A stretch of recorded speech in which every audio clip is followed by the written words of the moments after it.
Lou Reed, with a little help from David Bowie there in the background. Satellite of Love on XFM 104.9. I'm Ricky Gervais, with me Stephen Merchant and Karl Pilkington. Now, Steve, you know how Karl won't do anything outside his jurisdiction. He moans about stuff. He's got one job. We're doing about 5 things in the week. Always plate spinning. We just turn up and he's always available. He moans about it. He goes, "Oh, lucky you caught me." Right? He's chatting. He just He's one of those people that whinges enough, and people think he's overworked. So he got Mondays off. Right? He's just a whinger. Yeah. I haven't got Mondays off though, have I? Yeah. Well, anyway, 2 hours on a Saturday. This is what the phone message he left me Wednesday on my mobile, but I just is chatting about certain things that are going on at the moment.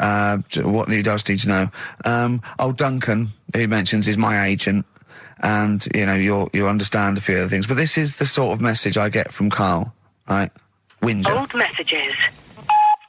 Right, 12:10, Wednesday. Just getting loads of people calling me all the time about Yesterday, DVD's signing for BBC London. I don't work there, but I've been dragged into that. I've got a woman on leaving a message from Talk PR going on about, do you want to go and see Pop Idol again? Right? They're just saying you and some listeners can go. So I'm sure you'll love that. I've got Jim Benner wanting you to introduce the tin buckets at the Astoria. So can you just let Duncan know that I'm doing his job whilst he's sat on his arse with his thumb firmly up his arse? Can you let him know that I'm running around like a here sorting shit out for you? Alright, see you later. Message left So, at 12. do you know what I mean? I know, but that's the kind of phone message he's leaving. Do you remember who he was before you... But he's even annoyed that he gets a phone call. I remember he got a phone call for you to do a voiceover and didn't pass it on. You missed a voiceover. That was thousands of pounds. No, I did pass it on though, I told you. You said someone had phoned. Yeah. That's not good enough. But who's that? Well, she didn't say, and I didn't ask. But Of course it's not my she job to do said. it. She didn't say. Rubbish. So you didn't take the number down? Just when she went, "Oh, can you tell Steve to call me?" And you went, "Yeah." Yeah, well, I just thought you'd know her already. I should have known. It was a woman, so I should have known. He's having a go, you see? Unbelievable. I don't know how it's come back on me. You're the one who was picking on it. Yeah, exactly. I'm saying. I'm defending. Why is he having a go at But you? he never picks on Ricky because he knows you are his bread and butter. Seriously, do you know what I mean? The only reason he's got Mondays off is because you're still doing this show. Yeah. That's why he's scared of you. That's why he has a go at you on the phone, but he always picks on me because he knows, I'm a pushover, I'm a nice guy. He's scared of you. I can't believe I don't know how it works. Is that true? Steve, I'm always sorting you out. I look after you. Sorted you out with tickets. I sorted you out with lager I got out. you today. Why are you picking on me? What do you mean you're sorting out tickets and lager? What's this? Right, whenever you want tickets. Yeah, sorry, I don't want to use this as moaning time and that because I don't like to moan. I'm busy and that, right? I've sorted you out tickets for gigs. Yeah. Right? What somebody doesn't even turn up to. Yeah, we won't even go on about that. Yeah. Right? Lager. He got sorting out the Cure. He complained it was boring. Yeah. There was that big drum of lager that you had, and you said, "Oh, put that in your room for me, because I don't want to carry it home." Right? Lazy. So I said, "All right, then I'll put it in my room." It goes missing, it gets nicked. Then you have a go at me because it got nicked. Yeah. I get you another one. You make me carry it around town for you for half an hour. Then you say, "Oh, I can't be bothered taking it home. Can you take it back to work for me?" Yeah. But interestingly, this is like a year ago, so it's obviously still pressing on you. Oh, hang on, and I forgot the one when we had an argument over 50p. When we went out for a coffee. You didn't want to give me 50p back that you owed me. That was the same day you'd given him about 40 quid worth of lager. But see, this is my problem. This was my point at the time. It's not the 50p in terms of money is not what's important. The fact that you think you don't have to give me money back because it's only 50p, that was the point at stake. It's me who makes a decision. Oh, don't worry about the 50p, not you. It's only 50p. I'm not going to give it to you. Do you know what I mean? There's got to be rules, otherwise it's chaos, Karl. Come on, mate. All right? I don't want to fall out about it. No, that's not all right. Should we kiss and make up? Do you want that? Do you want to do It's that? all right. Yeah. Well, should we play a little record and come back to this? Because I can't believe it started with you slagging him off, Rick, and I've ended up as the monster. I know. Bit of R.E.M. Yeah. Out of Time by Blur. Luckily, we're not out of time. Got another hour and 25 to go. So it's not over yet on XFM 104.9. I'm Ricky Gervais, with me Steve Merchant and Karl Pilkington. We've had quite a lot of emails, as ever, Rick. I should just say, because we're very lazy. It's a much listened to show. We're very lazy people, and we rarely reply or read out the emails, but we do... I never read the emails. Absolutely so never I read rely... If I haven't replied to them, or my mail, Steve opens my mail and reads my emails. So if I haven't replied, it's just because he hasn't passed it on to me. Yeah. Okay. But I haven't passed it on to you because I know you'll never reply. Sure. You know, I'm just cutting out that. But I just want to say thanks for the emails. We do read some of them, and we do appreciate the fact people send in jokes. I appreciate it. I love it. We've I don't have to do anything towards it. Sure, we had an email from Jack. He just said he missed the last 2 weeks' shows. Has he missed anything? Not really. No, it's the same stuff. Same old I think rubbish. last week Karl was having a go at Chinese people not aging well. He had a go at the gays, and he came up with a ludicrous story about a monkey that was impossible. Yeah, So I don't think Jack's missed much. Go on. We've just had an email from the Pringles people. Oh, right. Good, because it's finally started to happen. I hear these stories about people getting given cars and Armani suits and trips abroad, and we haven't had no, but finally people are starting to, realise what we're doing, our impact on society, and we've got a whole box of Pringles sent to us. Not on those little tubes, the proper tubes, the foot-long tubes. Yeah. So... and what have they said? Well, the Pringles guys they want them said, back. No, they've said they like the show, and if you want more Pringles, give them a call and they'll send you I more want Pringles. more Pringles. Yeah. I bloody love Pringles. Yeah. Pringles are... The thing about Pringles is, they're Moorish, right? Yeah. But how would I put it? You know the sort of thing when I open them, Yeah. and by that when I pop, Right. Yeah, I have to eat the. Well, okay, I'm gonna put this. When I pop, I can't stop. What do you mean? I don't... Well, when I pop them open, I can't stop eating them. Right, open. when you pop, you can't stop. Yeah. Yeah. I think that's because of the chemicals. I think that might be the reason. But they're good chemicals. They're good chemicals. They're the best chemicals. Pringle chemicals. They're not bad chemicals. Like Lovely. you're using chemical so warfare. yes, I want some more Pringles. Bob Dylan, It's All Over Now, Baby Blue from 1960 something. Bit of trivia for you, Steve. Go on. That is the last record we ever played on the old XFM before we were fired. I bet that was a moving moment for about 8 people. I just thought of something. You know that thing we did about, they said that we just cared about the money selling it to America? Yeah. If we cared about money, Yeah. would we be here now? Do you know what I mean? I know. I think this proves that we don't do things for the money. Exactly. Jesus. All right, Karl? Couple of emails. Monkey Matt's emailed us. Who? Monkey Matt. Oh, Matty, yeah, go on. Yeah. He says... How's the Monkster? He's all right. He says, Karl has missed a cracking headline from The Sport. Hide-and-seek champion found dead in cupboard. I hope it's real. I don't know if it is. I doubt it. Feeder. Do you know what? I'm annoyed at now, right? We've got another ad break coming up. How many ad breaks have we had in this show? I know. Karl, how many ad breaks have we had in this It's show? only about 3 or 4 an hour. 3 or 4 an hour, so about 3 minutes. So 20 minutes. 20 minutes is wasted on shite. I mean, apart from the stuff we talk Well, about. it's funny you should say that, because someone said to me last week that they felt that there were more adverts now on the show than there used to be. Are there more adverts Rick, in I the show? think, though, I think, just checking some of the emails, I think that's because people are requesting them. They find them more entertaining than what we're giving them. But can't we sort this out? Well, don't go on about it. No, can't we though? Why can't we have less? Why have we got so many? Is it? It happens, doesn't it? Well, no. You can't listen to radio after every record. It's bad enough trying to keep them listening with the rubbish we come out with. Yeah, we've got Rockbusters here. Let's get them back. You know what I mean? Don't steal our son, please, lads. Thrills on XFM 104.9. I'm Ricky Gervais. With me, Steve Merchant and Karl Pilkington. Yeah. Little Carly Pilkington, little baldy mank, whinging little twat. How are you? Yeah, all right, yeah. What are you doing? Happy? Feeling a bit happier today? You look as full of spunk, as they say in America. Yeah, I'm all right. Just a bit of a miserable day, though, isn't it? Yeah. A bit miserable. Yeah. Walking in today, right? Do you know I walked through, like, the sort of the gay district of London and that? Right. You don't walk, you mince, don't you? Well, just walking through on the way to work, and I'm always interested in their little shops and stuff that they have, right? Loads of... Their little shops. That's no, don't be ashamed of. If you want to go in and buy something, go in and buy something. I'm just having a look at, looking in the windows and stuff. Little postcard just near the entrance. Yeah. That's meant to tease people in, to make people go, that sounds good, I'll nip in. Right? Little postcard. Free butt plugs with every sale. That's great. How did we get from 5p off milk to free butt plugs with every sale? Wow. What society come to? Well, it's because we're liberated, Rick. Yeah. It's an open What society. did you buy to get them? You didn't buy... No, I didn't. But what's the purpose? What, of the poster or of butt plugs? Butt plugs, because I really honestly You don't. shove them up your arse, don't you? Whoa, slow down, bum. Shove them up your bum. Yeah. But when? Is that just like when you're doing whatever, doing stuff around the house? Or? I think it's not to keep things out. Is it like you would use a plug in the sink to keep, the water in the sink? Oh, if you're not gay. Get that? Oh, yeah. No, I know what you mean, yeah. I don't know. No entry. What is it? I mean, I don't understand what I that's don't know. I assume it either feels good or are they... well, I've got to be careful here. Or are they sort of like breaking it in? Right, yeah. Do you know what I mean?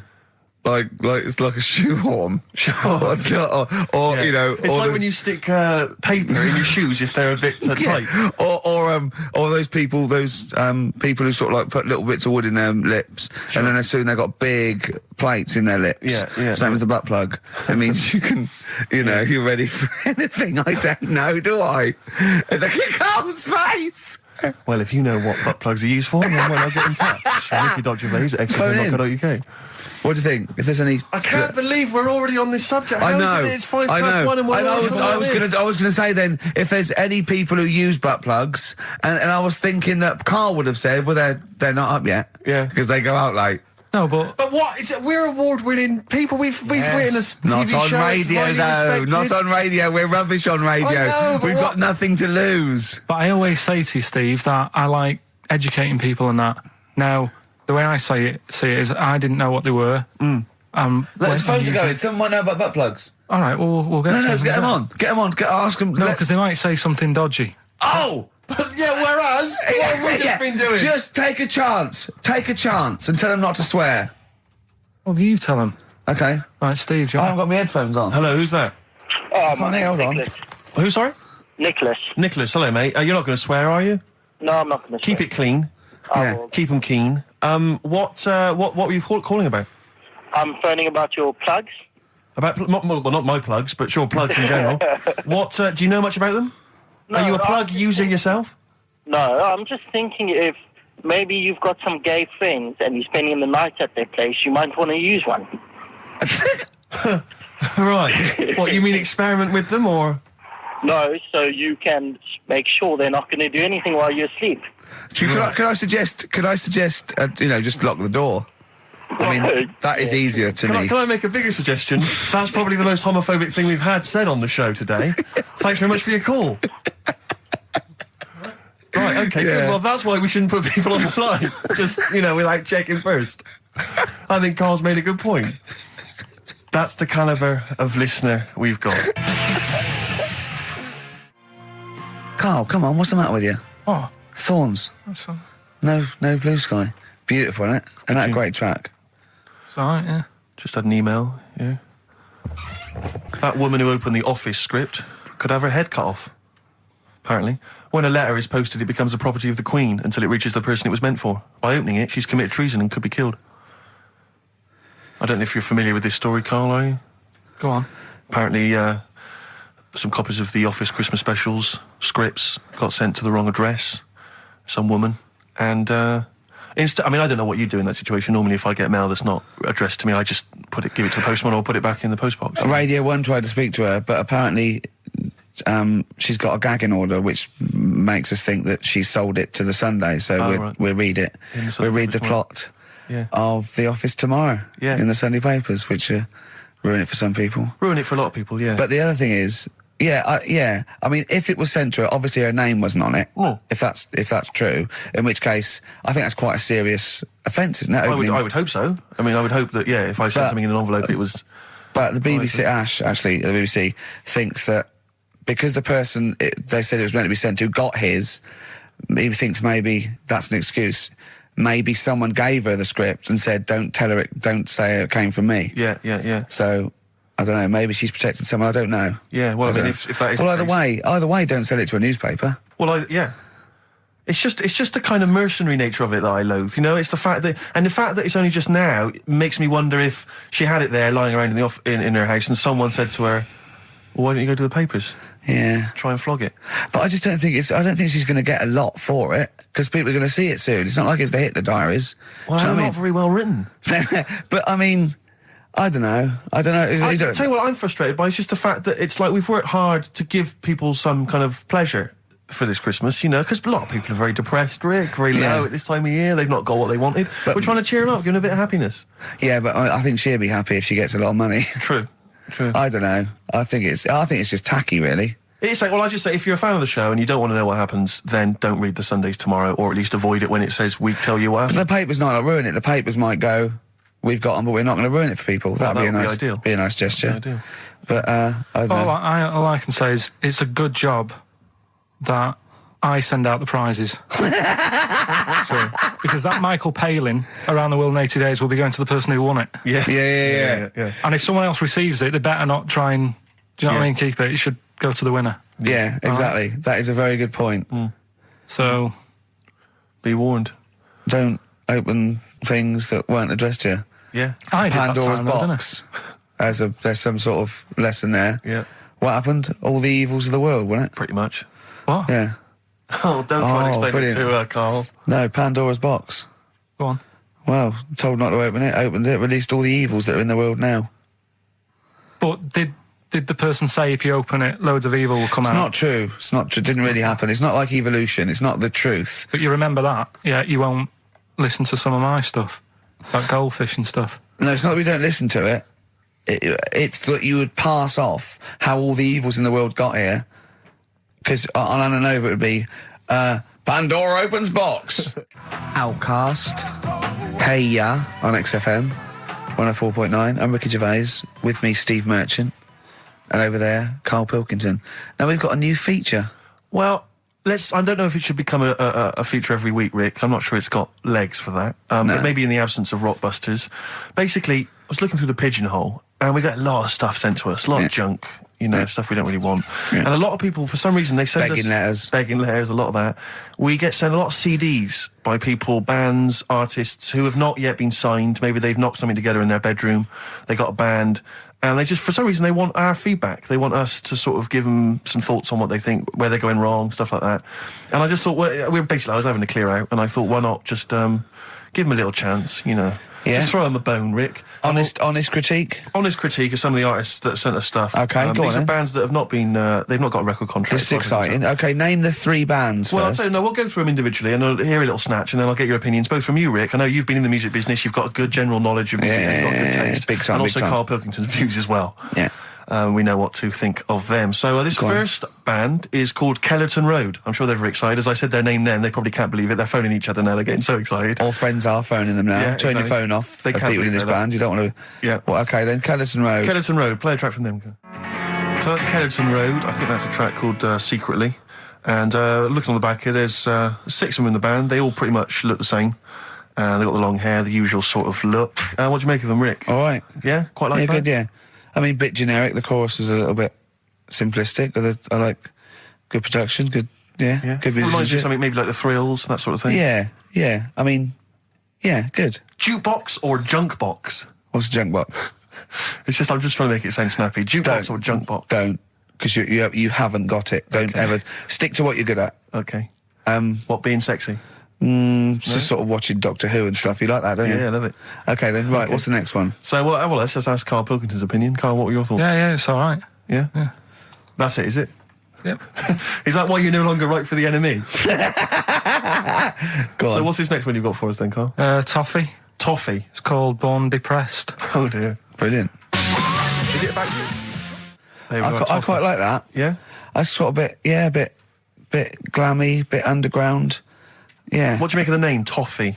I don't like the name. It's not great, is it? No, but I quite like that track. Quite like the track. If I'm just that's looking at the representative. CD, they've made it themselves, and basically the band feature on there completely nude. Oh. What do you... Well, we know what we think of that. What do you think of that, Karl? I'm not happy with that. Let's have a look, though. Have a look there. That's no point, is it? There's quite a lot of blokes and there's one naked lady. Oh, just having a look, though. Just... Yeah. What are you looking at the blokes? What are you looking at? Why are you looking at the blokes? That's Knob. Just having a look. But you look at their knob. I can see by the way your eyes are I'm looking. looking at the woman's knob, though. Well, she won't be happy with that. No, that's a bloke, Karl. Yeah, that's where you've been going wrong. Yeah, that's the woman. Yeah, Yeah, that's what I was looking at, that one. The woman's knob, so that's all right. yeah, good. So Rick, hit parade or shit parade? I don't know if it's going to be. I don't think it's going to be a hit yet because I haven't got backup. But I think we're looking more about whether they get A record deal. Do you think they deserve one? Yeah, I like, thumbs up for both of them. Okay, excellent. Well done. All right, well done. And Carl, play the last one then. What did you make of it? Sorry, we didn't ask your opinion. We weren't interested. Like to see him on CD UK. Just like that on the CD cover. Okay. And this last act, I think, is this right? Picture Centre? Yeah. Picture Centre. Picture Centre. My favourite. You like that? Yeah, that's my favourite out of all of them. Good, there's a bit of Amy Mann in there. A little bit Cocteau Twins. Yeah. No, really good. I really like, really good, really intriguing that. Karl Yeah. Pilkington? Yeah, it's all right. If you didn't like it, what would you say? It's weird though, isn't it, music? No, do you know what I mean? It's like, it depends what you're doing. Do you know what I mean? That's all right. If you're just having a game of crib or whatever, it's just on in the background. That's the thing with music. I don't think you can sort of slag any of it off. It's times, and it's depends what mood you're in and stuff. Yeah. So this is it's a pointless pointless. feature. It's a pointless Points feature. for you. We'll do it well, I again didn't come up with it. No, I do. All right, don't slag it off. then. Okay, we'll do that again then. I was quite enjoying that, but okay. No, do you understand what I'm saying? Well, That it's not worth having an opinion about music. Well, I'm not that bothered. I'm just saying. imagine if he was on the panel of Fame Academy or Pop Idol. Yeah. That'd be great. It'd go along, and Nicky Chapman go, yeah, you've really improved. I really like that. I don't know what you're wearing. Dr. Fox, you were hot, baby. I loved it. Like your legs, like all your boobs and all that. Brilliant. Come to Karl. Not bothered. All right. Yeah. Brilliant. No, we'll keep it up. Play a record. Yeah. Oh, come on. This is my favourite. Can I change? Well, this is my favourite out of all four of them. Lynyrd Skynyrd. Yeah? Yeah. Yeah. Slam dunk this puppy. Jet and roll over DJ on XFM 104.9. All right? Karl, just an email. A question for you. Can you please let me know which school Karl went to? What school do you go to? Cessav. What? Cessav. Cessav? Yeah. What does that mean? It was on Cecil Avenue. Cecil Avenue in Manchester. Yeah. It's just he says, I'd like to know so that I don't send my kids to the same place. He also says, P.S., does Karl look like Gollum in Lord of the Rings? Yes. He does, doesn't he? Yeah, that's very good. Yeah, in fact, I was just putting a little bald wig on you, wasn't I? Like he needs one. Yeah. So, if It's you just want some to of the fun and games we have when the songs are on. Yeah, did it hurt? Just a little bit. The bit that worried me is when you said, let me just staple it. Yeah, well, I was trying to get it under your chin because it looked funnier, and he was scared. Oh. Can I just give you a little fact here? Someone's emailed in for you, Karl. They've sent an interesting fact for you. I think you're going to be interested in this. Don't read it on the email. Let me read it for you. I think you'll be excited. An interesting fact from Karl. That's from Toby. He says, Attila the Hun punished some fella who annoyed him by cutting off his arms and legs. You'll love this. And stitching his arms back where his legs should be, and vice versa. Look at his face. Look at the little smile that's just cracked on his lips. That is the kind of fact you've been waiting for all day, isn't it? So go on, again, so... Attila the Hun, right? Some guy didn't like. He cut off his arms and his legs, and he stitched his legs on where his arms should be, and his arms where his legs should be. Look at him looking at his body, trying to picture it. Yeah. Okay, I'll let it sink in for a little while, then I'll ruin it for him. Karl, what are you thinking? I'm just picturing it. Right, he would have died. It would have been tokenistic. There's no way that person could have lived through it. So it was just for Attila the Hun's fun. He probably put him on a stick outside his gate or something. There's no way in those days that he could have gone through complete limb amputation and... So would he have wore a jumper for pants? Who's the winner of the competition? From Walthamstow, it's Joe Ogden. Well done, Joe. You got the correct answer, which was what? The Fellow with two heads at number 50. number 50. Is that it? Are we off? Yeah, that's it. Yeah, all right. Cheers. More of the same drivel next week. Bye. Bye. Placebo, special needs on XFM 104.9. Email in where Lanzarote is. I don't know if it's Italy or Spain or Europe or maybe Africa. You know, these are the sort of things, these are the reasons I come into it, to at least learn something, innit, Karl? We've stopped educating Ricky, so I've stopped learning, you know, about things like the woman who ate mud all her life, We've had a lot of emails, Carl. I don't want to sort of put a dampener on your Christmas, but a lot of people have been slagging off Lanzarote. One of them just said, well, one of them just, I don't know if I can find It is Canaria, isn't it? It's It is one of the Canaries, isn't it? It's a volcanic island covered in volcanic dust. It's very windy, so you have to dig a hole to sit in on the beach, and there's hardly anything to do. That's from Mike Godham, and he says, unless you like quad biking, well, you know, you've seen what happened to... no, Ozzy don't Osbourne go this quad week, so don't do biking. that. Not with your little head. There's no protection at all, is there? I don't know what you're thinking. I don't know. At least Rick Mann and Ozzy had lots of hair. Yours would you'd be like Humpty Dumpty. It would crack like a little egg. And then we'd seen there's no kings or kings horses. So, Yeah, well, they couldn't do the job anyway. No, if you remember. shouldn't really send them. They're not really qualified. Horses not equipped to put send back an a egg medical man. man like Neil Fox in Yes. to mend but not eggs. some kind of military horse. I bet he's had the egg on his face a few times, hasn't he? What, Foxy? Yeah. Well, most of the series are Pop Idol. Right, Carl. Lanzarote, good or bad? Well, you got to give it a go, haven't you? Yeah, well done. Give everywhere a go. Exactly. That's what I was saying. You know, don't just take the word for it. I mean, if it had said an Alanova, Lanzarote shit, he'd have believed it. Sure. You know, if he'd have overheard it in a pub, Yeah. Lanzarote a crap, he'd have believed it. He'd have seen it on a website that was mainly concerned with monkeys and witches, he'd have believed it. Yeah. As it is. Everybody raves about New York, and when I went there, I thought it was rubbish. Well, you're an idiot then, because that is possibly though, the isn't it? greatest city in the world, Subjective. along with London. Subjective, though. That's why they have holiday programmes and that, innit? So you see it and you decide for yourself and that. Yeah, but you saw Venice on a holiday programme, as you put it.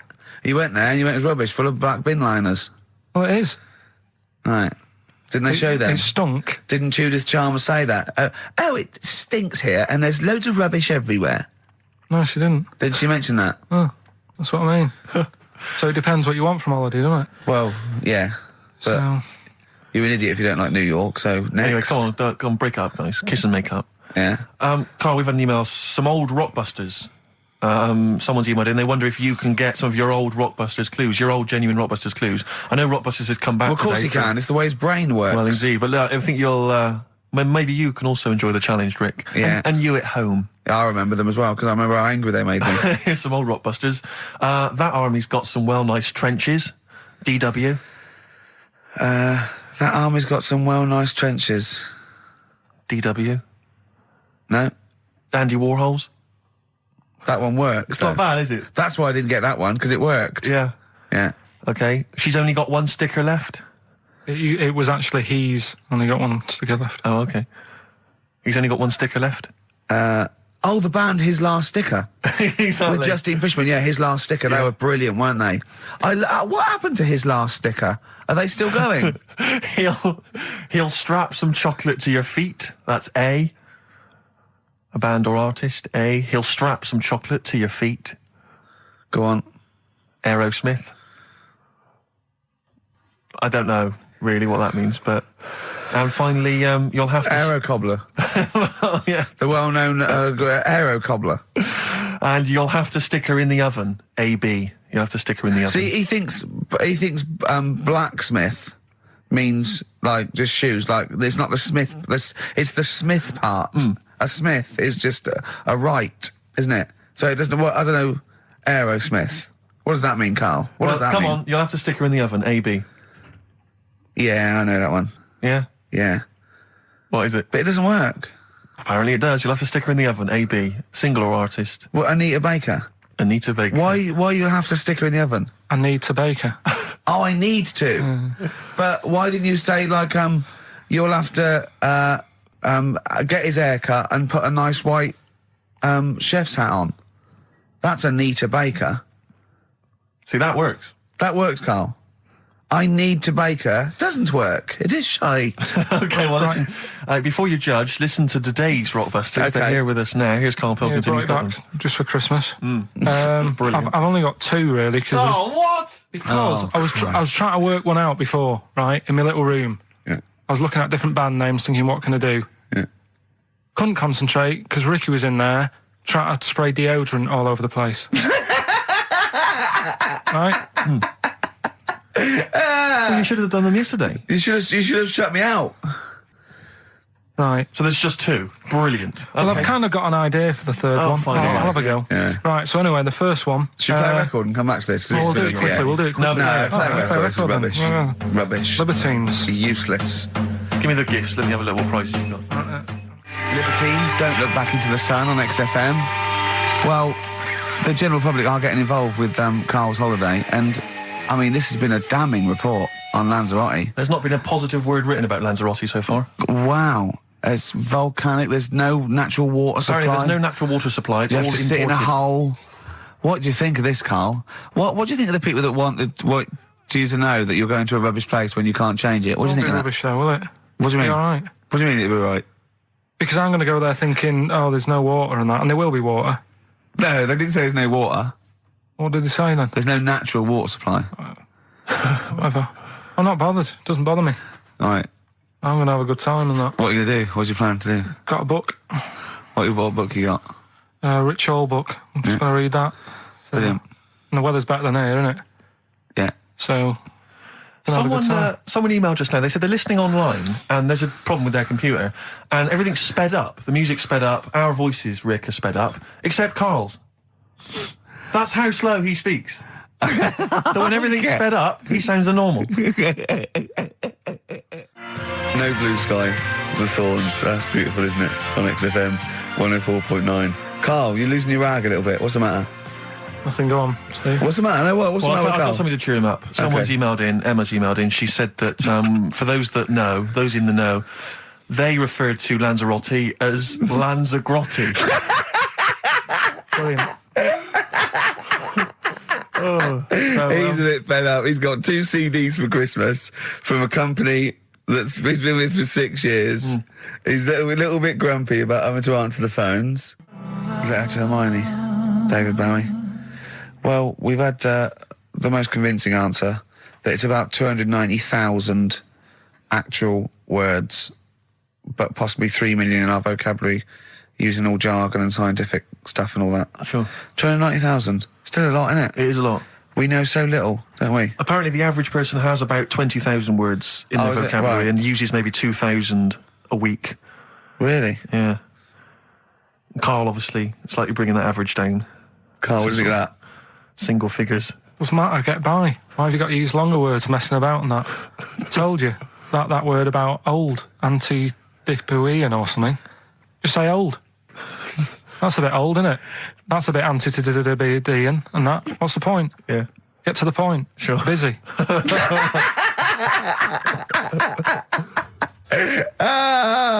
Right, okay. Are you in a film this week, Karl? We're doing that now. Yeah, go on.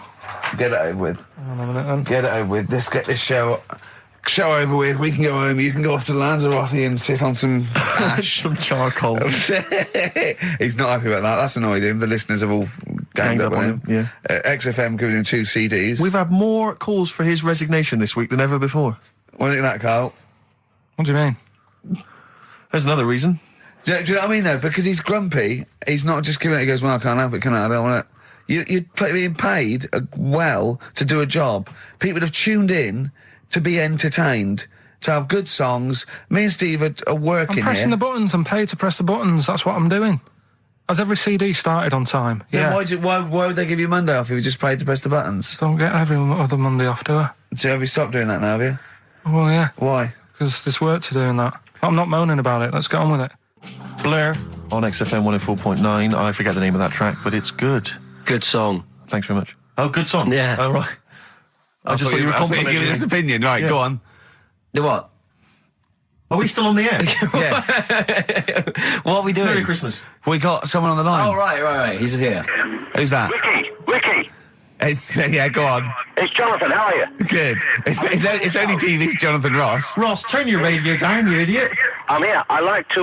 I haven't got a radio on. What are you talking about? We can hear the feedback. Well, I haven't got it. It's not my fault. It's your incompetent radio station. And also, didn't you hear we said don't call him, we don't want to speak to the listeners? Are you, I'm not a listener. I'm a visitor to your shores. I'm special. You know that full well. I know you're special, right. Yeah, exactly. What have you got a name for the band? Yeah, you ready? Yeah. Blump. B-L-U-M-P. I tell you for what, you can't have a normal word. If it's the monolith band of all time, if it's the big, you can't have a regular word. It doesn't make sense. How can you have a regular word? All these ideas you've come up with are rubbish. You need a word which only stands for that one thing. No one's heard it before. No one will use it again. Blump. I can't help but feel that that's a more appropriate name for maybe one of Ricky's bands. Yeah. I love seeing that picture of him in that band. You see it everywhere these days. He was like a girl. He was like a little girl in a suit. It's like a little dyke at a wedding. What was that? That's got to be the kettle calling the pot black, surely. I've always looked nothing but 100% heterosexual. We're not sure about. There's not anything wrong with it. I know that, but look at you. I actually had to get that in. There's not anything wrong with it. I'm Jonathan Ross. Oh dear. I was thinking the other day, right? Oh, yeah? The Comedy Awards. Yes, sir. You didn't have to say some awful things about poor celebrities, poor has-been celebrities with coke addictions and fat lips and faces that where surgery's gone wrong and everything. And when they're on the show, they're going, "Oh, you look lovely." Yeah, I'm nice so to them. good. Well, I'm nice to them to their face, but obviously when I'm not with them, I like to let my true feelings be known. What's wrong with that? That's how everyone Well, I'll tell you what, you can get anything off your chest you want on this show. Any celebrities you want to talk about? There's no one listening. Yeah, it's just between me and you. A lot of people listen. They listen to my show, and after they've had a few hours of, good laughs, they like something bland to just cool them down afterwards. So they flip over. We know this happens. Did you mention my DVD on your radio show? You know what? today? I forgot to. I forgot to mention it. Christ! I meant to mention by the office, but I forgot to mention it. And then I thought afterwards, it's not like he needs the cash, is it? It's not like he needs it. It's not like it is, but he's probably earned more money in a short space. You're like a lottery winner, and you've got about as much taste. You're like one of those burglars who's won the lottery. I am. I'm dressed like an Albanian window cleaner at the moment. Burglar from Reading who won the lottery, and now he's fritting it away on what? I do feel sorry for my neighbours. I've moved into a really nice place. I feel like it's the hillbillies. No, it's nice you've moved in though, because it's nice. It's given them something to sort of talk about behind your back. You've united the whole block. Right, go and play with some Japanese wind-up toys now. I'm going home to play Mario Double Dash with my son. It's going to be a good afternoon. I phoned you once after I finished my show. It was about 5 minutes past 3. Yeah. And I don't mind if I said, how you doing? You went, it's brilliant. You said, this is what you said. You went, everyone's out. Jane's taking the kids out. I've already masturbated twice, and I'm playing with a new Japanese toy. I'm masturbating now.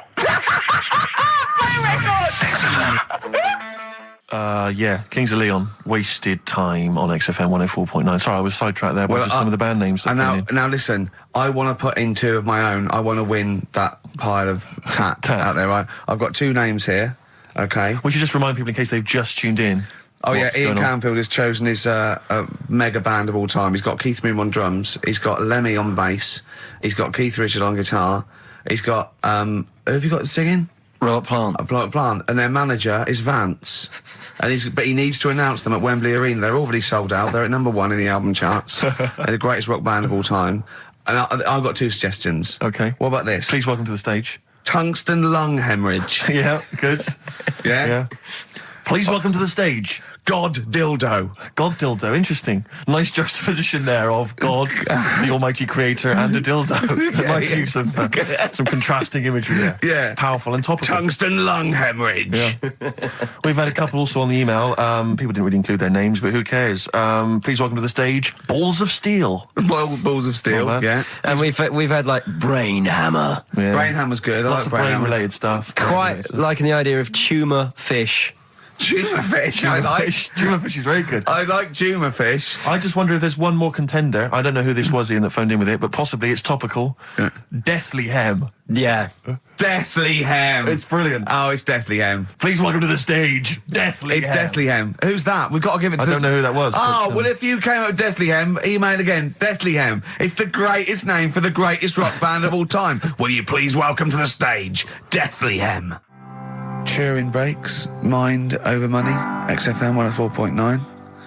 I'm Ricky Gervais, Stephen Merchant, little Karl Pilkington. Yeah.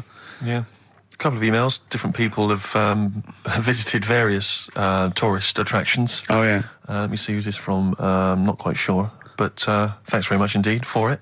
So there's a link here. It's apparently in Devon. Barometer World. Brilliant. It's the world of barometers. It was established in 1979.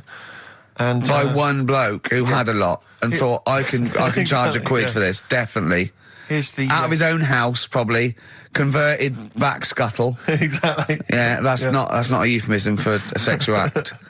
But look at the webpage here, Rick. There's a picture of a beautiful barometer being held by a beautiful lady. Lovely. Who's definitely his daughter. Yes, Definitely. Come on, Kathy. Oh, that. Dad, no.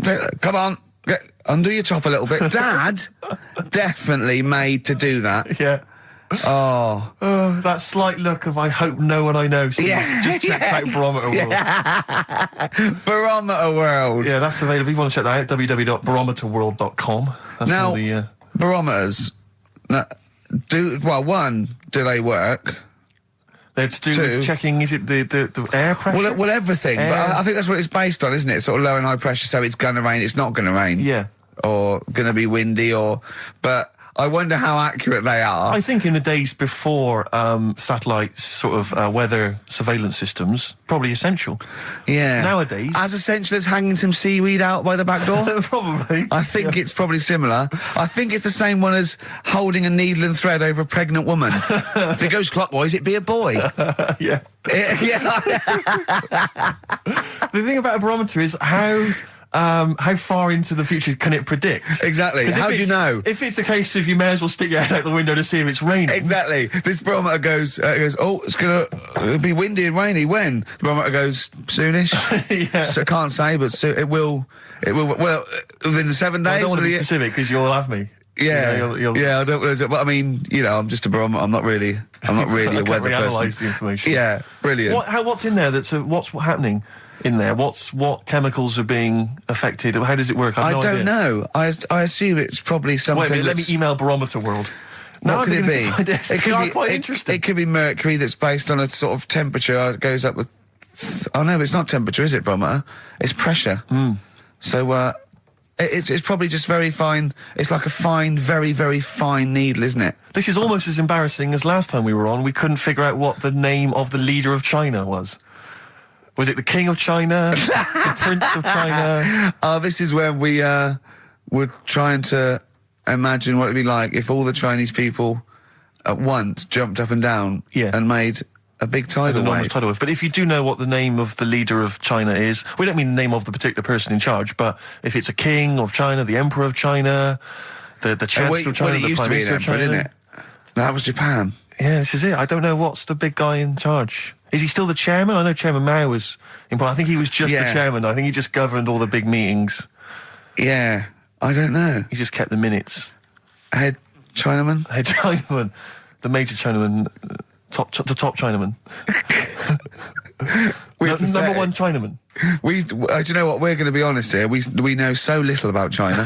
It's true. We know so little about China. Yeah. It's embarrassing. But if you've got any interesting facts about China, then email in ricky.gervais@xfm.co.uk. Also, I imagine the email address to use if you're going to take part in this week's Rockbusters. I did read an interesting fact. I'm researching. I'm doing a show called Politics, and I was researching. And there's a thing about sweatshops. Yeah, no, sweatshops. Like Nike. There's these facts, right? And these people get like a few cents an hour, and the CEO, I forget his name, for a Chinese woman to earn his 5.2 billion, she'd have to work 8 hours a day, 7 days a week for 10,000 years.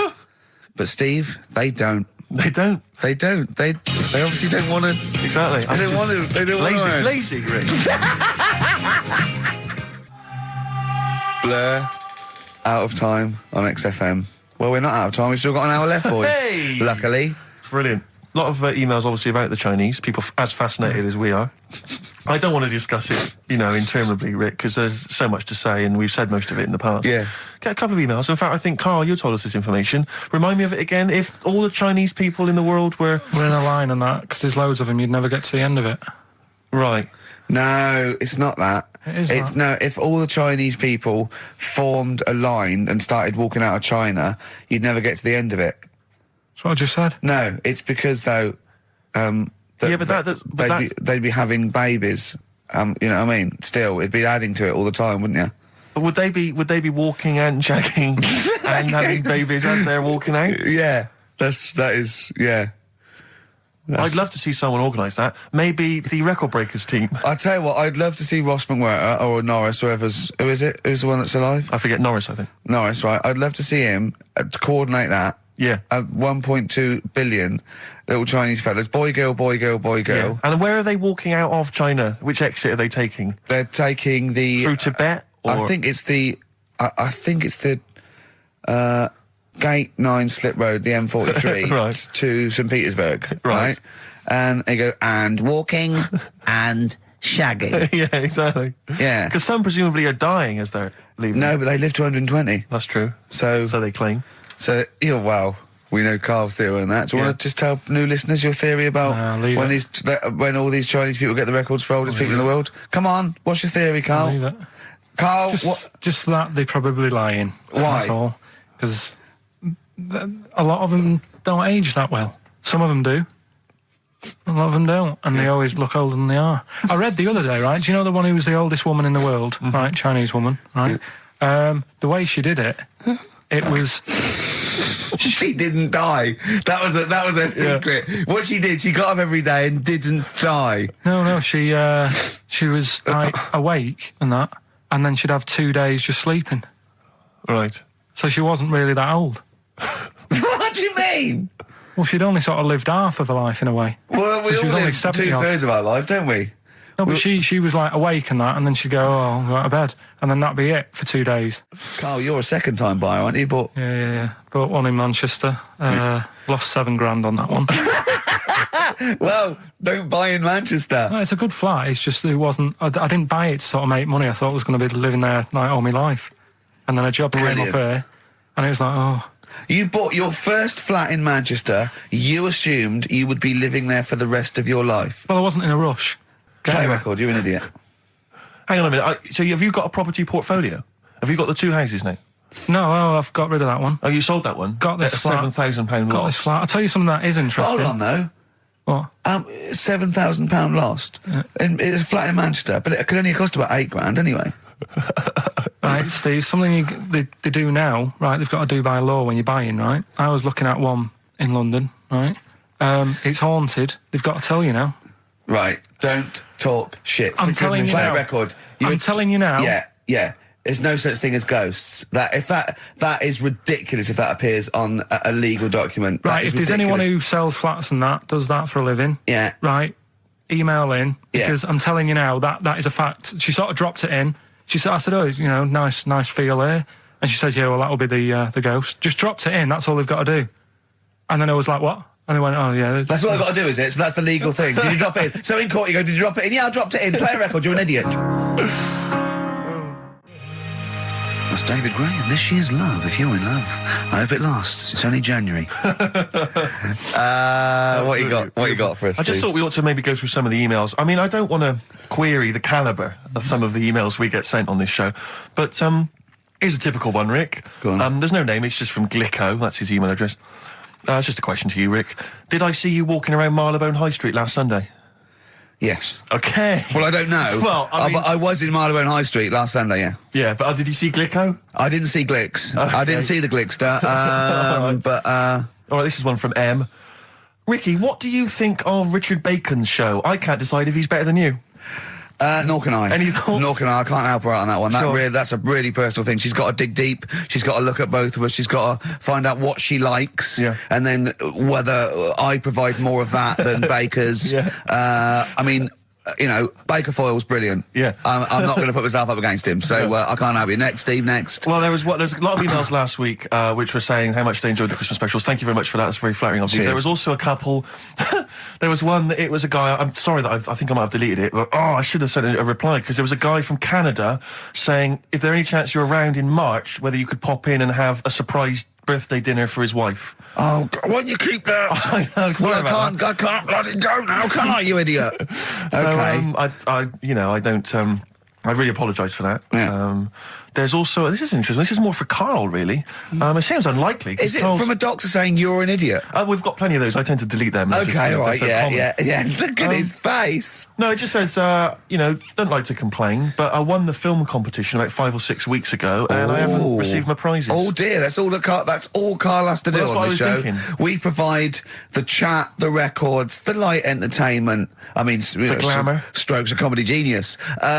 All Karl has to do is send out the prizes and say there was a monkey that was a bank robber at 5 to 3. Yeah. What's your excuse, Karl? Do you remember her winning? I've got all. Well, you're calling her a liar? Well, I am, because I don't remember ever seeing. Right, he's calling her a liar. So, Joanne Ogden, you're claiming, is just making this up. She sent this in on a whim, trying to fool us and get some cheap tat. Wow. I don't believe that. I don't believe anyone would lie to try and get Knowing Me, Knowing You on VHS. I really don't. Well, I'll look in the records because we keep all the details, so... Do you know what I mean? Right. Well, one of you's in the wrong. Do you know what? Knowing you, Karl, I don't think it's Joanne. No. Has anyone else ever emailed in saying they haven't got the bag of crap? No, they haven't. They haven't. Well, yeah, one mistake's one too far, because that's one person. So, you might send out 30, but that one person, that's the first time they've won a competition. They want the history of Wind narrated by Donald McIntyre on VHS. Yes. And, Stephen King's It on Betamax. Yeah. No, they sometimes they want the best of Primal Scream on a cassette. Exactly. So, You've got to make sure you're sending these prizes out. Yeah. Final email from Andy. He says, the webcam is pointing at the ceiling. Is it because the air conditioning vent is more exciting than what happens on the show? Let's put that down now. I think that's absolutely right. Hold on a minute. Now, just if someone... Is that good? People love the webcam. I don't know what they're interested in, because all they get is a picture of Karl's big head. It's not as big, it's just round. Oh. Get it right. Yeah. Karl, I'd like you to play the next tune. I got sent a little cheeky primer for The Cure's Join the Dots. It's B-sides and rarities, lots of stuff from them, from all over the ages. And it's amazing how good their B-sides are. Here's one of them playing. Yeah. Good afternoon on the request hour. Ricky, you've got something to tell us. What? In your role as head of speech, Yeah. you said you were going to speak. Oh, no, I've just got a fax through about a new club. It's a club I've already heard about. It's called the Chill Club, and it's upstairs at the King's Head, and it's sort of really laid back, and you go in and sit on scatter cushions and be hippie and chill out and drink till 1 and stuff. And they have like little acoustic sessions, and that's this Saturday the 31st. Wait, I think it's every other Saturday at the King's Head in Fulham. Oh, right, yeah. And I've heard good things about it, and it was sold out last week, so I said get there early. Doors are at 8:30, and a bar till 1, no entrance after 11 p.m, and it's a £5, and it's meant to be really cool. And sit down, sort of in a trip-hoppy, folky, Portisheady, jangly sort of stuff. Right up your street, Sturgis. Not Ben's though, he likes clubbing, doesn't he? Late clubs with like loud music. He does, doesn't he? Yeah, he goes to bed. Bolty didn't come out of Birmingham. Yeah, and talking about that, I mean, no one has phoned to confirm or deny. I Bolty heard the Birmingham dish, thing, so. not the actual dish, not the pot, not the lump of clay, but the stuff in it, the particular blend of herbs and spices that we now know as Bolty. Originated in Birmingham. I'm ruling it as valid. Maybe he's right. Hold on, no, because it's not the blend of spice. It is the fact that it's called Bolty because you eat it out of the pot, and that I think he's right. You're embarrassing yourself now, Gervais. Oh God, I'm backtracking. But thinking about it, yeah, it's not the ingredients. It's the important thing is that it's cooked in that, and of course they didn't invent that there. I think he's right, Sturgis. Well, in that case, Slade it is then. No, Black Sabbath. Slade, I'll get lost. Slade.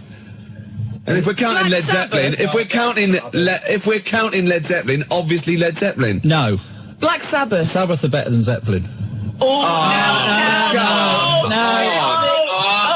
come on. No, you're wrong. You're having a mental aberration if you think... Go on, give me an example. Well, there's a fantastic story. Just a ludicrousness. Is that right? Where's that word? That's the word now. Ludicrosity. That'll do, yeah. Tony Iommi was asked when they hit big in America what it was like for Black Sabbath, and he said, it was mad. We went back to the hotel and there was like 10 Satanists sitting outside a hotel room, all dressed in black with black candles. So he blew the candles out and sung Happy Birthday to them. Yeah. So that but Led proof. Zeppelin said, "Been a long time since I rock and rolled," and I think that sums it up. Are you squeezing your lemon? Yeah, I'm squeezing my little lemon. I'm putting my little cocktail chipolata on the table between 2 pickled onions and seeing if that And the fat juice is running down your leg. Yeah, and the juice is running down my leg, indeed. Well, we've embarrassed ourselves. Yes. I think in a way we might have embarrassed XFM, and I know think certainly we've embarrassed London. Yeah. XFM 104.9. It's just gone 3:15 on a Wednesday afternoon. It's the request hour. It's your choice of music. I think we'll have some more music now. This is for Gary O'Donnell, who says chocolate is the best thing to come out of Birmingham. I can't say the brand name because then apparently I'm advertising. But it's that chocolate. Out of Bourneville. Yeah. That's not like you to advertise, is it, Sturge? No.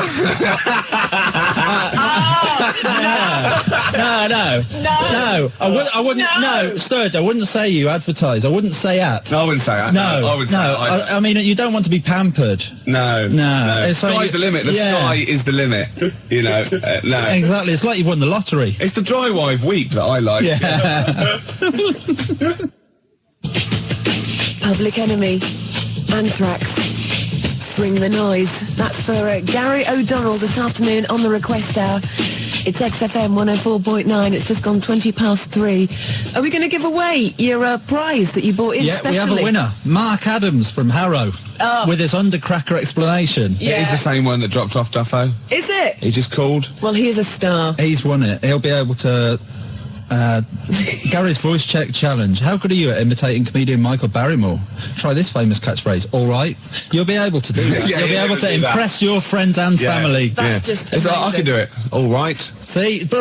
Yeah. Where is he? Where's Barrymore? Yeah. Where is he? Well, he's at the back. Are Where you was he at- are you all right was at he the in back? then? And obviously Norman Collier. Wow. Norman Collier.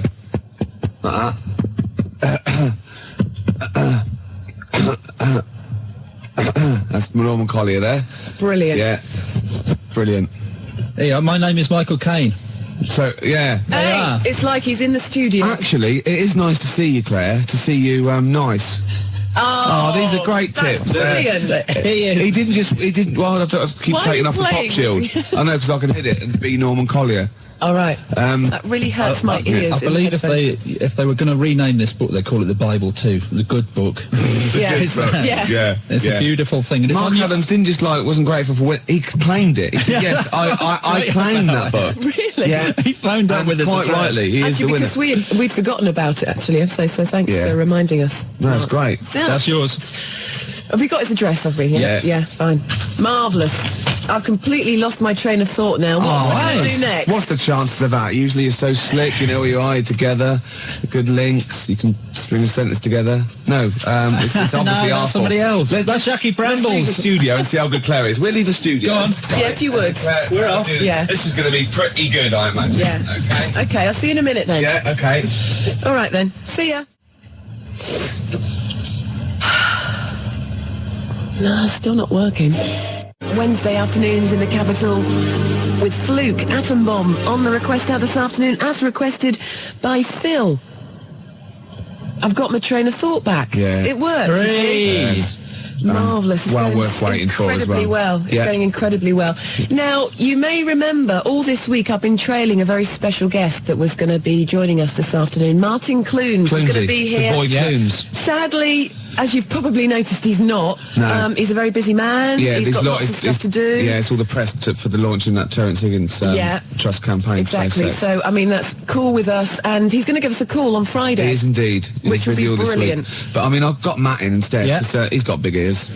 They're beautiful and big. Yeah. And you smell of booze as well. Well, yeah, there is that, but you know. Hold on, no, I'm not. No, well, yeah, it's smell of booze, but we mean we're not saying Martin Clunes smells of booze. We're no. taking reference to his character in Yeah. Maybe Badly. Yeah. We're not saying he likes to drink. We're not saying he's like a nonce, but might like a drink. We're not saying not he's I'm not saying he's a lush. or a teetotal. But you're saying I reek of ale? Yeah. Yeah, only because I spill most of it.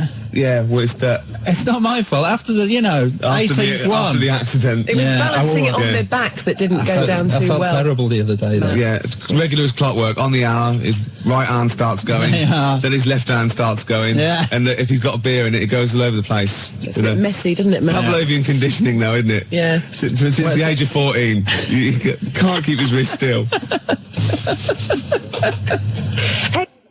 The best thing to come out of Birmingham, so says Steve in Surrey. Ricky, the best thing to come out of Birmingham is yourself when you leave. What? If you were to go to Birmingham tomorrow and then for the day and then leave Birmingham the next day, you'd be the best thing to come out of Birmingham. That's a compliment. Excellent, that's not... What, even better than Pig from Pipkins? Presumably. Well, presumably. The best. It says the best, that's it. I don't think you're ever going to leave Birmingham if you go there again after saying that about the people in Leamington Spa. They're getting a lynch squad together at the moment. Luckily, they can't hear us. Because they've got no ears. Because the little radio waves that we do just die after the M25. They go, oh, and that was Mulder and Scott. And then it's just quiet. Yeah. Tumbleweeds. Yeah. Yeah. We are the tumbleweeds. Karl, Graham, gas mask Grimshaw. Oh, yeah.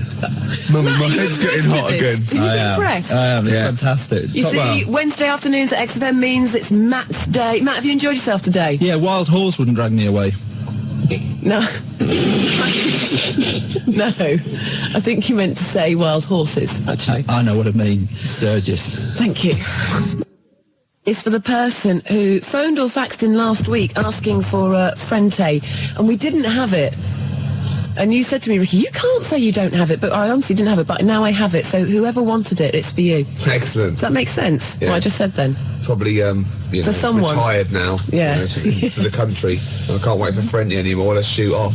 So, who have you've just had someone on the phone or on the fax saying I about was voting for the Sneaker Pimps, if they're from Birmingham. I didn't know if they were or not. I don't know if Sneaker Pimps are from Birmingham, Yeah, but I think they are. Them small potatoes compared to the Sabbath. Yeah, the Sabs. Exactly. What is this obsession with Sabbath? I always thought Sabbath were a bit of like a joke rock band. Like, I can't believe you said that. Led Zeppelin is like the mould of the first rock gods, the greatest British band of what? Yeah, who have Led Zeppelin got an influence? You know what they've influenced? That whole brand of poodle rockers with big hair like Extreme. That's who they've influenced. That's not their fault. The Sabs, their influence has been really heavy, great rock bands like Nirvana and things like that.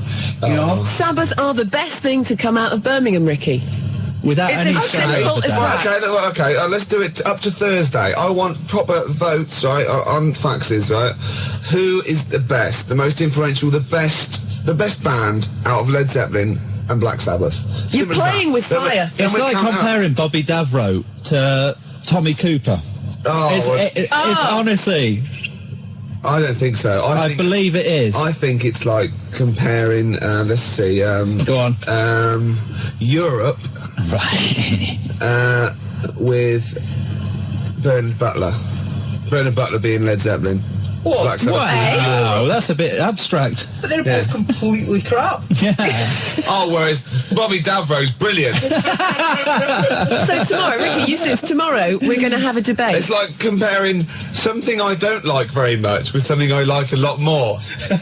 Yeah, but you well, like that's the fair Smiths, enough. so you're erring on the side of soft, aren't you? Whereas Sabbath are hard. Yeah, well, I like hard stuff as well. So you like Europe and hate Bernard Butler? No! Is that what you're saying?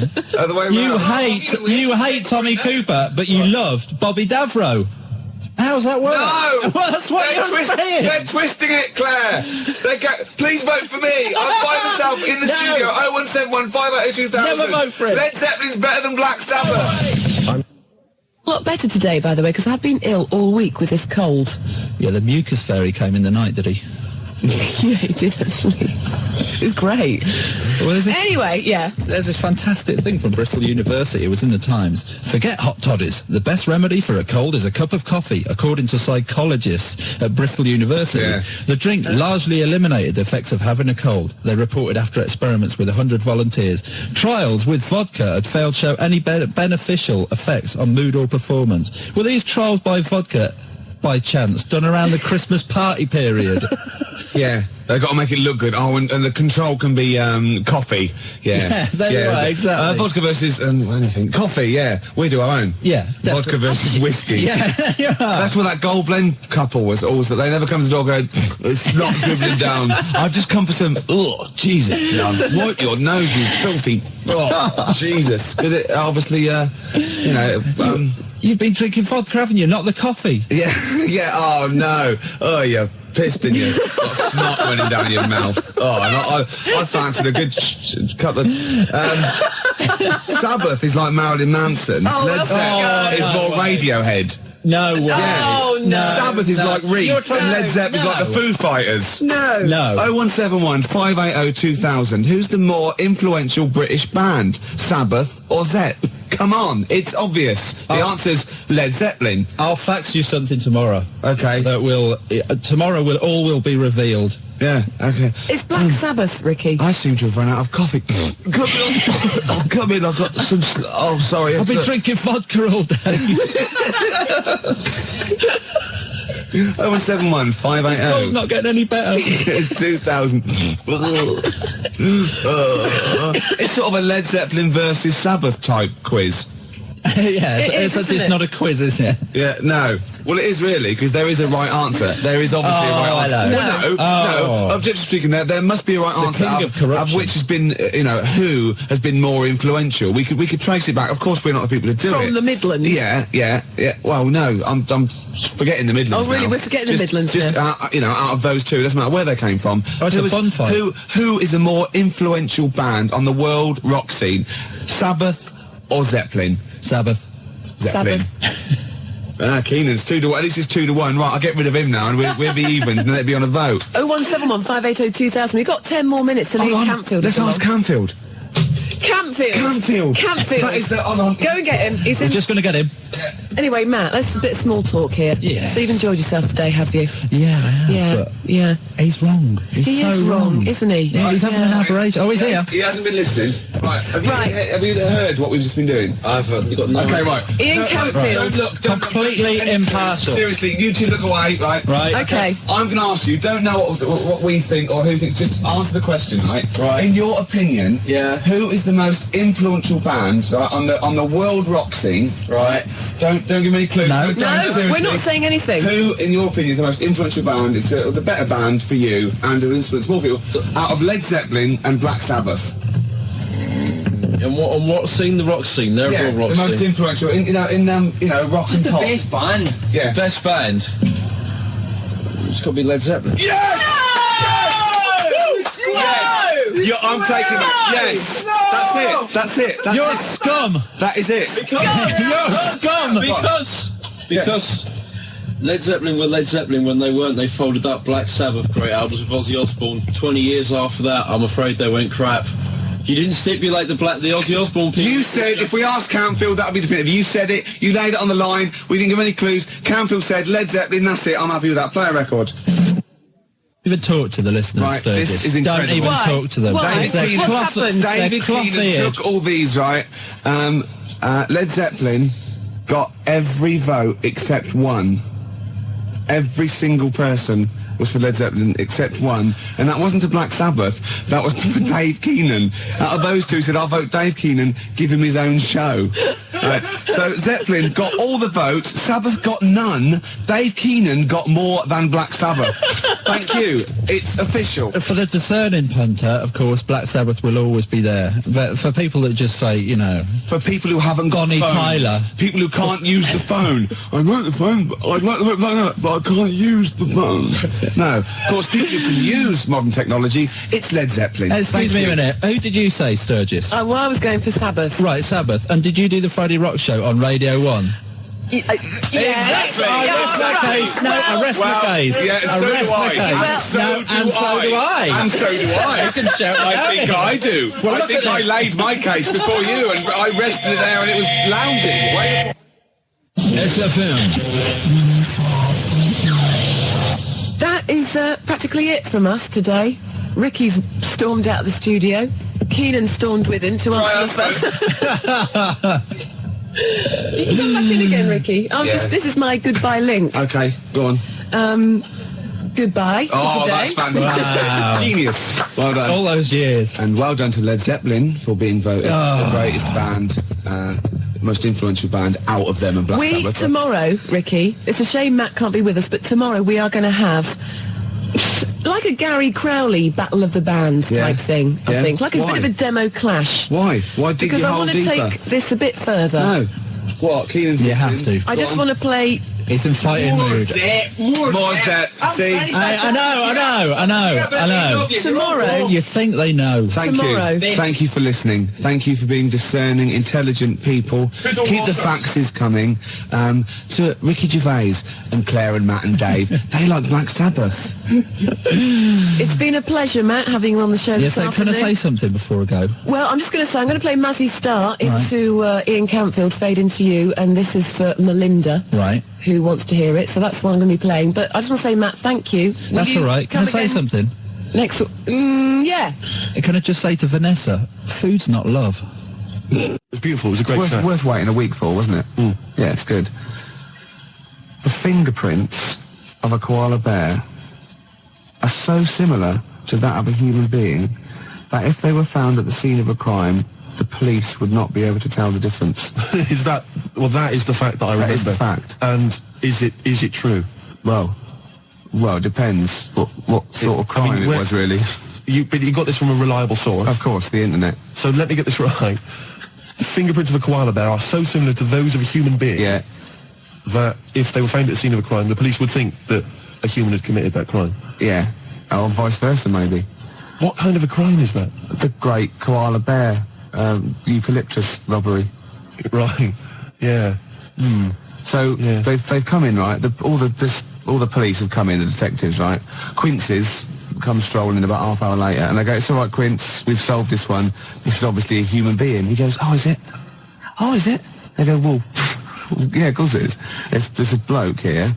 He's been bludgeoned to death with a lead pipe in the conservatory. He's a big lad. It's probably a 6-foot bloke, and he's hit him with the right hand by the window." Quincy goes, "Oh, it's a 6-foot bloke, was it? Oh, yeah." They go, "Yeah." Well, he goes, "Oh, right, no, it's just that, you've ruled out the possibility of 5 koala bears standing on each other's shoulders, have you?" In a long coat. Yeah, with the trilby on. Obviously. The bottom one's the fat one going, "Oh, where are you going?" And the top one's going right, left, and they've snuck past the security guy. Yeah, and they've got... He's just said, "Go on through, sir." Yeah, go on through, it's at press. Yeah. They've gone press, right?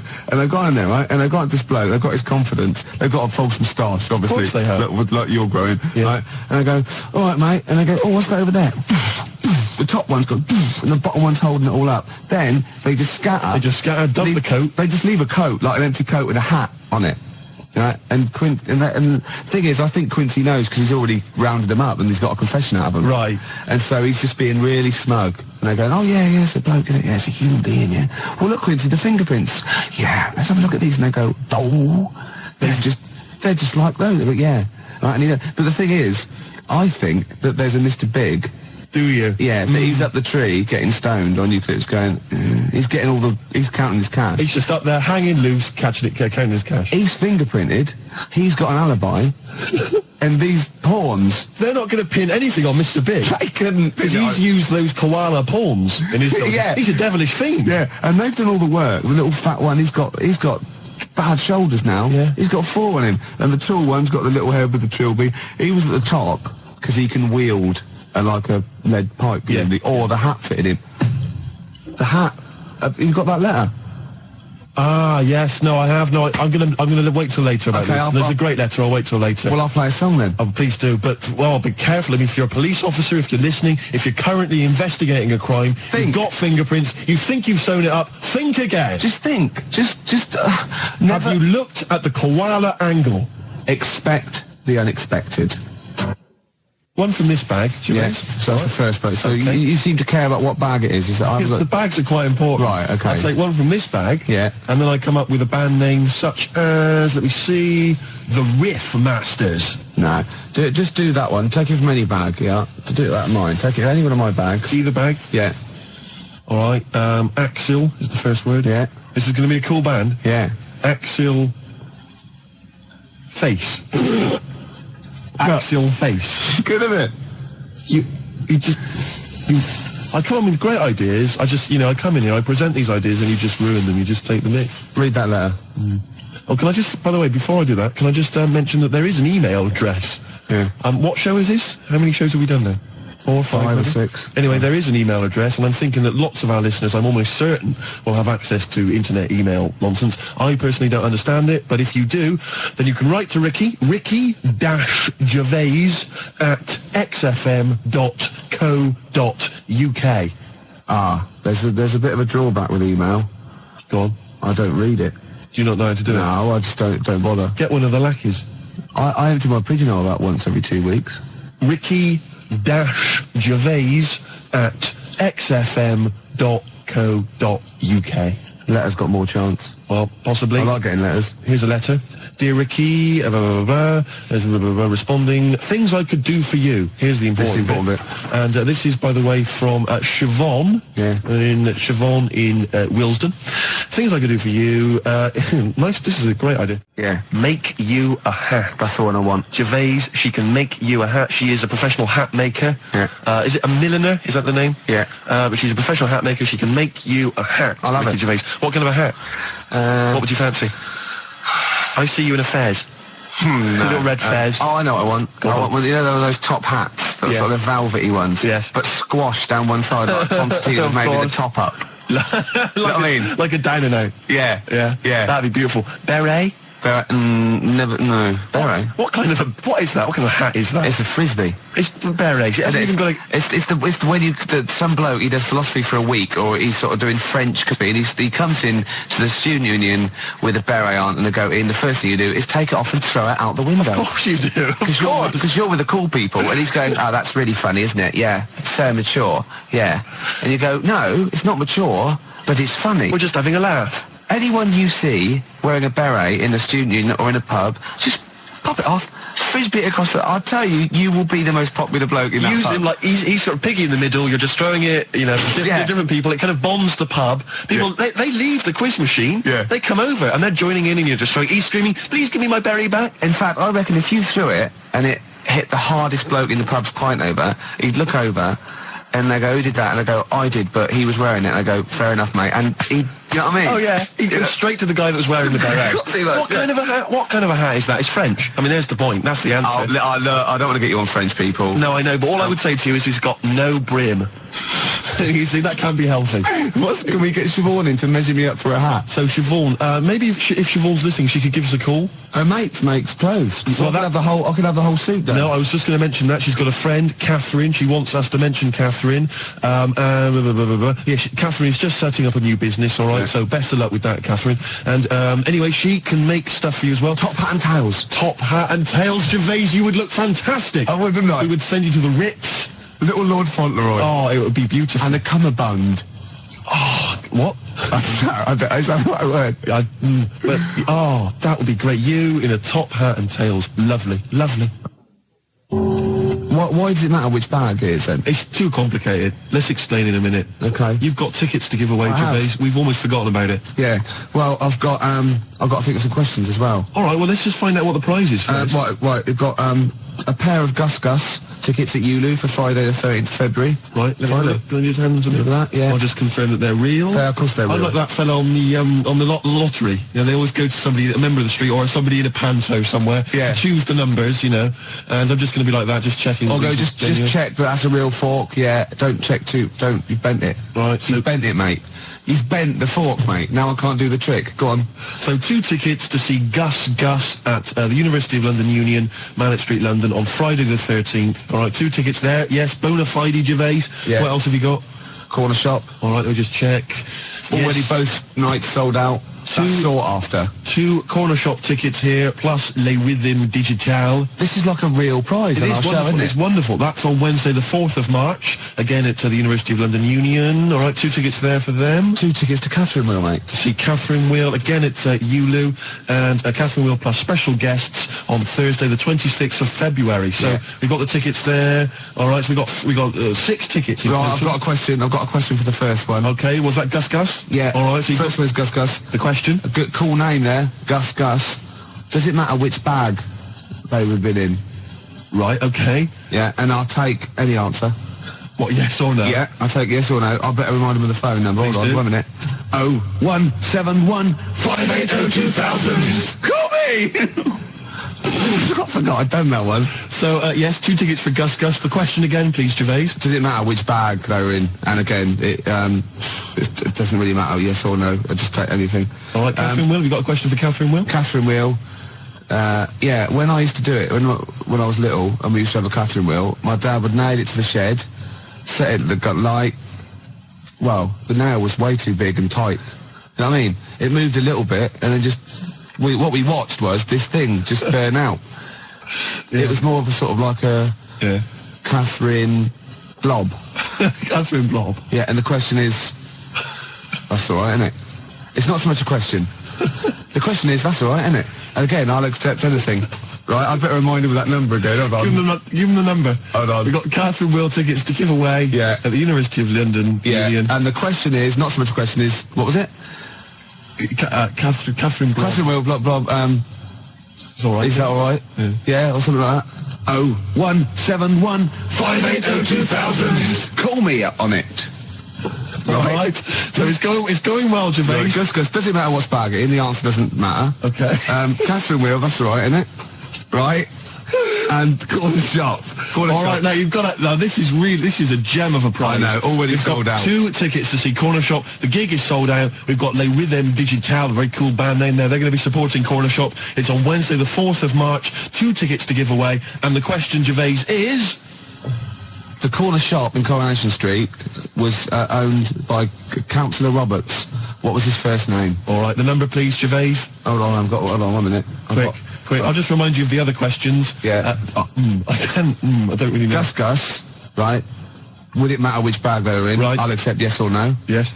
Catherine Wheel, that's all right, isn't it? Again, anything. And corner shop. Councillor Roberts. What was his first name? The number to call. 0171 580 2000 is the number to call. Catherine Wheel.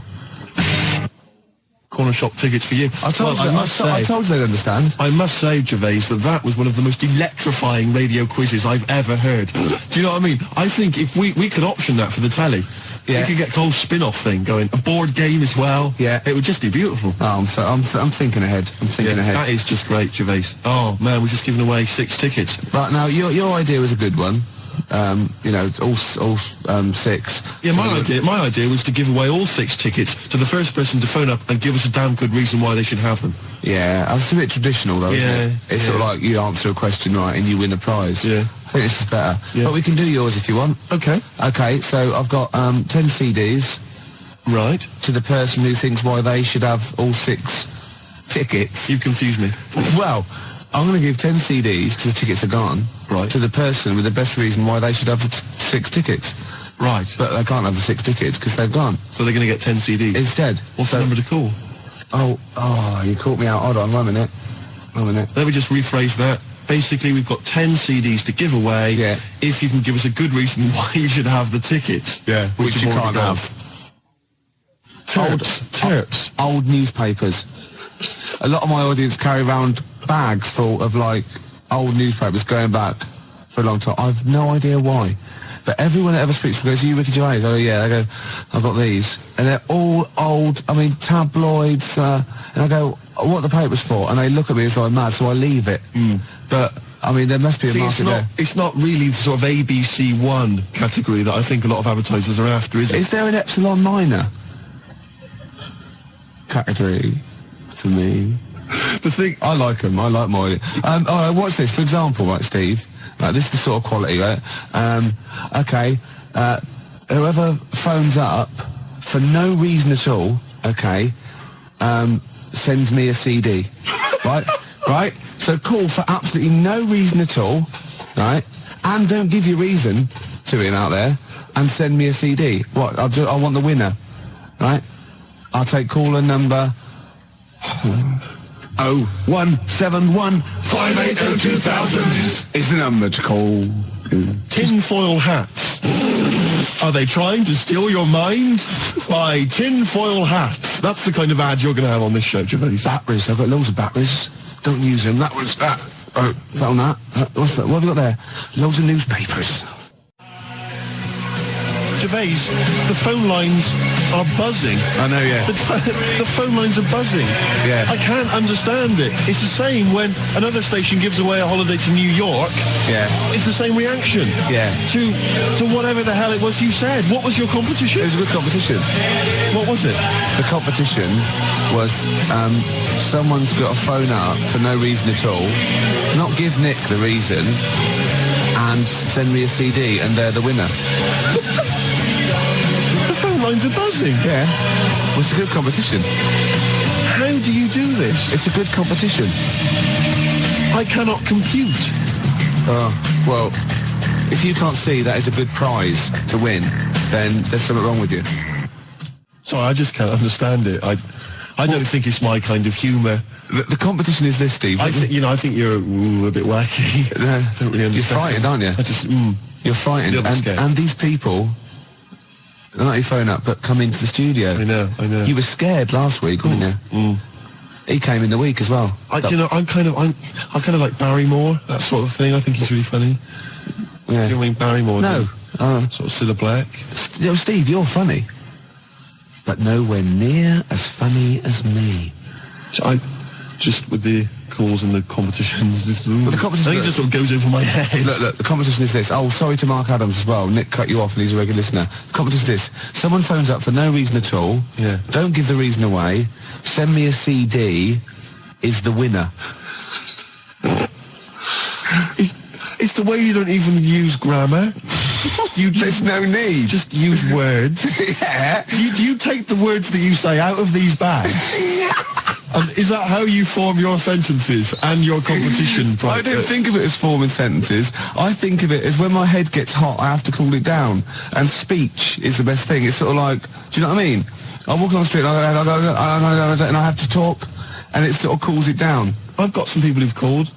John has called from North Harrow, Louise from Clapton, Claire from Hendon, Paul from Maida Vale. Yeah. I don't know why they called. No reason. I don't know who they are. No reason.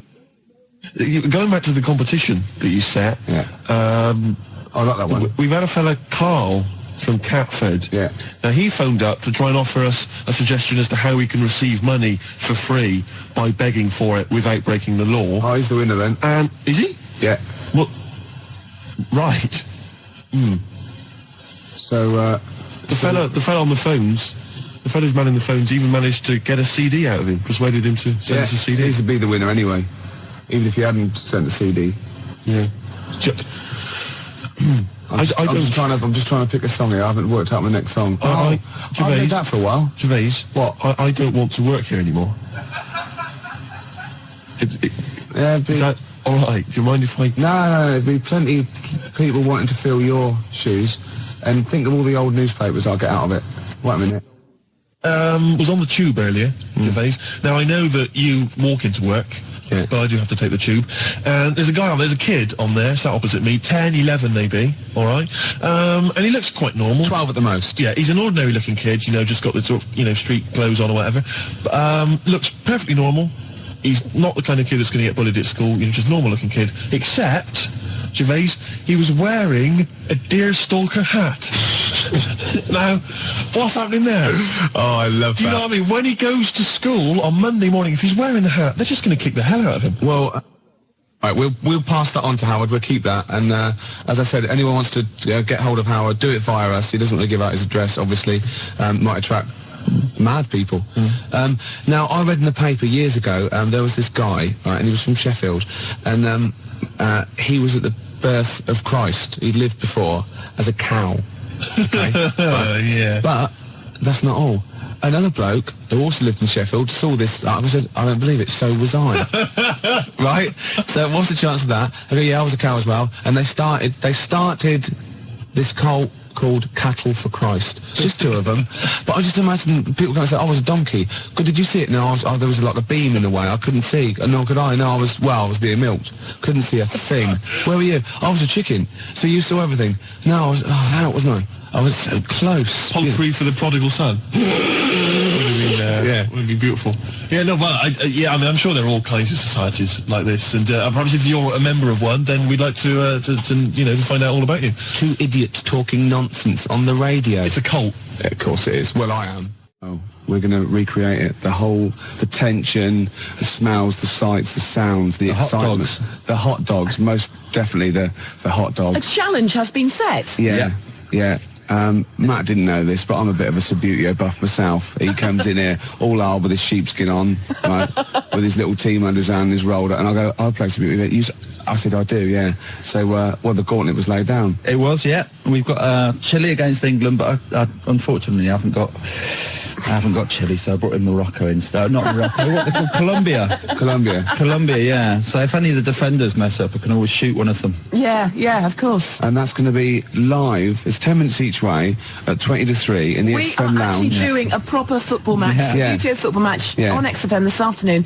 Kick off at 20 to 3, so it's 10 minutes each way. Yeah. And we'll be dipping in occasionally to see The little boy how it's Fraser is going to be the referee. Marvellous. He's the only one that can fit on the pitch and run round. Of course. without disturbing any of the players. Of course. It's a work of genius. And I've picked my team.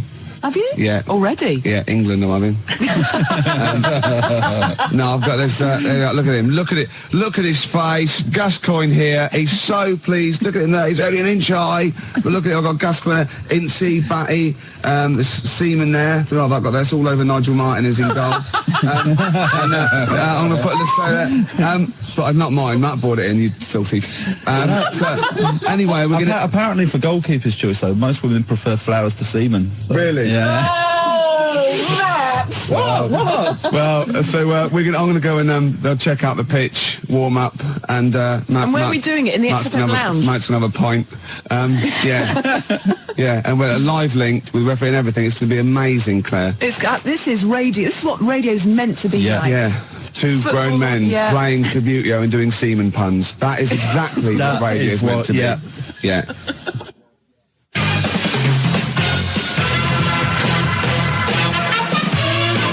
Okay, let's cross over live now to the living room just down the corner. Let's round the corner, down the corridor. You know what I'm trying to say. The crowds are there. Ricky and Matt are there. Are we ready? We're ready. Kick-off. Let's do it. I've won the kick-off, Claire, and I'm starting off here. Oh, there's some of the crowd, and it's off. We're away. It goes. It's a beautiful thing. He's moved down the pitch. It's gone for the... Oh, no. It's Chile now. Chile on the break. Oh, it's a foul. It's a filthy, dirty foul. England, the crowd don't like that much. And he's run up there. There he is. He flicked a plastic man. Barry Spinnaker there, and little Tommy Tompkinson from the airline. Jimmy Twizzler. Oh, there he is. Oh, but they've given it away straight away. It's the number 11 there, and he's running. Oh, it's a goal kick. It's a goal kick. There's little boy Fraser there on his horn, right? On his high horse. Half time. That's it. No, we'll be back in a minute. That's ridiculous. Riley. That is stupid. We can have a penalty shootout though. I nearly sprained myself then. I had to stop in mid-swing. That's happened before though. We will be back at the XFM Mum, I don't want any tea. I'm busy. You're very good with your fingers. Right after this. The score, England versus Chile, is 0-0. It's time to go back to the XFM living room.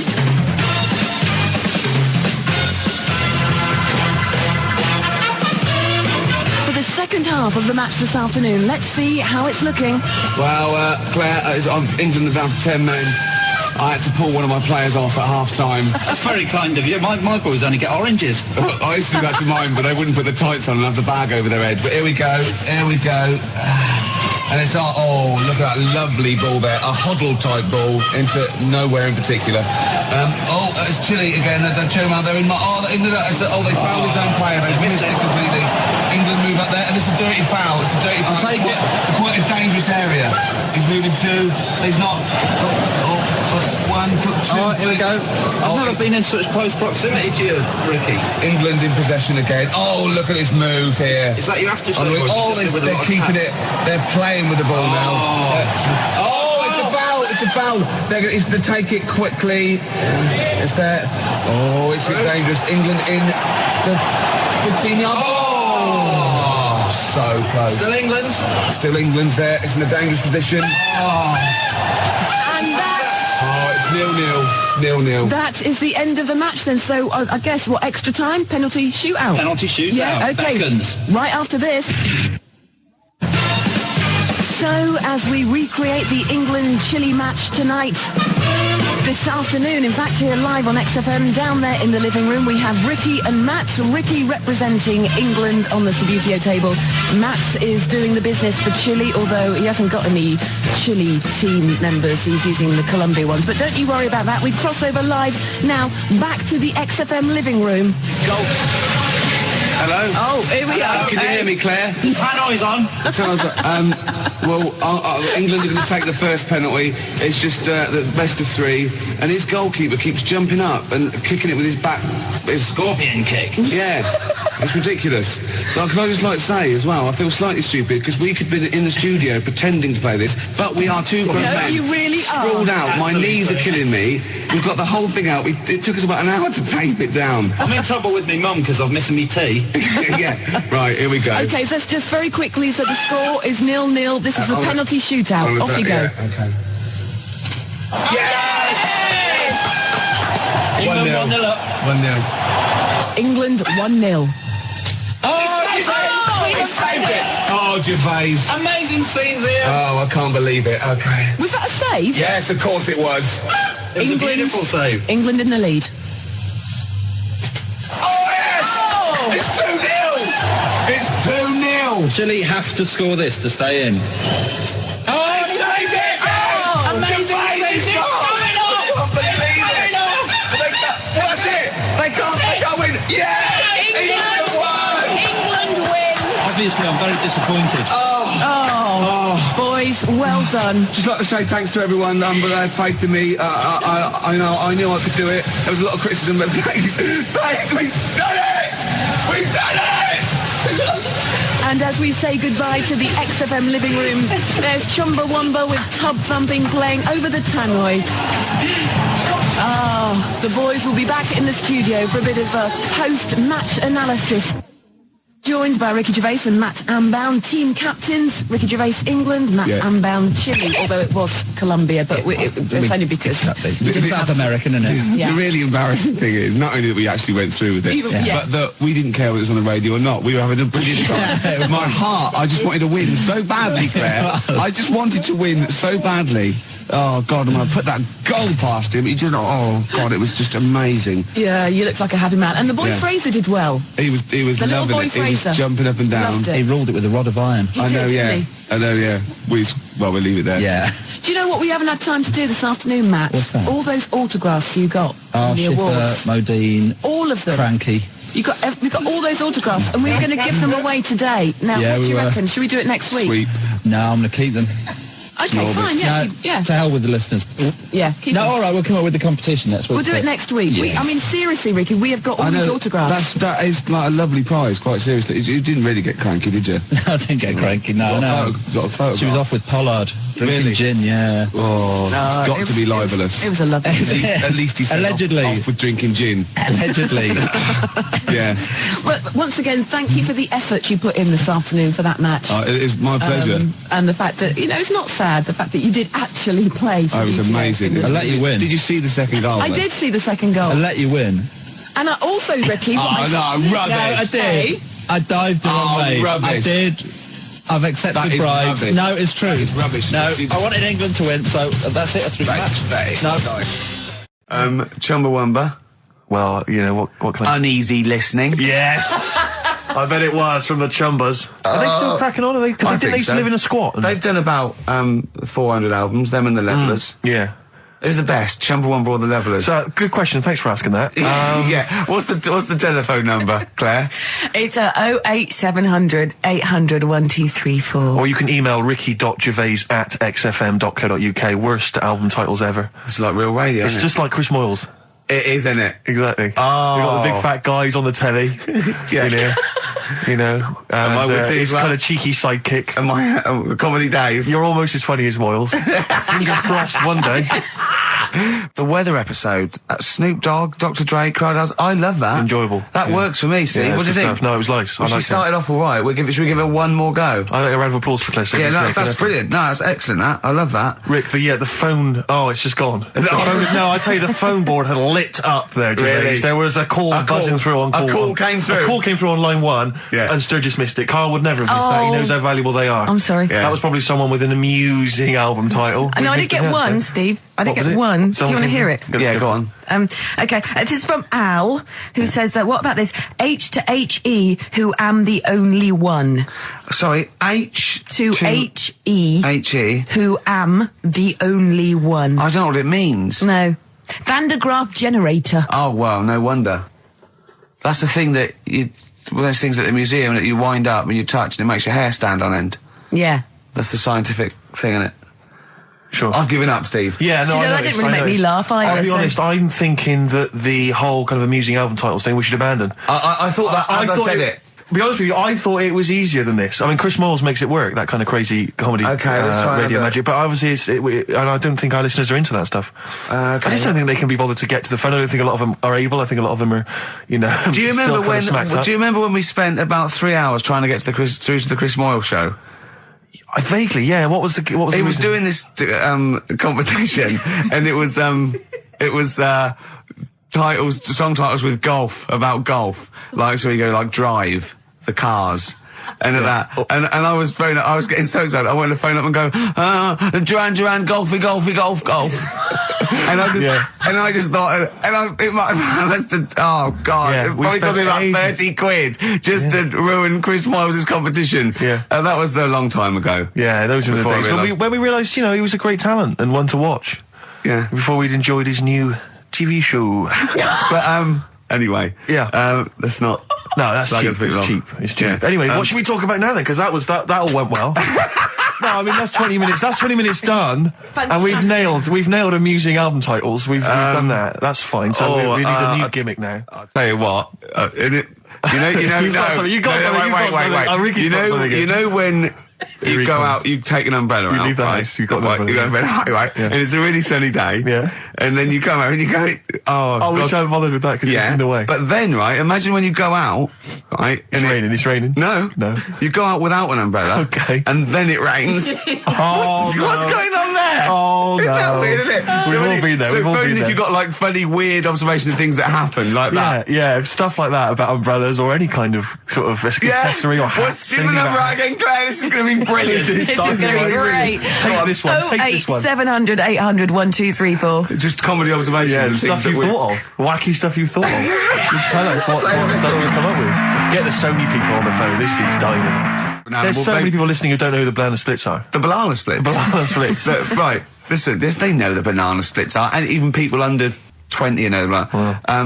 Snork, Fleagle, Drooper. Who was the other one? If you can remember the name of that. What's the number? Because I actually want to know this. This is what radio's for. When I can't think of something, they tell me. Yeah. So it's 08700 800 1234. Drooper and Snork. I've no idea.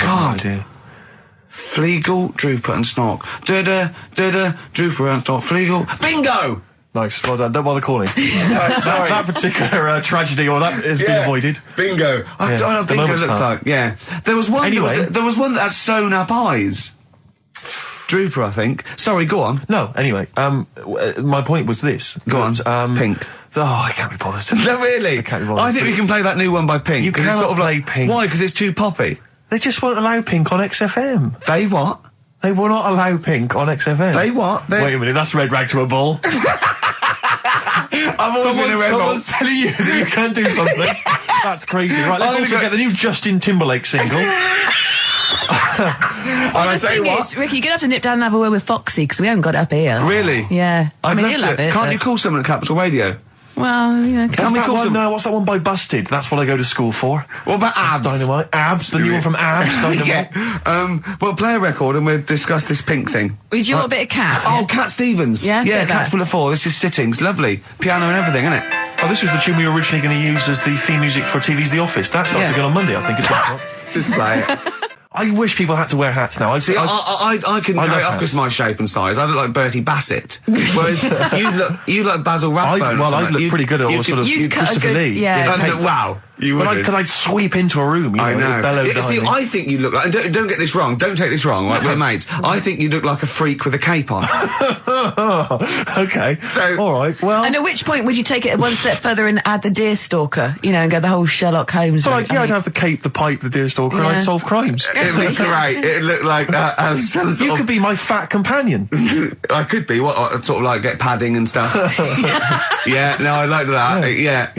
Yeah. I'd like to solve more crimes, if I'm being truthful. I would love to solve crimes. Just to solve one crime would be great. I wouldn't matter if I solved it. If they police came to me and said, I'd just look at the first block, go in. Yeah. Just get it off the streets, you know what I mean? Just like, tick, done that. Sure, yeah. But I just feel there'd be something, I feel like maybe because like in TV shows, it always used to be, they were a doctor who also solved crimes, they were a plumber, they solved crimes. Quincy. But, a couple of sort of BAFTA-winning writers, what did Heart to who Heart also do? solve crimes. That'd be good, that'd be great. What did Heart to Heart do? They were just millionaires. They were just a millionaire couple who would invariably what was the Murder They She did Wrote? that every week, though. Every week, Heart to Heart. Murder She Wrote. She wrote it and she solved it. We solved it. It's brilliant. Murder She Did wouldn't have been such a good sort of thing. No.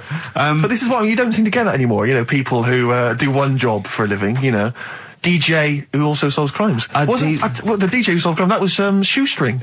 Was he a DJ? Yeah. He was Eddie a private Shoestring, ear, wasn't he? He was a private ear on the radio. Is that what was the thing they did? Not private eye, private ear. Is that what they said? Yeah. And how did he solve it? He worked out clues for call-ins and stuff. Yeah. No, he used to leave the building. He didn't just sit there and play records and then try and guess. That's great. Give us a call on the usual number if you've got any idea who murdered.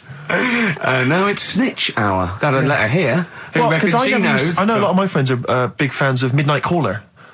Do you remember Midnight Caller? Was he a DJ who solved crimes? Yeah, it was one of those late night things in America, wasn't it? But was he a DJ? He solved crimes, didn't he? I don't know if he'd solved crimes or just solved... If you've ever solved a crime, email us. Puzzles. He had one of those puzzler books. Weren't you on the front cover of Puzzler once? One of those things you get. Weren't you? Puzzler. Were you? Was I?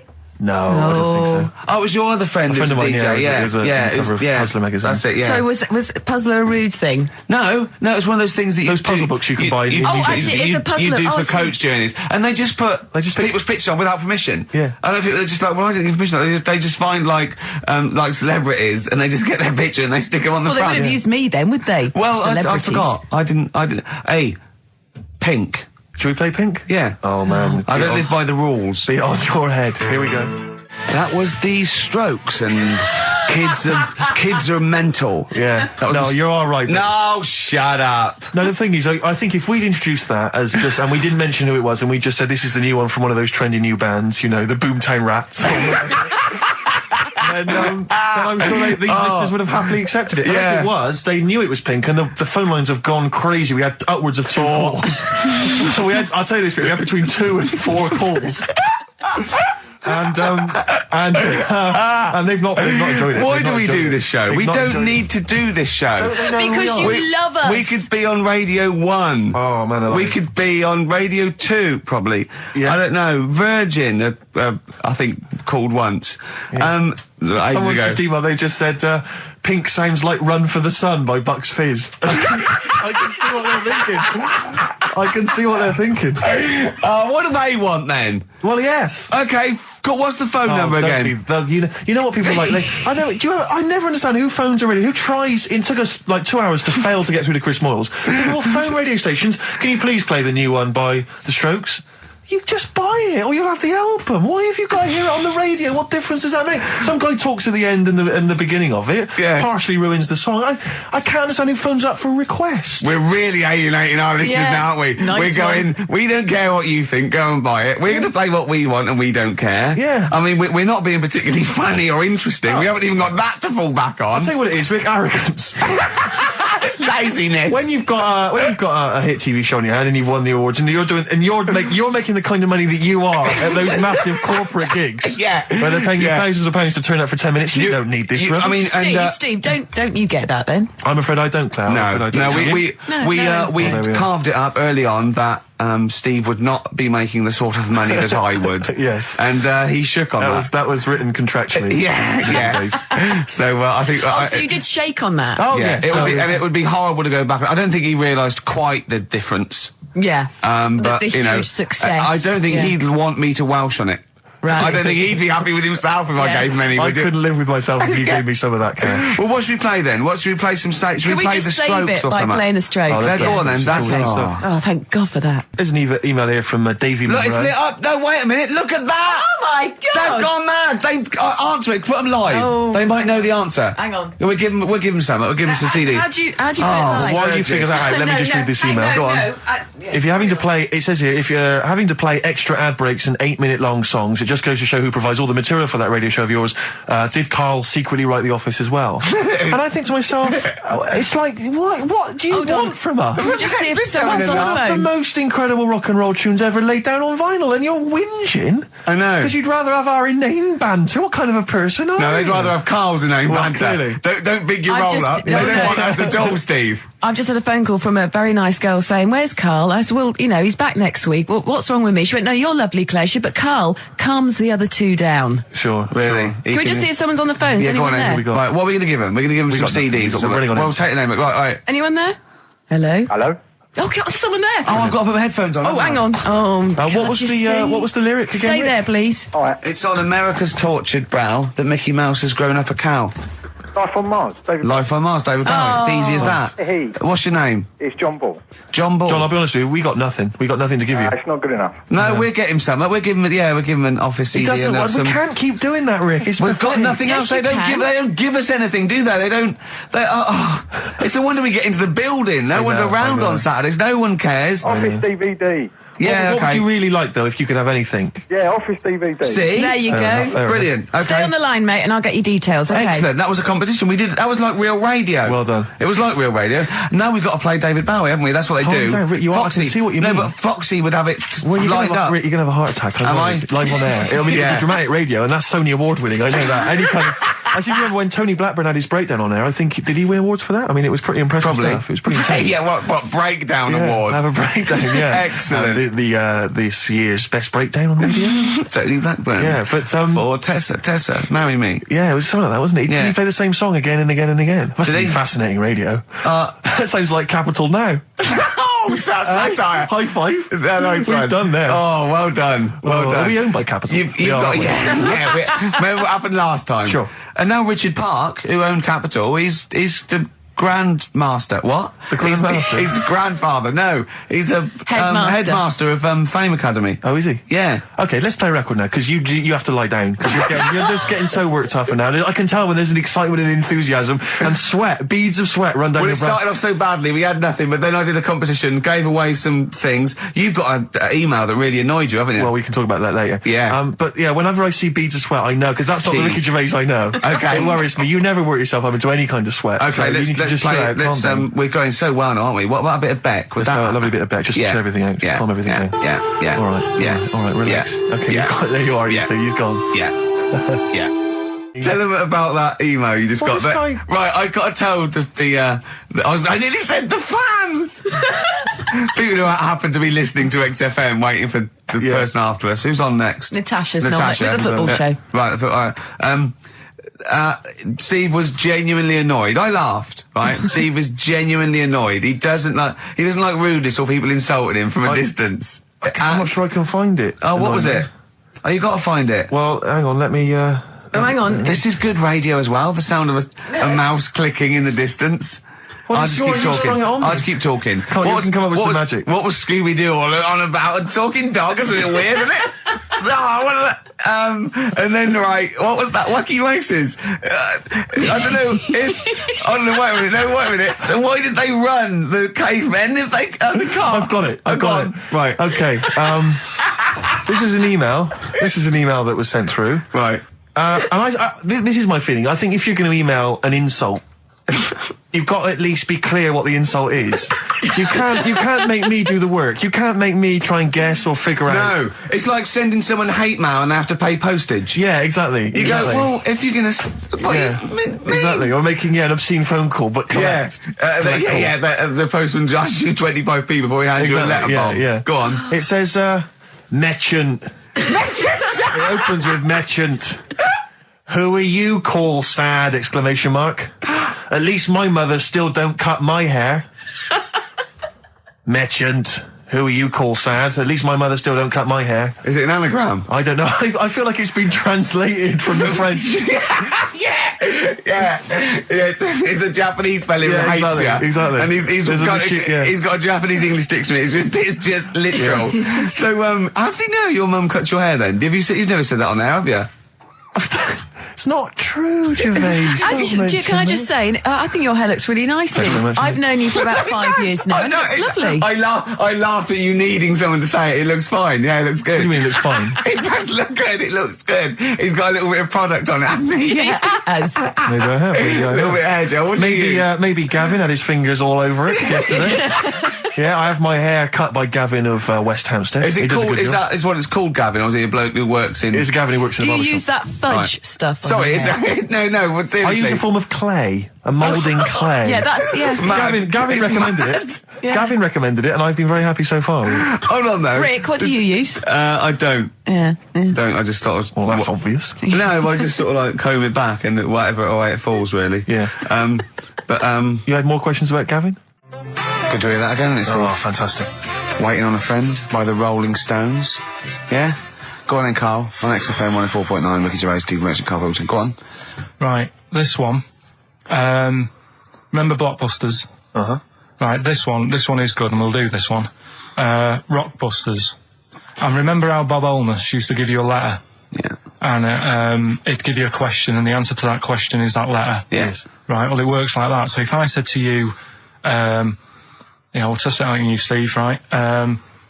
Right, welcome to the show and that. Hello. Let's play, right? And I say, right, your first one is W. Mm-hmm. And the cryptic clue, because it's done like crosswords. Okay. So not quite like Blockbusters. Well, this young man prepared for his death. And it's a W, so the answer. And it's not always going to be like our sort of music, it can be any sort of music that's out there. So the W is the name of the answer. I understand that, but is the answer always the band name, or is it? Yeah. It's always the band name, is it, or the artist? Yeah. And so would the W be the surname, or would you have both the initials if it was someone's name? Would Elvis Presley be EP? Don't get annoyed, Karl. These are questions that I knew would be asked. I know because he tested it on me. So you've got to tell them. Well, That's the point. Know the rules. If it was Elvis, I'd probably do E.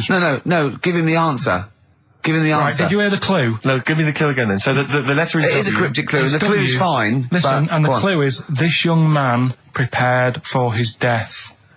This young man prepared for his death. Yeah. This young man prepared for his death. And it's a W. And it's his first name. That's what he needs to know. That's the, yeah. Yeah, but I don't... Well, shouldn't we have the initials? Wouldn't that make it easier? I mean, yeah, but it didn't do that on Blockbusters. It just had one letter. They did. If it was if the gold run, they often had for 3 or 4 did they? letters. Yeah. But it was normally just one word. It wouldn't have been a name or something. All right then. Y. Will Young. Excellent. Right, I didn't understand it. What was this the young Will man prepared for this young man? So he's sort of mixed, sort of cryptic. Yeah. But I mean, it's a good effort. That's better than usual. No, that is better than usual. It's not bad, is it? So do you want to play? Let's play Rockbusters. Yeah, Rockbusters. How many of these have you got? No, because let's just clarify a couple of rules here, Karl. Let's just make sure we thought everything through, because I'm pretty certain when they get these things on TV, they at least have a go at them in the office first before they put them straight on there. I'm sure that's how it works. I'm sure Bob Holness just didn't turn up the first day, and he goes, "Don't worry, we'll wing it. It'll be fine. Bring the students in. Let's have a go." I'm sure they did a bit of preparation. So let's just check. We've got every base covered. Yeah. Firstly, how many questions have they got? I'll tell you what. Let's do this off air then. Should we play a great tune? Well, yeah. Well, people need to call in, don't they? Because we're doing it, aren't we? Yeah. It'll be all right. And there's good stuff. I've got CDs, right? I've got some compilation stuff and a couple of videos and that. So that's what they're playing for. Uh-huh. Call up now. 08700 800 1234. get them on the air, we'll play the game. Brilliant. Yeah? Yeah.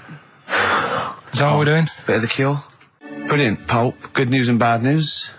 Bad news is we have got enough callers to play Carl's game. The good news is we don't have to play any more adverts in this show. So, if it doesn't work, sod it. Right, who have you got on the line, Carl? Sam. Let's just remind ourselves, what's the game? It's Rockbusters. Okay, now calm down, Karl. I know you're a bit stressed. You've got a lot to do, but don't worry, you've just had a holiday. Throw this desk out. Let's throw it out and start again. Rick, don't get stressed. Go on then. People wouldn't think it was us if this show wasn't, half-baked and ill-formed and generally shoddy. That's what they've grown to love. Okay. All right. Sam? Hello? Is it sounding all right today? It is, just about. Right. Cheers. Sounds worse. Right. Yeah. And so we've got Sam on the line. Who else have we got there? So we've got Tim as well, haven't we? Hello. All right, Tim. Tim and Sam. Right, You sound quite similar, lads. Could one of you affect an accent or something? Which one's Tim? Yeah, it's me. Okay, which one's Sam? It's Sam. That's slightly deeper. Yeah. And they're not against the clock anyway, are they? So it doesn't really matter. I suppose not. So I think Steve just wanted a bit of variety. You okay. You understand the rule, lads? Can you explain them to us? Right, play it.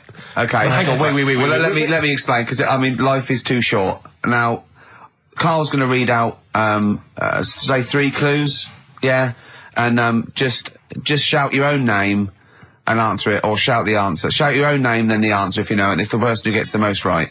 Okay. Is that all right? Yeah. Yeah. So here we go then. Okay then. So shouldn't it be the first to 3? Well, yeah, but then he hasn't got. Yeah, I've got enough. It's fine. He's got enough clues for that. Right then, here we go. Welcome to the show. Oh God. Right. The first initials ST. Right. Is that right? ST. Well, I don't know. We don't know, do we? How do we know? Here we go. ST, and the cryptic clue is better than the average homeless person. Okay. Sorry, I think, is that a band? Yeah. Is it an old band? Yeah. I think that's one word. All right then. S. It's an old 70s band. Better than the average homeless person. Tim. Go on. Supertramp. Supertramp it is. Yeah. Well done. 1 point to you, No idea Tim. why that's right, by the way. You don't know. You don't understand why it's right. He's a super tramp. Oh, right. Better than the average homeless person. Yeah. Yeah, cryptic. Yeah. Okay, second one. Come on, Sam, you got. That's actually quite good for Karl. Trust me, Tim. Take that as a good clue. Because okay. We won't do this again. Wait, 1-0 to Right, here we Tim. go. Right. F. The letter is F. That's the next one we're moving on to. And the cryptic clue is: the little girl is hungry. What shall we do? The S or F? I've got it. F. Ready.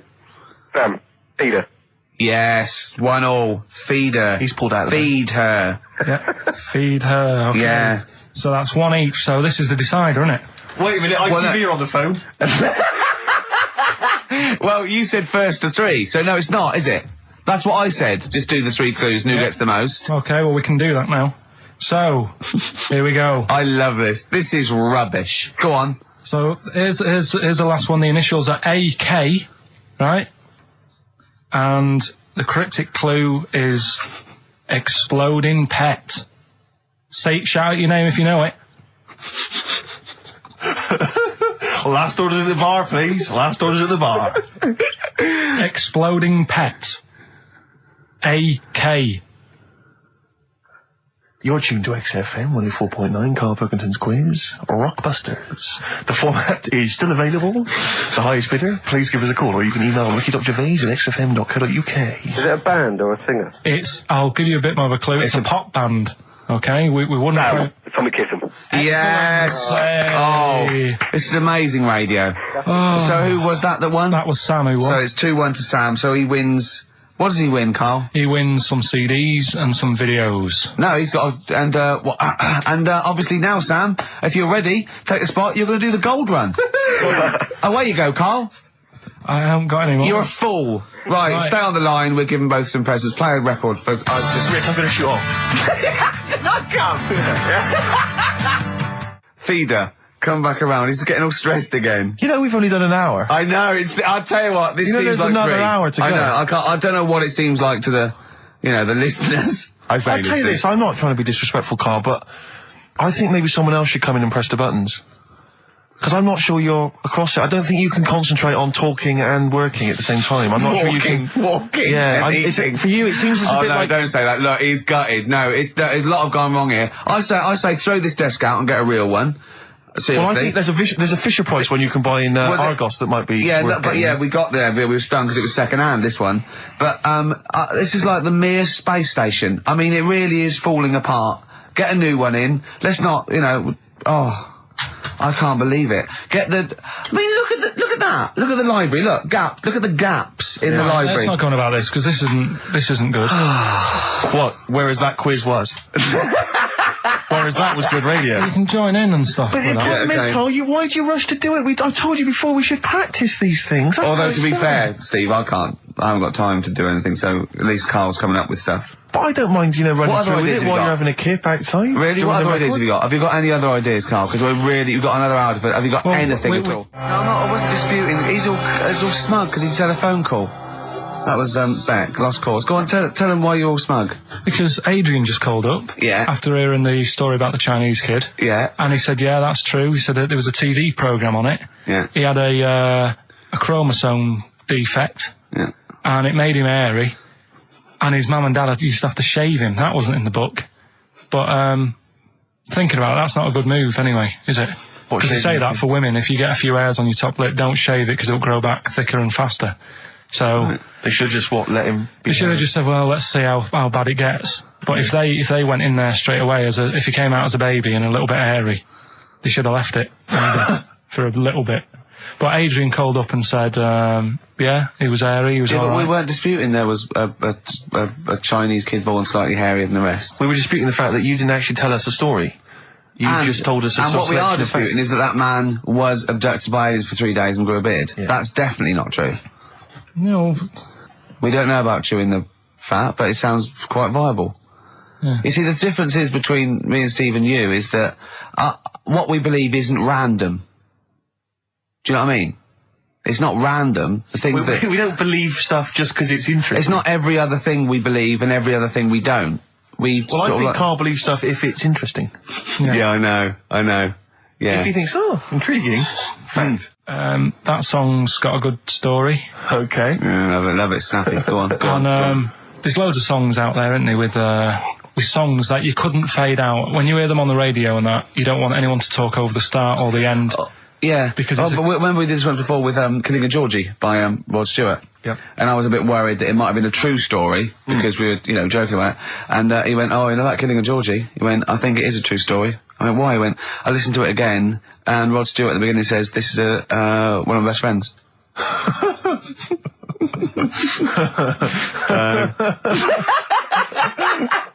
It's brilliant, isn't it? It's genius. So there's loads of songs out there, and what I want to do, we want to get the audience involved in this. So if you've got like a favourite song that's got a really good If you've got an audience. Yeah, go on. And they email in ricky.gervais@xfm.co.uk and they say what the song is now. What would examples be then? Examples, ones that jump to mind straight away for me. Elvis, In the Ghetto. Yeah, good one. Brilliant. Andrew Gold, Lonely Boy. Absolutely. Don't know that one. Eminem, Stan. Right, yeah. Good one. You couldn't fade it out, could you? Because you go, well, what happened? Yeah, no, absolutely. And that's what I'm saying. Not just any sort of pop song that keeps repeating itself. And, it's like, it doesn't matter. It doesn't matter if it skips or, you know what I mean, if you turn the radio off. Yeah. But I'm talking about Ernie, songs. the fastest milkman. Yeah, that is a good story. Oh. Yeah. Do you know that one? Yeah. Yeah, it's a story, yeah. Ted from Teddington, he drove the baker's van. Well, So what have we got then? Have we got one? So we're going to kick it off today with Stevie Wonder, Living Just Enough for the City. Okay. And just briefly. Sum it up. Right, Yeah. if you are nipping out, maybe you're in the car and you're about to pull up somewhere and get out, what it's all about is a lad who's growing up in like America in some rough area, right? And he's trying his best to do well and get a job and everything, but because of where he's from, he's stopping him doing that. Right? It's like how I grew up on an estate in Manchester. I had to leave there and come to London to do all right for myself. Yeah. Right?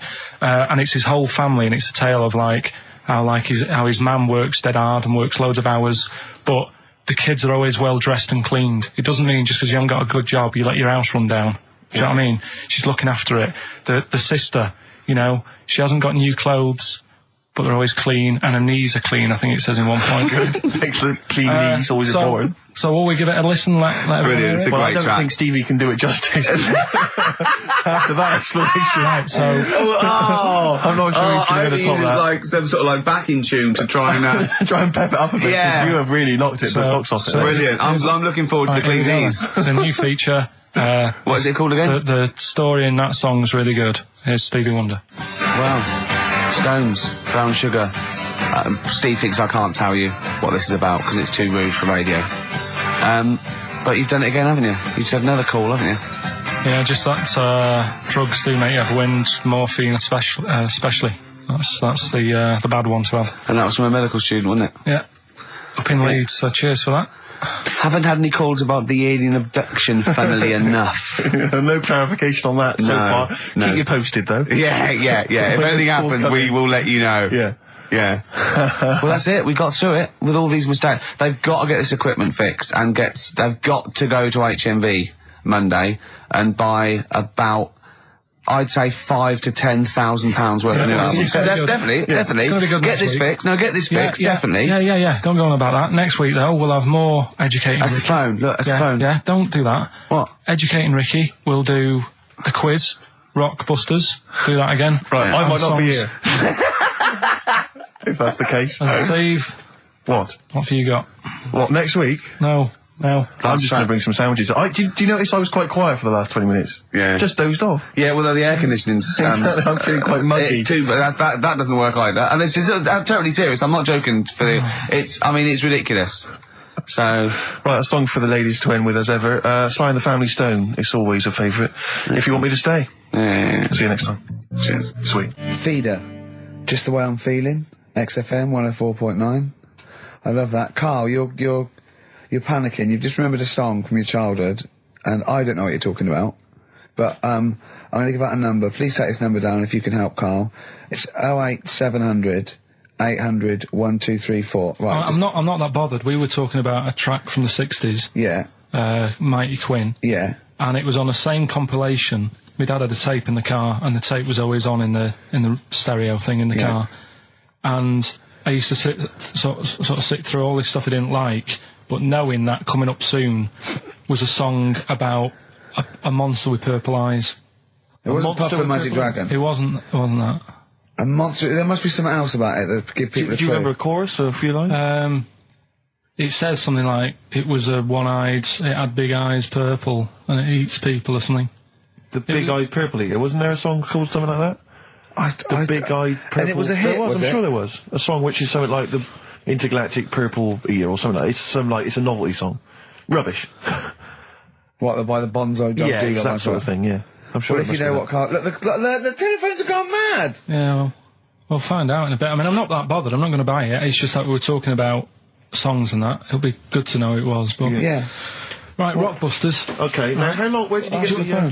What, do you want to just answer Well, that? that's the phone, so just answer the yeah, phone. see what it is. Just see someone's... Hello? Hello, mate. All right. Yeah, that song, I don't know if it's by, or is that what you want? That's the bit I wanted, really. What's the name of the song? Well, you know how it goes, it's like that, born nights on a dawn, the Yeah. Oh, yeah. Sorry, I don't think you've helped much, though. You can't remember what it's called or who it's by. Well, no, I mean, I know the tune, but that's about it. But he's It done seems well. to me- Steve, yeah, he's done well. He's given up his spare time to call in and sing us a song. Don't diss him. Rick, I'm concerned he's just only marginally remembering it more than Karl is. It was actually in, I think it was in the Blob. No, it was in something like the Blob, actually. I think Steve McQueen was driving away and it was running in a sequence. This is so very familiar. Thanks very much, mate. See if we can get a title off someone. And XFM. Hello, yeah, I know the name of that tune. Go on. It's the Purple-Eyed People Eater? Yeah, that sounds about right. Who is it by? Yeah, well, I'm just at work and... Who is it by? It came to my mind. Do you know who it's by? I don't know who it's by, mate, sorry. This is not enough information. I wouldn't phone in We if I didn't had half ask the them, information. but we asked them just what the tune was. But I want someone like Paul Gambaccini to call in. He knows what chart position it got to. Right. Thanks very I don't much. think this is enough information. That's two people. The thing We barely is, got if any you know the information title, from we can put it in the internet, can't we, and find out who did it. Yeah. That's full of Brilliant. information. Well, thank you very much for calling in. I don't know why they bothered, frankly. Right, Sorry, no, I mean, I just think if you're going to bother to call in a radio station, have the facts. Have all the facts you have. He hasn't got the facts, and he runs the radio station. He doesn't run it. They keep him here like a mascot. He's like a pet, isn't he? They have him running around the office. God. Now listen, it's Rockbusters. I've got the prizes here. Rick, I'll be honest with you. I mean, we've given away some shoddy stuff in the past. This is the worst collection. Tat, is it? This is really scraping the bottom of the barrel, Carl. I mean, let's hold on. The how phones many are going more mad. of these can we give away? If you're still phoning, hang up because we're not going to bother anymore. We're really sorry about that. Maybe email us or something.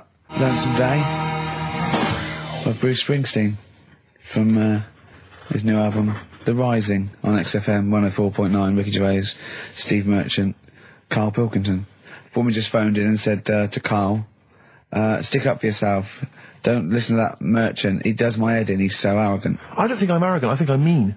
Yeah. I just think I'm sort of objectionable. I don't think it's arrogance. I think it's sort of nastiness. Yeah. I'm just not a very nice person. But believe me, I'm not arrogant. I think I'm pathetic. We've had a lot of emails saying, could you bring back White Van Karl? Oh, yeah. Which is that section of the show where we ask the questions that the Sun asks someone else. Random punters of Karl. But sadly, recently, they've got very politicised and very kind of, basically a little bit depressing. So there's not really anything appropriate. Supergrass, Seen the Light, XFM 104.9. We're a little bit worried. We might have a technical hitch here. We've had no emails, and usually we get loads and loads. So we're worried it's us. Can someone send an email? Yeah, just a test email. Yeah, but we won't know if they have or not. They might just be ignoring us. No one might be listening, Steve, so this isn't proof. I guarantee there's at least one person who would send an email. Maybe if Dickie Anderson's listening, he could do it for us. Anders! Do us a favour for all the pleasure we've given you over the last few years. Ricky.gervais@xfm.co.uk. If you haven't heard the Rockbusters, might as well give them out. Well, let's check the emails working before we do that. Yeah, otherwise it's a complete... This whole show has been a sham and a farce and a waste of time. Well, I think they can take that as read. Well, listen, still to come, right? We've got, the monkeys thing. Oh, chimpanzee that! And when I was out last Sunday, right, at Johnny's birthday party, Steve was there. Yeah. Got talking about stuff. And a debate that we didn't really finish cropped up. It blew your mind, didn't it? Amazing. Oh, I know about this. Steve told me. This is the infinite amount of monkeys. Or a monkey with a typewriter at an infinite amount of time would eventually come up with the works of Shakespeare. Yeah. There was no debate. It's a philosophical, mathematical problem. There's no debate. It's true. It wouldn't happen. No, listen, Karl, listen. Infinity sorts it all out for you, right? An infinite amount of monkeys at a typewriter, right? They do everything. They type everything.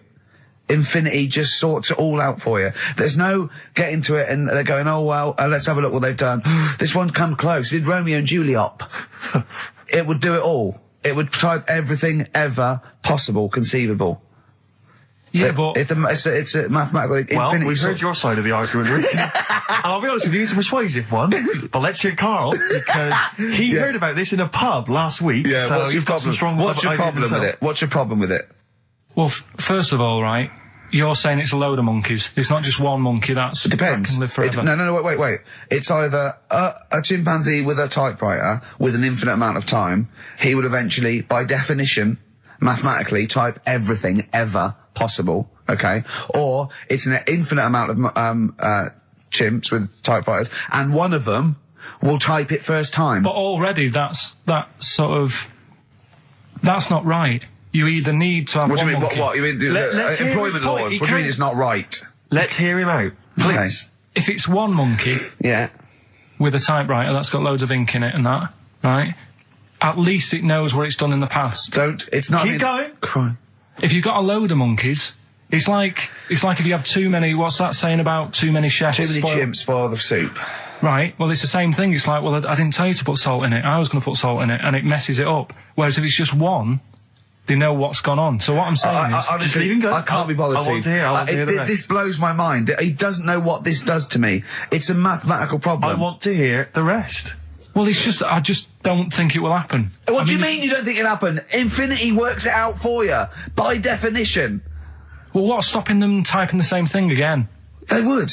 in fact, the problem should be if you had an infinite amount of time that it would type. It works for Shakespeare an infinite amount of times and everything else an infinite amount of times. But you know, that's not as. But not Shakespeare. Oh, shut up, you idiot!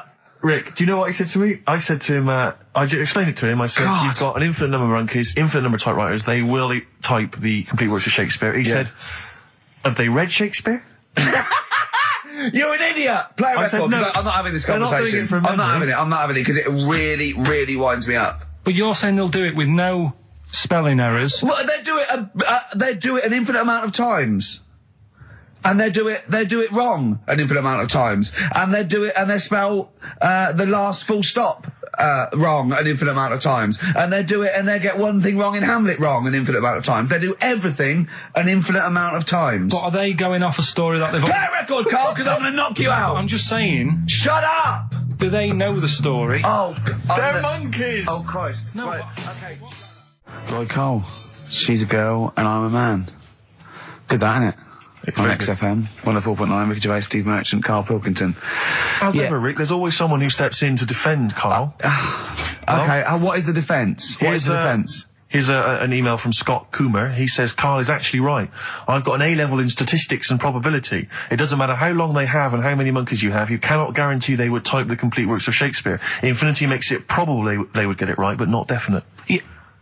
Well, yeah. Yeah. That's what I was saying. No, you weren't saying, Karl. You don't understand it. Infinity sort of sorts it out. That if they do anything, they nearly do everything, won't they? No, I mean they'll give it a good shot. No, that's not the point. But the I'd point be is surprised if they did one page right. Right, listen. It's not to do with consciousness. It's not to do with them aiming. They are just bashing away at the keyboard. It's like they're used to show that there isn't consciousness. They chose the chimpanzee because it can type, presumably, hit the keyboard. It's because they hadn't come across you at the time. Yeah. It's to take out thought out of it. It's to take out reason and trying, right? It's just random. They're saying that if you typed enough things, if the computer was left typing everything, if you left it for an infinite amount of time, and they chose Shakespeare because there is meaning behind it, and it's difficult to get it exactly right, to show you that Infinity would come up with it's not just Shakespeare, it's every novel. It's everything. Fairly eloquent there from Gervais. A quick riposte, please, from Karl Pilkington. No, I'm just saying, what I don't understand, if it hasn't read it, then how does it know where it's going? Listen, right, listen, right, Can I just explain to people, right? Some people have said, why are you cruel to Karl? He drives me mental with things like that. What do you mean, well? Let me just take a breather. How do I do your editing?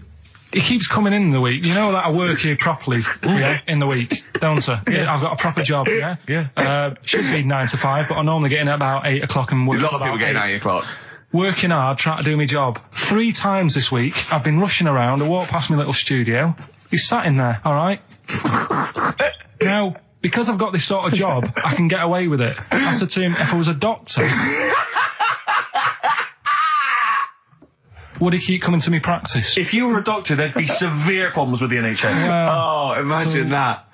The standards would have lowered so much if you can arrive at the hospital, you're a doctor. We'll pop in, I'll go to lunch, don't we? We have a little lunch break, don't we? I go, come on, let's go now. He goes, I'm busy. I go, come on, let's go now. He's going, you're doing me head in. Well, when I was talking about the monkey conundrum with Karl, he said to me, right, if I had a day off work, and I was, say, watching the TV, and with one hand I was typing a typewriter, would I type Shakespeare? I mean... Yeah, but you see, there's certain things. We were talking a little bit about this stuff the other week, weren't we, when we said, you were going on about Einstein, and I said he's not that good. E equals MC squared. It sounds good, but I've never used it and that. I've never used it! You haven't used 2 and 2 equals 4, Karl! The fella with an apple fell on his head. It could have been anyone sat under that tree. Do you know what I mean? It's just annoying. Lucky. And it just happened to be a genius. Newton gets all the credit for his laws of the universe. Well, other people were working whilst he was having a lunch break under the tree. So in a way, it's like he didn't deserve to have that success story. Again, forget the apple and the tree and whether he was sitting down having a lunch break. It's totally irrelevant. Yeah, but what I'm saying is there's certain things that will just happen. It's like, I think we were talking when we were out eating the other week. we were talking about Noel Gallagher. Well, this is the reason the monkey discussion came up, right? Noel Gallagher. I don't know what to say. I don't know what to say. Rick, I don't want to misquote Noel. I'll be like Herbert Lom in Clouseau. I'm going to get a twitch whenever he opens his mouth. I don't know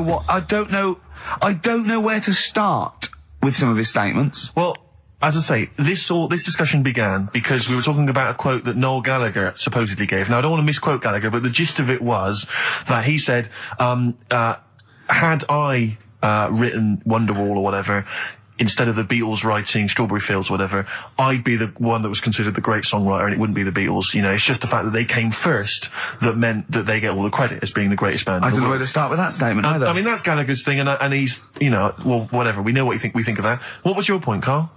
You agreed with him, didn't you? Yeah, I reckon. Right? Do you know we've talked about putting a baby in a room before and it'll know what colour it is and stuff? If you've got a room that's painted red. Right, but forget that, because that's going to confuse Hear him out. Listen to me. Say if they did some new TV show, right? Like, what's that film with Jim Carrey in where The Truman Show. The Truman Show, right? So they make up a little room, and some woman has some kids, and you say, right, let's put the kids in this room, and they don't know what's going on outside. They don't know anything about, like, EastEnders and that. It's like their little world, right?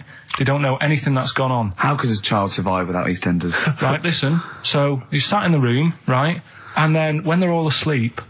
Right, wait for this bit. Someone Have you heard this bit? Wait for this bit. They're all in a room. Yeah. They're asleep. Yeah. Someone pops in, puts a guitar next to the bed.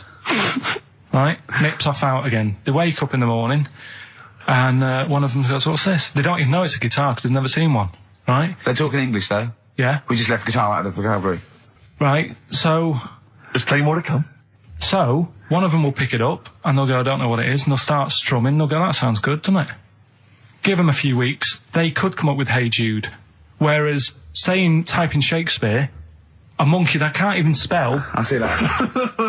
You can't answer it. I might come with you, Rick, if that's all right. Because we've got to sort out that Christmas special as well. Yeah, no, sure. All right, I see that. I'm shooting off then as well. Cheers, Karl. Flaming Lips. Yoshimi battles the Pink Robots on XFM 104.9. Before the ad break, Steve Miller Band, Fly Like an Eagle. Great track. Lovely to hear that. Brilliant track. We're not scared of playing that sort of stuff, are we? Indeed. We've got some great... I think we're underestimated here. People think we're just like, you know, two guys and a buffoon in a room. But we're so much more than that. We try and put together a whole package for them, don't we?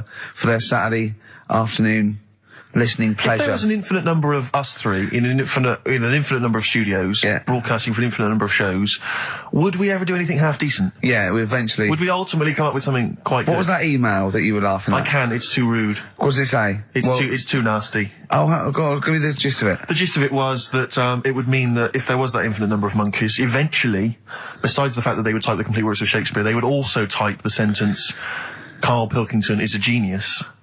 But the email also said it would also type Ricky Gervais is I can't say the word, but I know. Yeah. But the number of times they type it and write Karl Pilkington is a genius and Ricky Gervais is a cund. Exactly. Yeah, that would be there a lot. Come on, someone talk. I'm looking at his face, his headphones are too loud. Instead of turning them down, he's just grimacing, going, these are too loud. I don't understand it. Yeah. How have you lived this long? How did you make it to 30 without getting squashed or eating something deadly poisonous? I told you, I used to choke a lot. We've had an email from... placebo, the bitter end. We've had an email from Andrew Forrest, who has just simply entitled it, Karl Pilkington. Oh, Karl Pilkington. What do you think of that? That's got to be your new name from now on. Oh. I had a mate who used to use it. What, he used to call you that? Yeah. Was that your nickname at school, Pilkington? No, it's not my nickname. It is now. No, it's not. It is now. Pilkington. Pilkington. Oi, Pilkington. Oi, Pilkington. Pilkington, do my homework. Where do you live? Where do you come from? Pilkington? No, there's this lad who called Mark, right, who I used to go to school with, who used to call me that. And his mum, right, was like obsessed with cleaning. And I was never allowed in their flat. He makes the place look untidy. So she used to, I don't know if it was just me or all his mates, but I used to turn up and she goes, yeah, he is in, but you know what you've got to do? And I used to have to go round the side of his flat, and he had a computer, right, which I used to play. I didn't have one at that point, but he had one. And I used to have to go around the side of the flat and stand at his bedroom window with his window open, and I'd be sort of leaning in playing the game. You are joking. I'm not, his mum. You had the weirdest upbringing I've ever heard. The things you were willing to do. It's the strangest. What is this town like? No, I stopped going once. Was there always music? Like, there's the horse in the house there. Oh, look at these two kids with big heads and webbed feet. All right, Ronnie. All right, Reggie. What was it like? She was obsessed. It is like you've grown up in a cartoon made for children. Yeah. No, his mum was really obsessed with cleaning. Can I play it through his window? I used to. Mrs. Ramsbottom, can I play it through Mark's window? Aye, you know what you have to do. She used to be up till about 3 in the morning. Pilkington again? Have you washed your hands? What, up till 3 in the morning? Washing? She used to be up doing the tiles in the kitchen. Washing until 3 in the morning? It was at 3 in the morning. And for ages and ages, that saying that out on the tiles, I used to think that came from, like, his mum. Because she was out, like, cleaning them late. So, till I was about 13, I thought that saying, out late, on the tiles... Yeah. Was... And now you're not confused by anything. Well... There's no misunderstandings in your life now, is there? See the grass, seen the light. I just think of people... sort of a Saturday going, you coming shopping? I go, I can't, I'm listening to XFM, there might be some monkey news. And they waited 2 hours for that. What sort of a show has a feature called Monkey News? Well, I have to say, the monkey story has been corroborated. Which one? Well, this one, it says, police in Britain this week are on the lookout for a very different kind of burglar. A chimpanzee who has been sighted breaking into a house in Hackney, stealing a mobile phone and leaving. The chimp is also the prime suspect in a break and entry in a nearby house where part of a radio was taken. One policeman stated that it might have been trained to steal, but a monkey's not going to think, that's a mobile phone, I'll just have that. Look at Karl's face. Yeah. Fact. That's fact. WC, featuring Snoop, The Streets on XFM 104.9, Ricky Gervais, Steve Merchant, Karl Pilkington. I think we should kick off with a bit of a competition. I think we should get the listeners involved here. Phone up if you want to play XF Family Fortunes. Now, a lot of people, of course, won't be familiar with this because we played this in the very early days of XFM. Yeah. Do you want to explain the rules, or do you just want people to phone in? It's like Family Fortunes. We need two of you. I asked you... Do you remember we discussed this before? You can't say that. Yeah. And so get two on the line. You're competing against each other, and so it's fingers on the buzzers. Will you stop chewing, picking your teeth? I mean, even if the listeners can't, it really annoys me. It is a bit like having a chimp in the room. Do you know what I mean, Karl? Right. Have you ever seen him eat hot food? No. Honestly, it is like a chimp. Oh,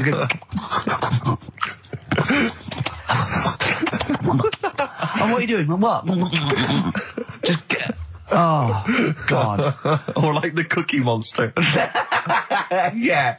Oh, God. I'm never annoying, Karl, so why are you? Do you know what I mean, Steve? You're so annoying. I'd say, have you been with him for trying to have lunch with Ricky? Yeah. It's the hardest thing possible. Yeah. You wander around for hours. So, a combination, it used to be bad even before he was a celebrity because he has a tolerance level. It's extraordinary. I mean, he is irritated by a car honking its horn in the street. He's like, I can't believe it. Let's go in here. I'm so angry.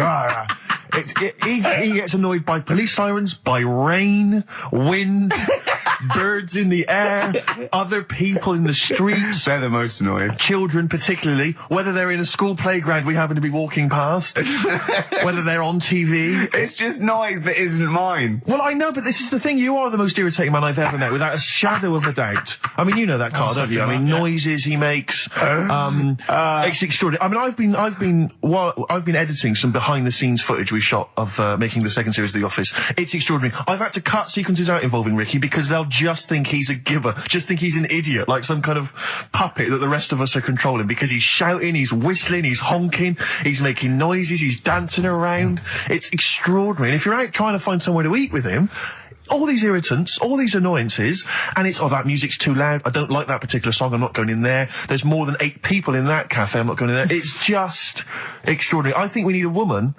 I'm thinking of hiring a woman, like a PA, to just go out ahead of us, scout ahead of us, go in, and she can just sing back and say... Oh, sexist.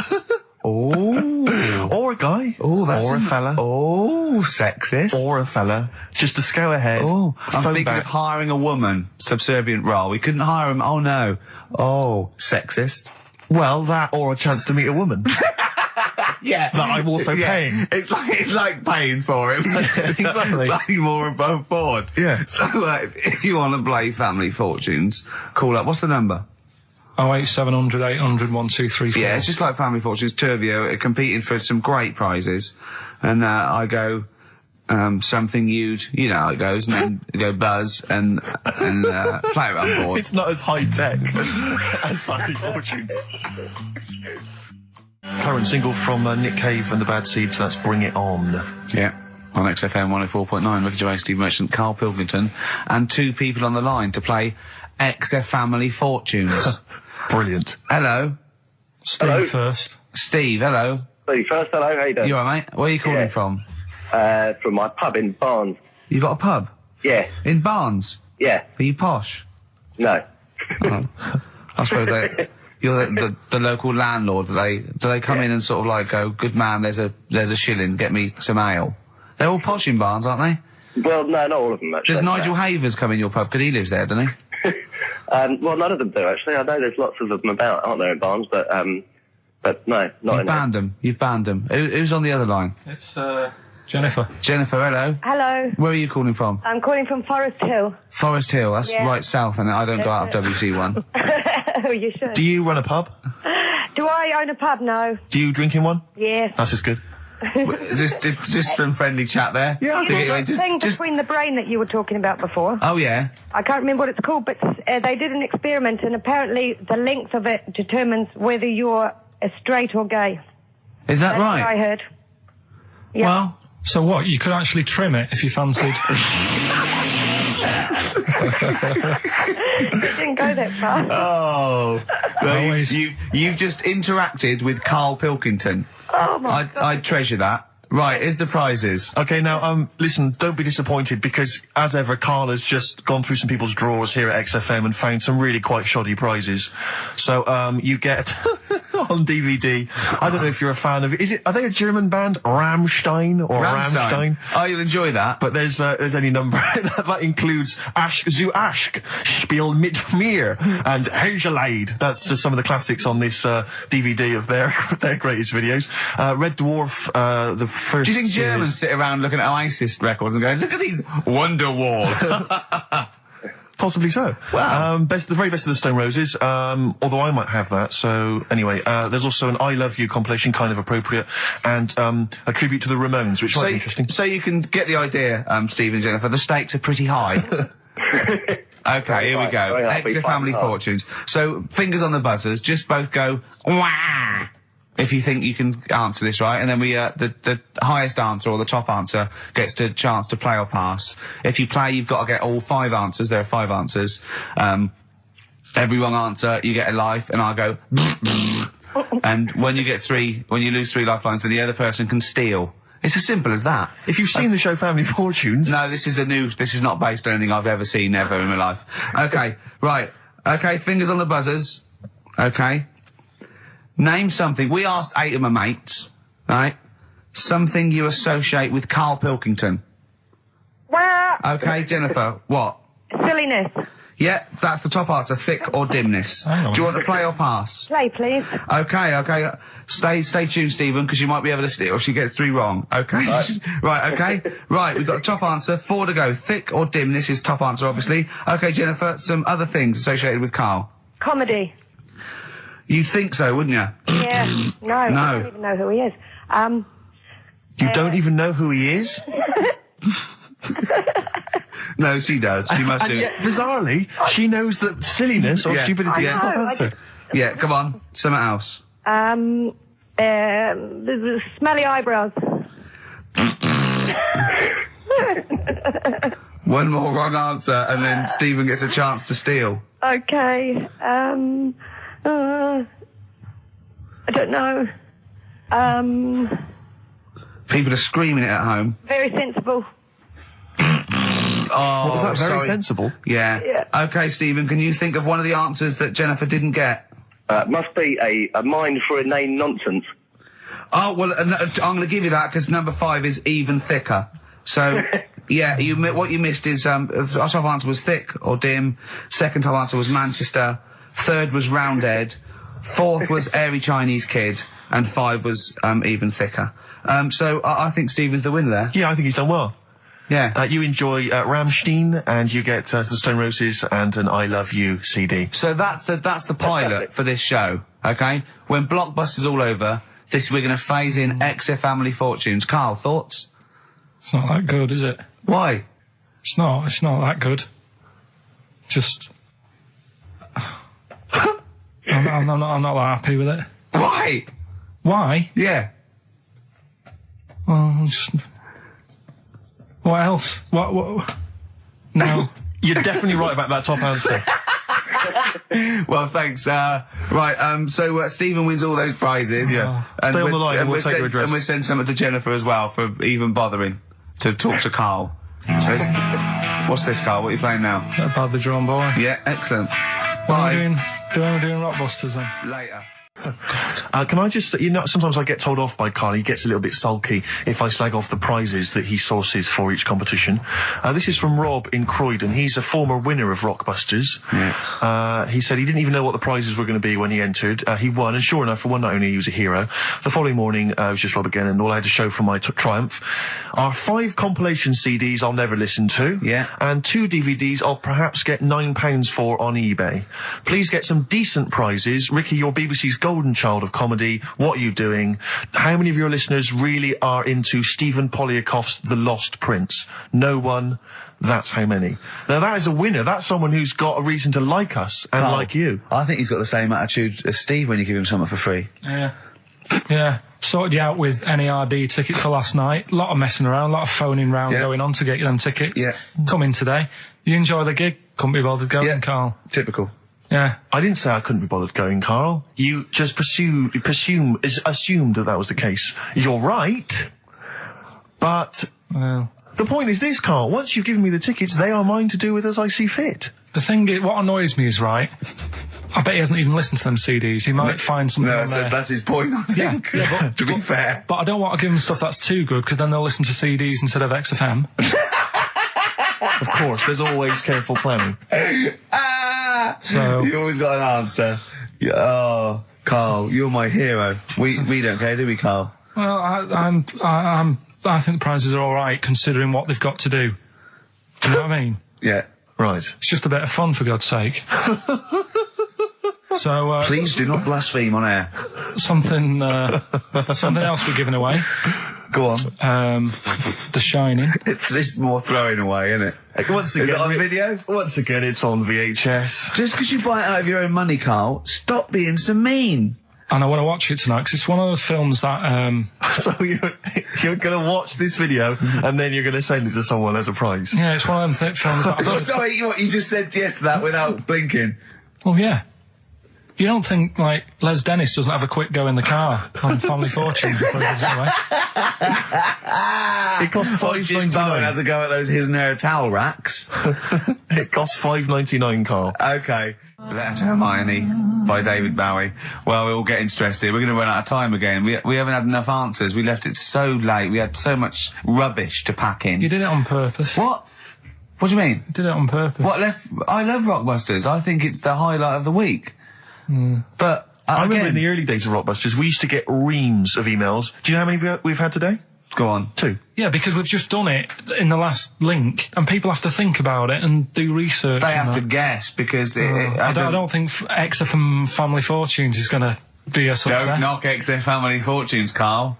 It ran on ITV for years. Right, well... Yeah, so has anyone got any right, Karl? What we'll have to do just as well, we haven't got any prizes to give away anyway, because he gave them away our next month. Yeah, we're coming through now. Let's see, just hang on a minute. Well, this isn't radio. You can't just sit here looking at a computer screen going, hold on, that isn't radio. Right, well, it'll have to be the one who got the closest, right? You have a good Christmas? Yeah, you? Yep. Karl? Yeah, it's alright. Lovely, okay, let's crack on. Good. I went on holiday after Christmas, yeah. And so did our mutual friend, Phil Bowker. Yeah, good man. He was in Lanzarote, and he told me one of the funny... I don't know if I can tell this on the radio. I'll have to say the C word. I'll just go It's in a sentence, so I just go you see when it comes, and you'll know that they're saying the terrible word. Just, you know, didn't want to ruin the anecdote. Anyway, they're walking along one evening in Lanzarote, and there's lots of Brits there apparently, and Phil overhears a sort of married couple arguing. They're having to go home a bit early, and she's saying to him, she went, "For Christ's sake, every time we come out drinking, you always shit yourself." Right? Wow. Always, not once. So he's going, I've told you, he said, it's not the drink, it's the weather. She went, the weather. You'll be blaming the food next, you see. I don't think they should have got married. Wow. Or when did you think the shitting themselves started? Must have been after the marriage, because if they, you know, you're courting, and they go, went out with, Derek again, did you last night? Yeah, how was it? The evening was lovely, the meal was nice, but he shot himself. Again. That's 5 dates, 5 different heaps of shit. But I think I can change him. I think I can change him, yeah. It must have happened after the marrying. Or he just might think, oh God, or he's got to that age where I think, look, I'll just empty it when I get home. Yeah. I'm not going to keep going up and going to the toilet, you know. It's the ice that does it. Yeah, Karl is right, I think. It is the ice. What do you mean? People forget, you know, they say, oh, don't drink the water when you're on holiday, and they don't. They drink, you know, they buy Evian and stuff. Oh, I see. They forget about the ice. The ice cubes, you're right, in a bar. Made from tap water. And that can do it, can it? Yeah. But what she said every time you're drinking, didn't she? I assume that she wasn't drinking ice then. Yeah. What, I mean, why is it just happened to him? Let's be honest, everyone that goes on holiday doesn't end up crapping themselves. Yeah, they usually make it to a toilet. He does it every time he drinks, doesn't he? Yeah, well, apparently. Just don't let him carry the baguettes. He's good, isn't he? Oh, Karl comes out with something. He does now and again, High doesn't five, he? Karl. That was sweet, man. Yeah, Sweet. nice one. Yeah, respect you. Ladies and gentlemen, will you please welcome to the stage, the scaffold. Oh, the scaffold. Do you remember the scaffold, Karl? You picture the lead singer looks a bit like him. But you know whose brother that is in the scaffold, don't you? Mike McGear. Do you know whose brother that is? What? Do you remember the The scaffold? They did, Yeah, we'll drink, to Lily the Pink, the And Pink, didn't the they Pink, do that oh, with the the Roses human advert as well? Yeah, thank you very much for the entry, Iron. Do you know whose brother that is? Whose brother? The lead singer? No, the Mike McGear in it. Sort of one of the main men in it. He's one of the songwriters in No, the I don't. scaffold. Paul McCartney. Is he? Yeah. I didn't realise that. Yeah, that's Paul McCartney's brother. Think of that when they go home for Christmas.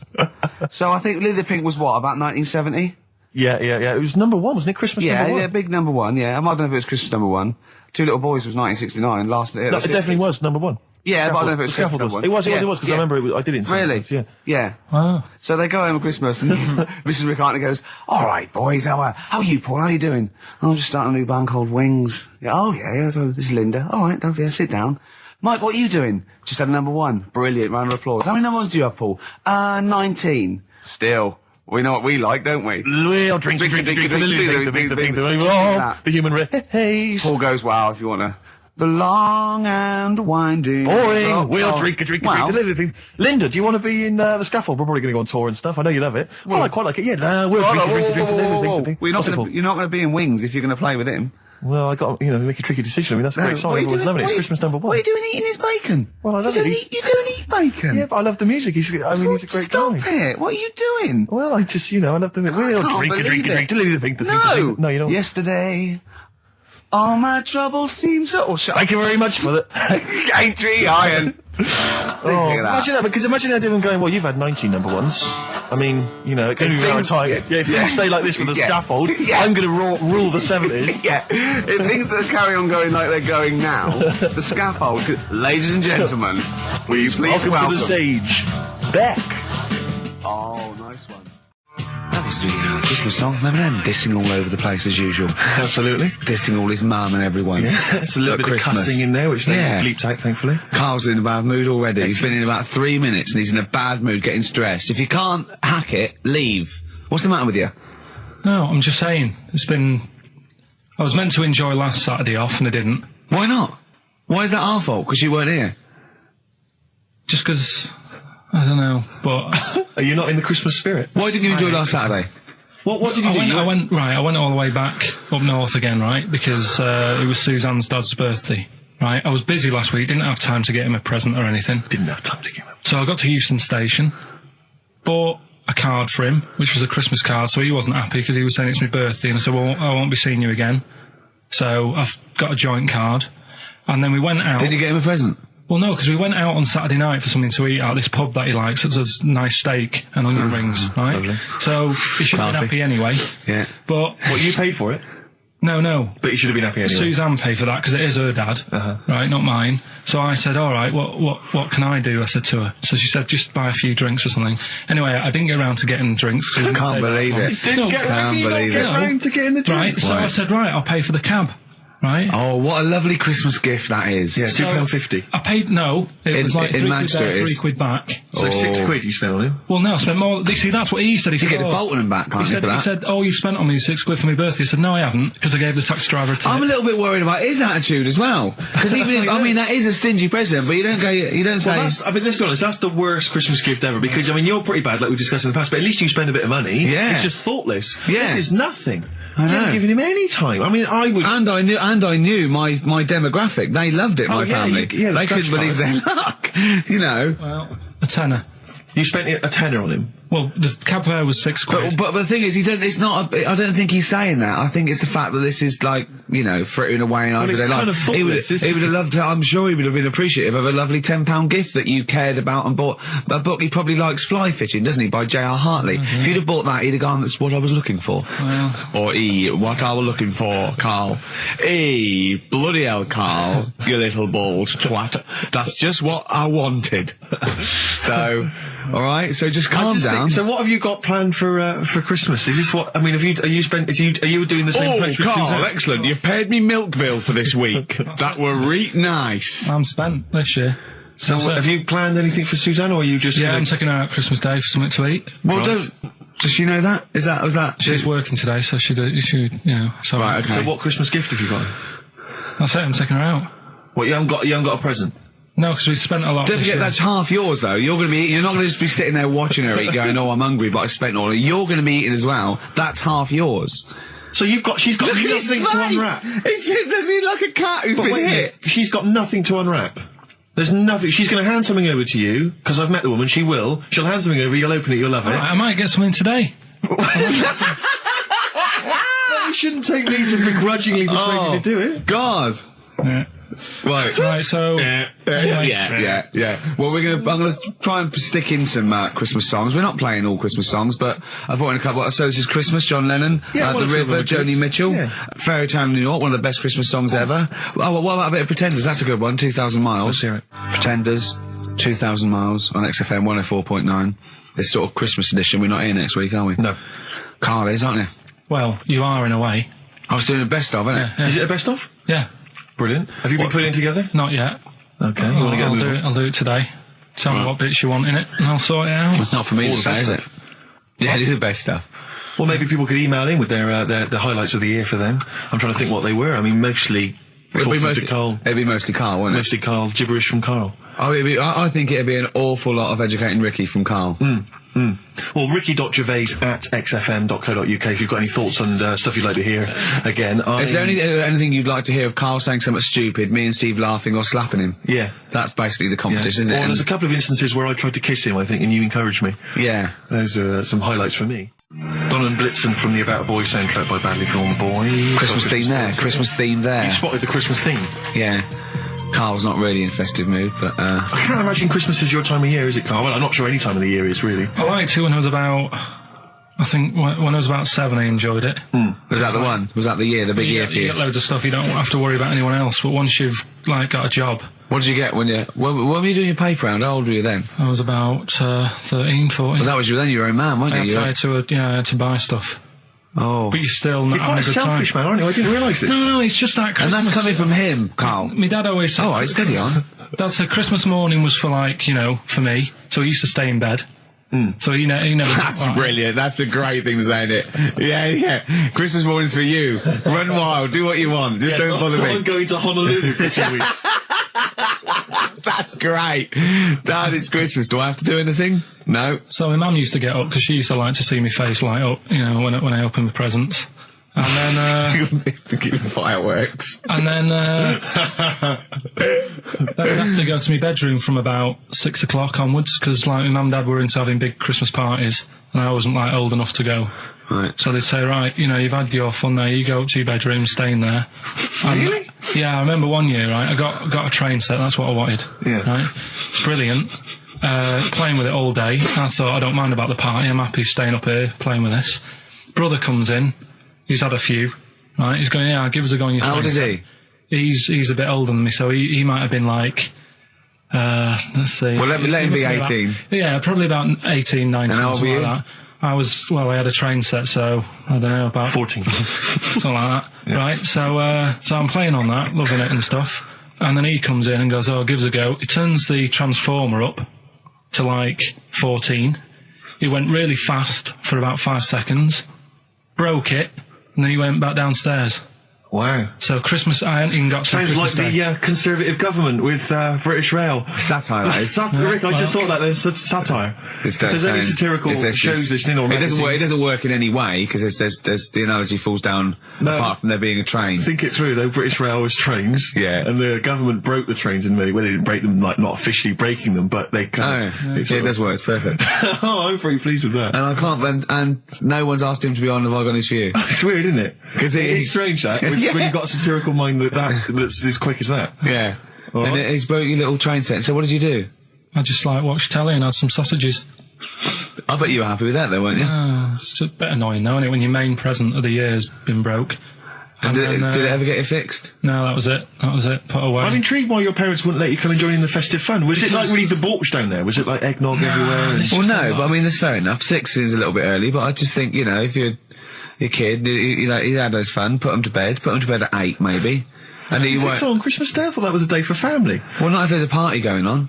Well, don't have the party on to Christmas Day. Well, that's another option. Yeah. Your parents are weird, aren't they? A strange breed. Well, I think that was the year, right? You're talking about buying presents and stuff. I think I did treat my mum to. I didn't buy my dad anything. I think that was like when I got a bit older, I used to get my dad something because he wasn't that bothered anyway. No. So, got me mum. There was a cheap shop, right? Of course. Thank God for that. Called Snips. Right? So I went in there and I thought, let's see what I can get her. And remember Victoria Plum? I don't think so. Well, it's like a fairy character. Right. Right? And my mum's into gnomes and stuff, right? So I thought, right. She must be pleased with you then. Victoria Plum. I was thinking, is that one of the neighbours? Is it like a brandy do you liqueur? remember Victoria Plum? Victoria Plum. Victoria Plum, yeah, it's like a little fictional sort of character, right? Okay. So I saw it, I thought, yeah, she'll love that, right? So I did my paper round, saved up for 2 weeks, right? Aww. Got that sorted, went to Snips, bought the Victoria Plum. Next day, I'm in town with her, right? So I think, I know what I'll do. I said, come in here a minute, right? So we go in and we're looking around, and I tested her, right? I went, look at that there, that's all right, innit? And she goes, oh, it's bloody awful. Oh, Karl. Oh, Karl. Oh, God. So then Christmas Day comes, I said, don't bother opening it. She said, no, why? I said, Oh, "Don't." no, why did you still give it to her? So, well, it's too late, I'd already bought it. Oh, Karl. So she opened it, and I was like, and she said, oh, that's nice. I said, why are you saying that? I said, the other day you said it's bloody awful. She said, oh, no, I thought you were pointing at something else. Oh, no. So that's why I don't get anyone anything anymore. Oh, God. Play record. Oh, God. Oh. That's good, isn't it? Not bad. Gold Rush. Let you down. I'm actually quite affected by Karl's Victoria Plum scenario. Just the fact that, like, that eagerness, he wants to make sure it's a great present. He's saved up his paper round. He thinks it's like a gnome, but modern. I'm worried that you're using it as an excuse now, and that's why you're not buying anyone any gifts, because you've had your fingers burned once. I mean, you were 6, 7 years old. To be fair. No, you weren't. You were about 13, weren't you, if you're doing your paper round? Yeah, it must have been, 11 or 12 then. All right. Yeah, so I'd saved up. Oh, no, I'm not using it as a thing. It's just that. What did you get your mum this year? I've sent them some money so they can get a passport. So they can get a passport. What do you mean, where are they? Immigrants? Are they trapped somewhere? Well, they're in a holding bay somewhere in Dover. Yeah, I got a friend who's a truck driver who's going to sneak them across. What do you mean? So they can buy a passport. What do they do? Sell it when they were a bit down in their luck? No, they haven't got that much money, right? They've never been abroad, and the mate said they might take them next year, and they said, oh, we haven't got a passport, so You've got to buy a passport, have you? Isn't that your God-given right as an Englishman? No, you've got to pay for them. They're 30 quid each, so you better add to, otherwise they're conning me.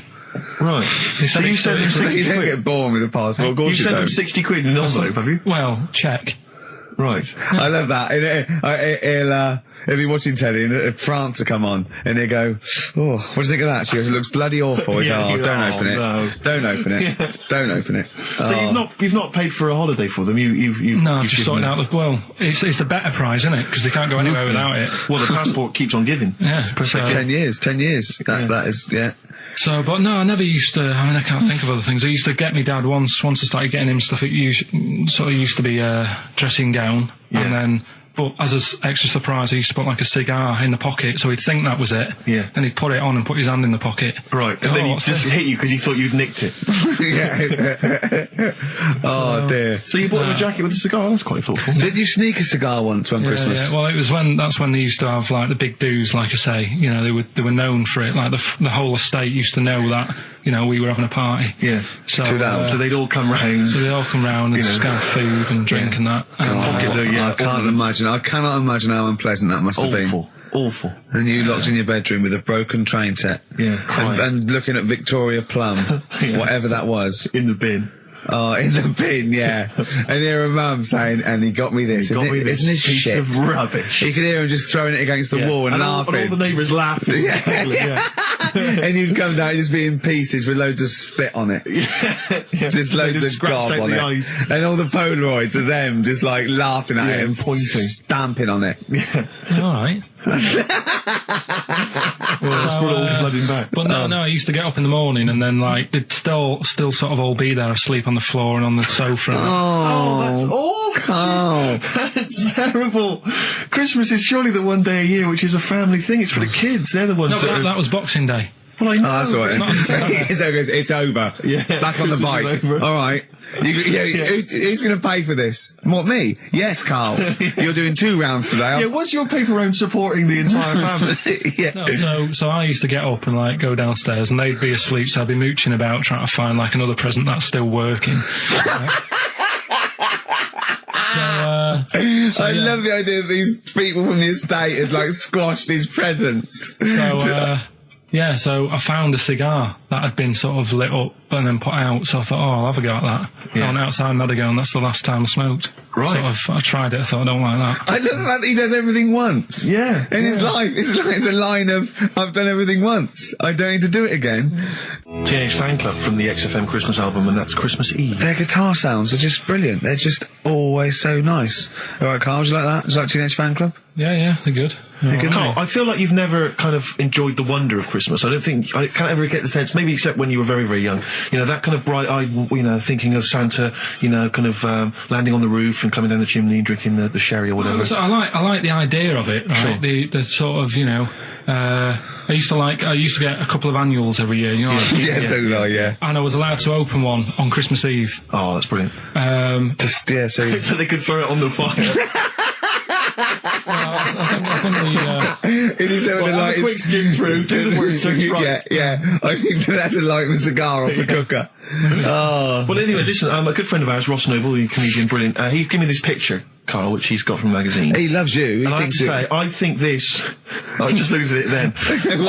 Obviously, it's not going to mean much to the listener. Oh, this is self-indulgent. It is currently available. I think it's in the current edition of Bizarre magazine, so you might want to buy that. It's not horrible, though, is it? There's a certain grotesqueness about it. Oh, it's a deformed person, isn't it? Well, to a degree, but I think what it's going to do for Carl is give him, I think for you and I, Rick, we're going to see his face light up, brighten up, like opening a wonderful Christmas gift. Oh, you know what? I think I've seen this. Is this the one with the kid with the big head? I'll be honest with you, Carl, it is. Have you seen it already? Yeah. Let me just show it to you again so you can kind of I haven't seen it. It's like... Yeah. We shouldn't be laughing at that. No, but that is like the kid who I went to school with. that is the same. That can't be the So same. do you recognise him? Seriously, that is the same thing he had. I mean, I have to say, it does not look like sure. it's been computer generated. It's so odd. But look at the child's face. I Look know. at his Well, reaction. Don't take another photo of me. I'm not sure this is right. Well, the thing is, right, you were just saying about what are you, about Christmas. That's the funny thing, right, because in our house there's no one who's religious, right? No. My dad got annoyed when I went to church that day. He was like, what are you doing that for? Of course. I went to see a gig in Liverpool.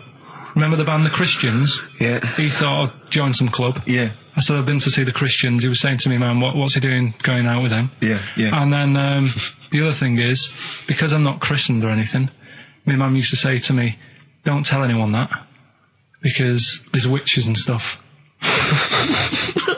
I want to go back and see his upbringing. I just want to go back and see him at 7. One day in the life of Karl, age 7. Just have 3 ghosts visit him tonight. And take him back through time. But we could go with him. We can be some of the ghosts. Yeah, the ghosts of Christmas past. Remember this? That's incredible. Because there's witches. Don't tell what. Just say she thought. So she wasn't christened, but she thought maybe someone could take your soul because you weren't christened. It's like there's cults and that, isn't there? And if they find out you're not christened, then right. I don't think they care. I don't think a lot of cults care. Well, but what can they do if you're not christened? I don't know. I just said all right because then through that time there must have been a time when. But hold on, now they know. Yeah, but I'm older now, so I'm all right. She used to worry about me playing out on the street. Oh, she was worried about when you were naive and stupid and easily led. Well, yeah. No. Good point. No, you're right now. Yeah. So, yeah, good. Rockbusters. Rockbusters. But tell the prizes, Steve. Yeah, we have got Christmas some, gifts. This is Christmas gifts. I don't know if you'll receive them in time to actually pass them off as gifts. I wonder if I can tell that Ross Noble story that he told us. I don't know. We'll have to discuss that when the record's playing. Okay. All right. Okay, so you heard a track from it just then. This is the XFM Christmas album. I think that's been knocking around here in the office for years, hasn't it, Karl? Or is it new this year? It was brought out about 2 years ago, Okay. but the Christmas songs are Christmas songs. Yeah, it's not bad. There's Scott bands on there, like the Dandy Warhols, the Webb Brothers are on there, Drugstore, Bell and Sebastian, Flaming Lips, all sorts. So we've got that to give away. We've also got this Smashing Pumpkins compilation, which we've seen, again, that seems to be knocking around for weeks. Another one of those 50 years of the greatest hit singles.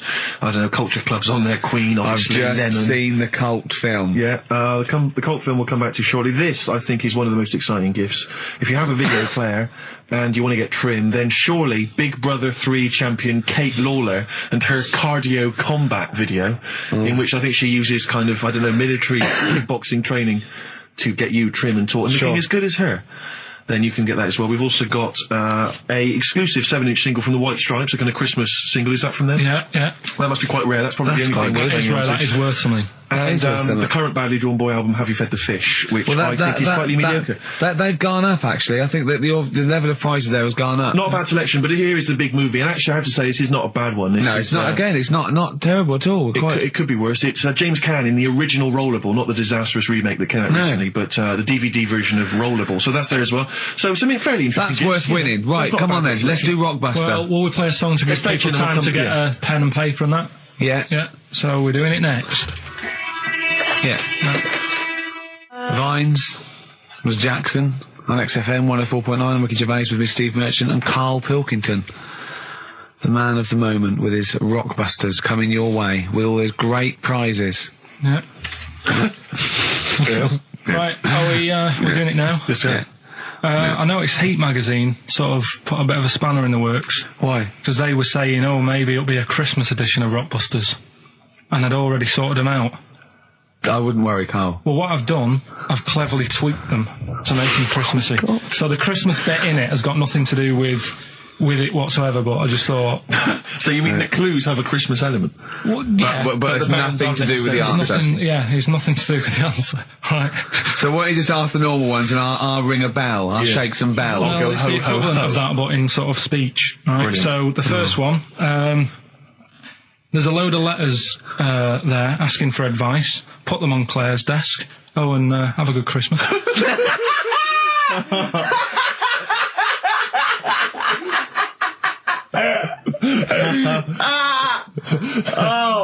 Give it to us again. Oh, God. Right, so there's a load of letters asking for advice. Put them on Claire's desk. and have a good Christmas. Right, but bear in mind, people, that the Christmas element may not be relevant to No, these that's got clues. nothing to do with it. I don't want to, Okay. you know. And the initial there is F, right? That's F. All right. Right, the second one. Ask your mum if you should, after you've wrapped the presents. Right, so ask your mum if you should. Ask your mum if you should, after you've wrapped the presents. That's S. S. S. All right. Okay. And the last one, a couple of people were arguing in the supermarket at the fruit and veg counter, but it's busy in there because it's Christmas. That's probably what brought it on. So that's B. Oh. B. Oh, God. So they're the three. Will I just recap? Yes, please. Yeah, I have no idea. so I the can't first even. one. I don't know what to start thinking. Well, Right, there's a load of letters there asking for advice. Put them on Claire's desk. Have a good Christmas. Have a good Christmas. Second one, ask your mum if you should. After you're at the prison. S. And the last one, a couple of people were arguing in the supermarket at the fruit and veg counter. But it's busy in there because it's Christmas. Busy because it's Christmas. That's a B. So they're the three things. It's email only, this one. Please remember that. ricky.gervais@xfm.co.uk. ricky.gervais@xfm.co.uk. Yeah. brilliant. Carl looks happy with them. He looks he's really very happy pleased, with and them. rightly so. They're cracking. They're good. Yeah, They're good. Pleased with those. So, All right. Is there Right. going to be more Rockbusters in the new year? We're not sure. I'm still, thinking about new ideas that we can do. Okay. Are we starting Ridiculous today? Have you done Couldn't be anything? bothered. Couldn't be bothered. Couldn't be hard. Look forward to Ricky Dickinson. Well, he's worried about. He nearly said asked, and he just stopped because he's worried because he's the producer. Yeah, well, I've got to set a standard. Oh dear. Carl, you have, mate. You have. So that's that. We've still got to come. I'll tell you what. Why don't we have a lovely tune? Yeah. Right, you make the tea. We're opening these biscuits from Alexandra. Yeah. We'll be enjoying that. Right, maybe segue so we can have a nice little, rest. I don't want to talk through it; it'd be rude. And then we're coming back, and as part of like Pilkington, Parkinson, and Do We Need Them? Do We Need Them? Yeah. Karl has interviewed an expert on jellyfish. Brilliant. So we've got that. Plus, of course, we've got a two-part Educating Ricky. You've got Educating Ricky still to come. With a Christmas theme or not? And we've still got things like the Pogues, John Lennon, Joni Mitchell, just David Bowie. Are you suggesting there's going to be some great music and some great fun music chat? and some fun chat? Lovely. Let's do a classic. Let's do a big stomp in one of the best Christmas songs of all time, shall we? What are you thinking? Fairy Tale in New York. Excellent. Fairy Tale in New York. Oh, it's always amazing. Pogues featuring Christian McCall on XFM 104.9, the Christmas edition. Indeed. David Bowie, Everyone Says Hi. It's quite a melancholy feeling about today's show, isn't it, that Christmas? I think there's often... Karl with his Victoria Plum. I want to see a Victoria Plum. I want to know what it is. Does it look like a little gnome? It's a woman gnome. A female gnome? Yeah. A little gnome. Did your mum collect gnomes? She likes anything gnomes. She likes fairies. She likes Indians. She collects all that stuff. Yeah, and it doesn't matter what it is. What do you mean? Like a proper Indian with all the headgear on. Or a Native American. She likes anything with them on. Like, it can be a fridge magnet. It can be... Just a lot of Native American wisdom is around the fridge magnet because they think it has special powers of adhesion. Yeah. Yeah, I mean, that's, you read some of their great writings, works, the great works. Snowbird from Mark Eitzel, part of his covers album. He's so happy that the XFM listeners understand his stupid clues, and he knows it annoys me. We've got some right We'll answers be for giving out the Rockbusters. answers just quickly, just in case someone sort of missed one of them. I'll just quickly do them, yeah? Yeah, go on. First one, there's a load Sure of letters. show. There's a load of letters there asking for advice. Put them on Claire's desk. Oh, a Merry Christmas. Ask your mum if you should. Oh, a Merry Christmas. And a couple of people were arguing in the supermarket at was the fruit Christmas, and that's veg why. counter. And that's B. Okay, we'll give those answers out shortly. Yeah. I just have to show you something, Rick, before we move on. I know we've got another Educating Ricky, but someone just sent this in. Yeah. They've been looking on eBay for Victoria Plum. You're joking? Come here and see the photograph. Oh, God, that's fantastic. Show that. That's it. Oh, God, he got that for his mum. It's the worst piece of tat I've ever seen. Carl! Carl. Imagine how... Oh, gutted. Carl. Imagine how... Look, think of him now, right? There it is. That's the worst thing I've ever seen. I'll tell you what, it looks like a Diddy man gone wrong. It looks like a Diddy man prostitute. That is... Is that the one, Carl? Well, it was a different colour. It had a yellow at mine. No, but look, How do they get? Tell them they Okay, so go into eBay. So you need to log on to ebay.co.uk. I'm sure you've used it before. It's the online marketplace, ebay.co.uk. And if you type in Victoria Plum, I'm assuming that you can track this down. That's amazing. It's the worst piece of rubbish I've just ever think seen. how cute he was as a kid, though, doing that. Just think of him, just going, just seeing that and thinking, oh, she likes gnomes. It's the worst thing I've ever seen. I mean, to be fair, I don't know what her prize collection of gnomes looks like, but I can't imagine they're much better than that. I mean, gnomes are a fairly grotesque thing. But certainly your mum's taste and discretion is... Did you ever those houses on your estate, you'd go in there and it was just loads of those dolls still in their packaging all around the room? And sort of like one of those homes that keeps the sort of packaging on the 3-piece suite. Why don't you buy another one for her for Christmas? Yeah. It's $3.99. It looks, but that's £2.49 because that was $3.99. Well, oh, buy it, Carl. No, because I've sorted out her passport this year anyway. I'll get her that next year. Right, so listen, right? Okay. John Lennon. Happy Christmas, war's over and all that. Indeed, yeah. Brilliant tune. Great tune. And well, I've had a great time. Merry Christmas, everybody. I hope we haven't offended you by some of Karl's rantings. Just think of what he's gone through in his life. That Victoria Plum incident. Karl, I've got a little gift for you here before we go. Oh, you're joking. I haven't got you anything. Well, no, you haven't got your girlfriend anything. I wasn't expecting much. It's not exciting, but it's worth taking. In fact, why don't you just re-gift that straight away? It's alright, cheers for that. It hasn't even looked at it. Champagne. That's not the champagne we got free from the BBC, is it? It's not actually, no, Rick, because that is far too good for the likes of Karl. Oh, right. And I wasn't going to give it to you. You wouldn't appreciate it. That's just sparkling wine. Oh, brilliant. Oh, I love that. Yeah, he doesn't know the difference. I'm seeing Karl on Christmas Day, because he's around Christmas Day in London, so I'll get a little gift then, Karl. Alright. That'd be good, wouldn't it? It'd be a nice little... Okay, answers. We must give the answers. You would have to go to bed at 6, though, so we can play. Can we finish there now? Yeah. What do you mean? What do you mean? Can we finish there now? Just play the ads and go. What? No, what are you talking about? We're going to play Johnny River all day. Play that then. Goodness me, Karl, look at you. We haven't got time. Merry Christmas, Karl. Merry Christmas, Karl. Enjoy the champagne. Let's give him a little kiss. A little kiss. Oh, no, with tongues. It's Christmas. Don't. Stop messing about. Get up! Can I just ask Karl how he got on over Christmas? Because the last time I spoke to him, you hadn't bought a present for your girlfriend. Yeah. I had to say I was on tenterhooks all Christmas. Well, you changed it. After that show, I felt bad, even though I shouldn't have done, because... Because you hadn't bought your girlfriend a Christmas present? I said to you, I booked a table at a hotel in Covent Garden, had Christmas dinner there, which was nice, right? It's good food and everything. Didn't feel like enough to me. Well, then I went out and treated some stuff, and then... No. A couple of days before Christmas, he went... I took Suzanne to that hotel we're going to go to for Christmas dinner. We had tea and cakes. And I went, oh, you treated her? He went, no, she paid for it, but I was just showing her what it was going to be like. That was her extra treat. She paid for it. I love that. Brilliant. Yeah. Well, it was a dear. It was like 150 quid for a meal for two, which is pretty dear. So I'm not going to buy her cakes as well. I love that! All right, love, have anything you want. You pay for your own pudding, I'm not mental. Yeah. So you treated her to some other stuff? Yeah, some bits and bobs. What, and then she chose them and you paid for them? What, the presents? Yeah. Or you chose them and she paid for them, but, you know, it's the thought that counts. I got them on the way home that Saturday. Well done. And what did you buy? Well, just some bits. It might be personal, Steve. Well, I don't care. Just some bits. Yeah, but bits and pieces. Leave out the personal bits. What bits? Just little things. And then yesterday, right? A monkey wrench and a new washer for the shower. Yeah. Some recordable CDs that you need for your job. Oh, dear. No, when you gave those presents to her, did her face light up? Right. I don't want to tell you what they were, right? But she wasn't that impressed.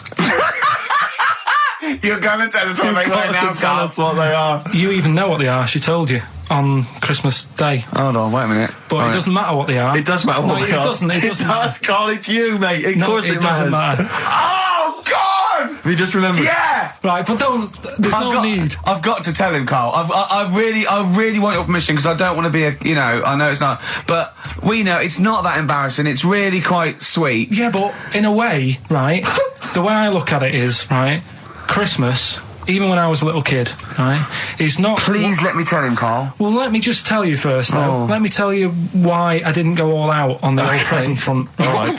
Justify yourself. Right. First of all, I've covered it up since then anyway, right, with that present, because I bought her some shoes yesterday, and she did say, I'll give you the money for them, but when I get home, I said, it's all right. I said, you can have them, right? So not only did I buy her some food on Christmas Day, I got her shoes. She's probably had a total... And they feel like a horse. Yeah. It's sort of like, yeah, there you go, there's your shoes, there's your food, right, bed down, see you later. Yeah, but what I'm saying is she's done... fed and clothed Yeah, her. did you comb her hair? She's done well this year, right? So... The thing She's done well this year. It's like you're a single parent living on a council estate with a smack problem, and you still managed to buy them some Lego. When I was a kid, right, it wasn't about what you got. I remember one year when I was about 8, right? This is going to make me cry, isn't it, this? It's not. I'm just saying the way it is, right? I woke up at about 4 in the morning. And I was like, what have I got? And I couldn't sleep. I was that on edge. It's the excitement of Christmas, isn't it? It's like, what's wrapped up? I need to know. Sure. And it's the fact that people are saying, no, you won't know until tomorrow. Yes, sure. That annoys you and winds you up. Okay. So I got up at 4 in the morning, opened my presents, and then went, right, I know now, went back to bed, had a great sleep. Yes. Right? So it's nothing to do with the excitement of what you get. It's the excitement of not knowing what you've got. And then what happened when you got up to go down with the presents? What you're saying to me is that you could wrap up a brick because the thrill of Christmas is in hoping and being excited about what it is, not the actual gift itself. Yeah. Is that what you did? Did she get a brick? No, let me tell you now what he got. He got her a present, right? And she said, she came, I said, yeah, he got me. It was an industrial-sized packet of condoms. It was a joke gift. No, it wasn't a joke gift. It wasn't even a joke. I went home that Saturday after the year, past Boots, thought, might have something in here. They were on, like, some value. Right, you passed the Were makeup. they used?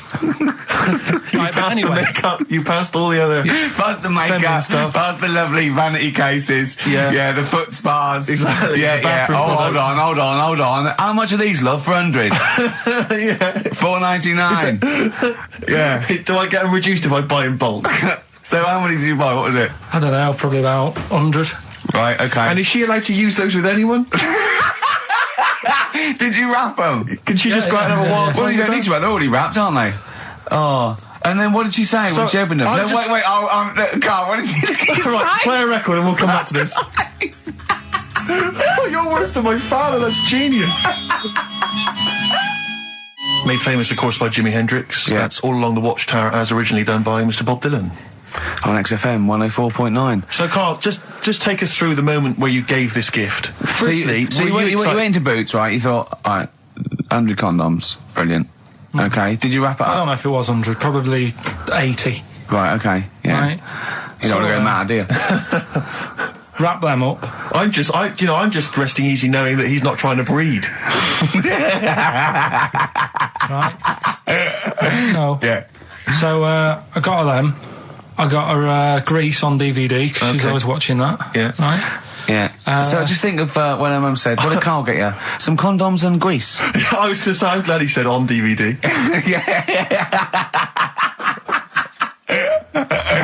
And, she was surprised anyway, right? Because I bet she was. No, when she got she was thinking like jewellery. No, right? that showed her. That surprised you, hasn't it? All right. So hang on, wait a minute. You thought it was a holiday, didn't you? Yeah. Look at your face. You don't know me at all.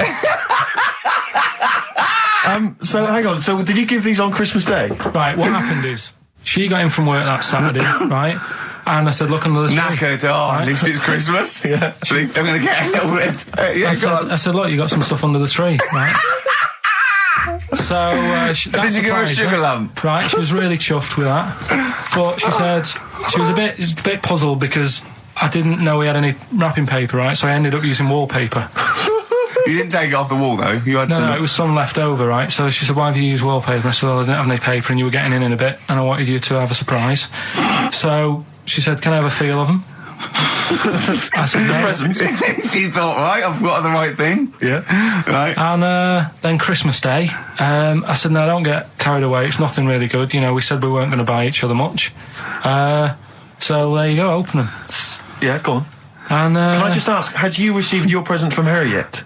Yeah. So what had you received? What did he have? Had some shoes. Nice. Right. Getaway game for PlayStation. Nice.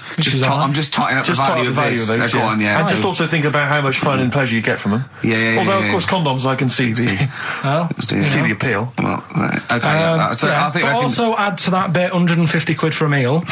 If you're going to start totting up, 150 quid for a meal. I bought some shoes, 72 quid. Yeah, that was after the event, though. Doesn't matter. All right, so you received these, dare I say it, thoughtful and nice gifts. You handed over the box of condoms. They were wrapped up. She unwrapped them. Yeah. Go on, take us through it. Walk us through it. Well, it's not something you play with on Christmas morning. Oh God! Oh, right. But when she opened them, what did she say? Well, I wrapped them twice as well, so she thought it was something really good. Extra protection, right? And so she thought it was something really good. And then, the disappointment would be doubled. Yeah, go on, yeah. Then she just opened it and went, "Oh yeah, so what's on the telly?" And that was that. Ungrateful. What an ungrateful woman that is. Well, fancy not wanting. I told her a box of economy condoms from Boots. I said to her about the thing about, you know, it's all about the surprise and that, innit? Yeah. You explained that to her? Yeah. What, after she'd unwrapped it? Yeah. Thoughtful. And she was all right about it. Yeah. She understood. Rick, you know I suggested to him that he buy his girlfriend a gift. I'm worried I've done more damage to the relationship by suggesting that than if he had just forgotten. Next time you've got to go shopping for yourself, Steve. I think I might do. You've better go shopping for yourself. I'm glad it's all over though. It's mental. Yeah. It annoys me. The whole thing annoys me, and she knows that as well. Yeah. She should know. What? She still insists on having Christmas once a year. Well. Wow. I'm you know. No, but well, anyway, what did you get? I can't think what you bring to the relationship, Carl. I don't know what it is she's getting from you in this relationship. It's like she's doing all the work. 80 times. Oh God, Carl! I love it. You're brilliant. I know what she's getting. He's the. What? No, he's not thoughtful. No, but he's thoughtful. He's the best he can do with the brain he's got. Do you know what I mean? Right. He's doing his best.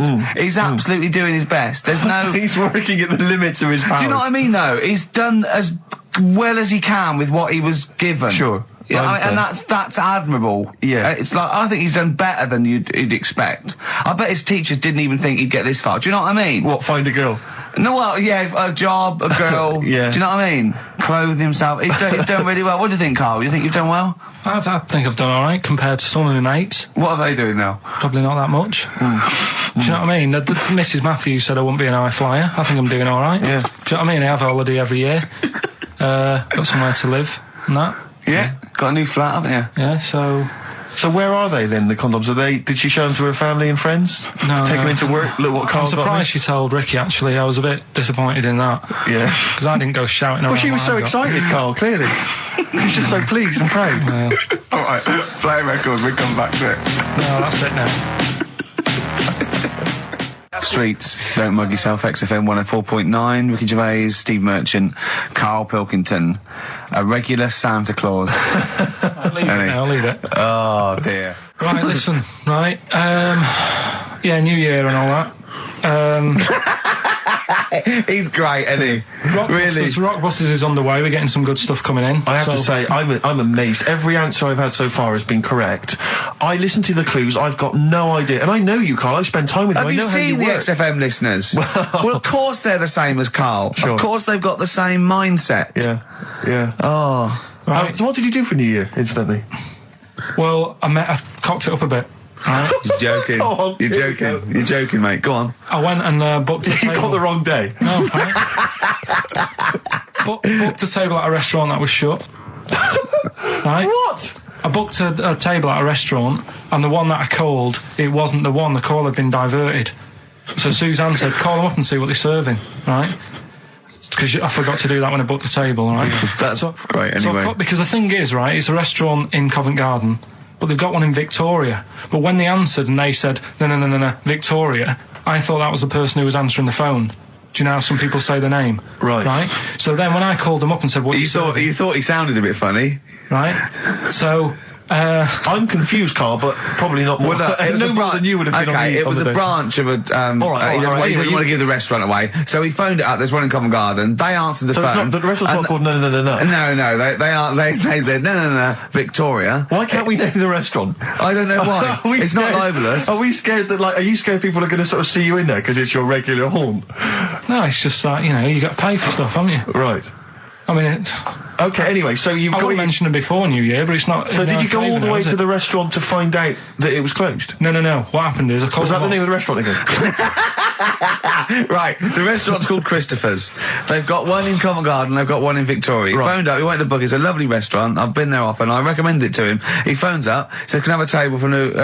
He said, no problem, sir. Right? And then, so Dan said, oh, you better call up, see if they've got any haddock on the menu. And he went, hello, and they went, hello, Christopher's. Victoria went, Victoria? They went, yeah. He went, oh, no. That's it, innit? So then I just said, no, forget it. I'm not going all the way over there. Right. So I cancelled it, right? So then I called up Suzanne and said, look, I've made an error. The place we were going to is shut. Was she surprised again, or? So we're not going. So she said, oh, try some other places. And I did. They were all booked up, right? I was fed up anyway. I hate New Year. It's always like this, isn't it? So I said, look. You know the common factor in all these stories? You hate Christmas, you hate birthdays, you hate New Year. It is you. Right? Yeah. So... I said, I'll sort something out. Yeah. So I went to Tesco. Leave it with me. Went to Tesco's, boots were shut. Got a lovely plate of condoms. Did you just stay in and play with her Christmas gift? Blowing them up. I've done some balloons. Well, it was. I think we did stay in. And I watched that thing that, 100 Greatest Moments, which was annoying me. Did you see, there was a nudist on it? You know how I feel about them. Yeah. Right?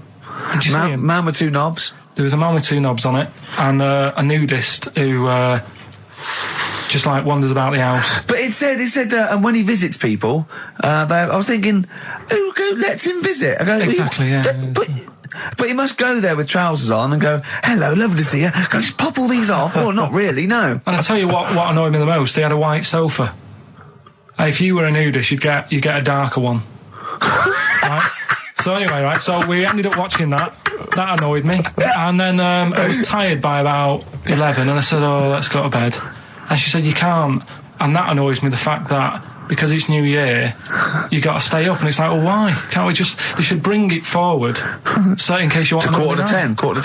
Well, you stay up, and it's like my eyes were dead heavy, and I was like, oh, I want to go to sleep. So just stay up, and then it's midnight, and you go Happy New Year, then you go to bed. Yeah. Well, not everyone, Carl. Some people have a little party. So it's over with anyway. Yeah.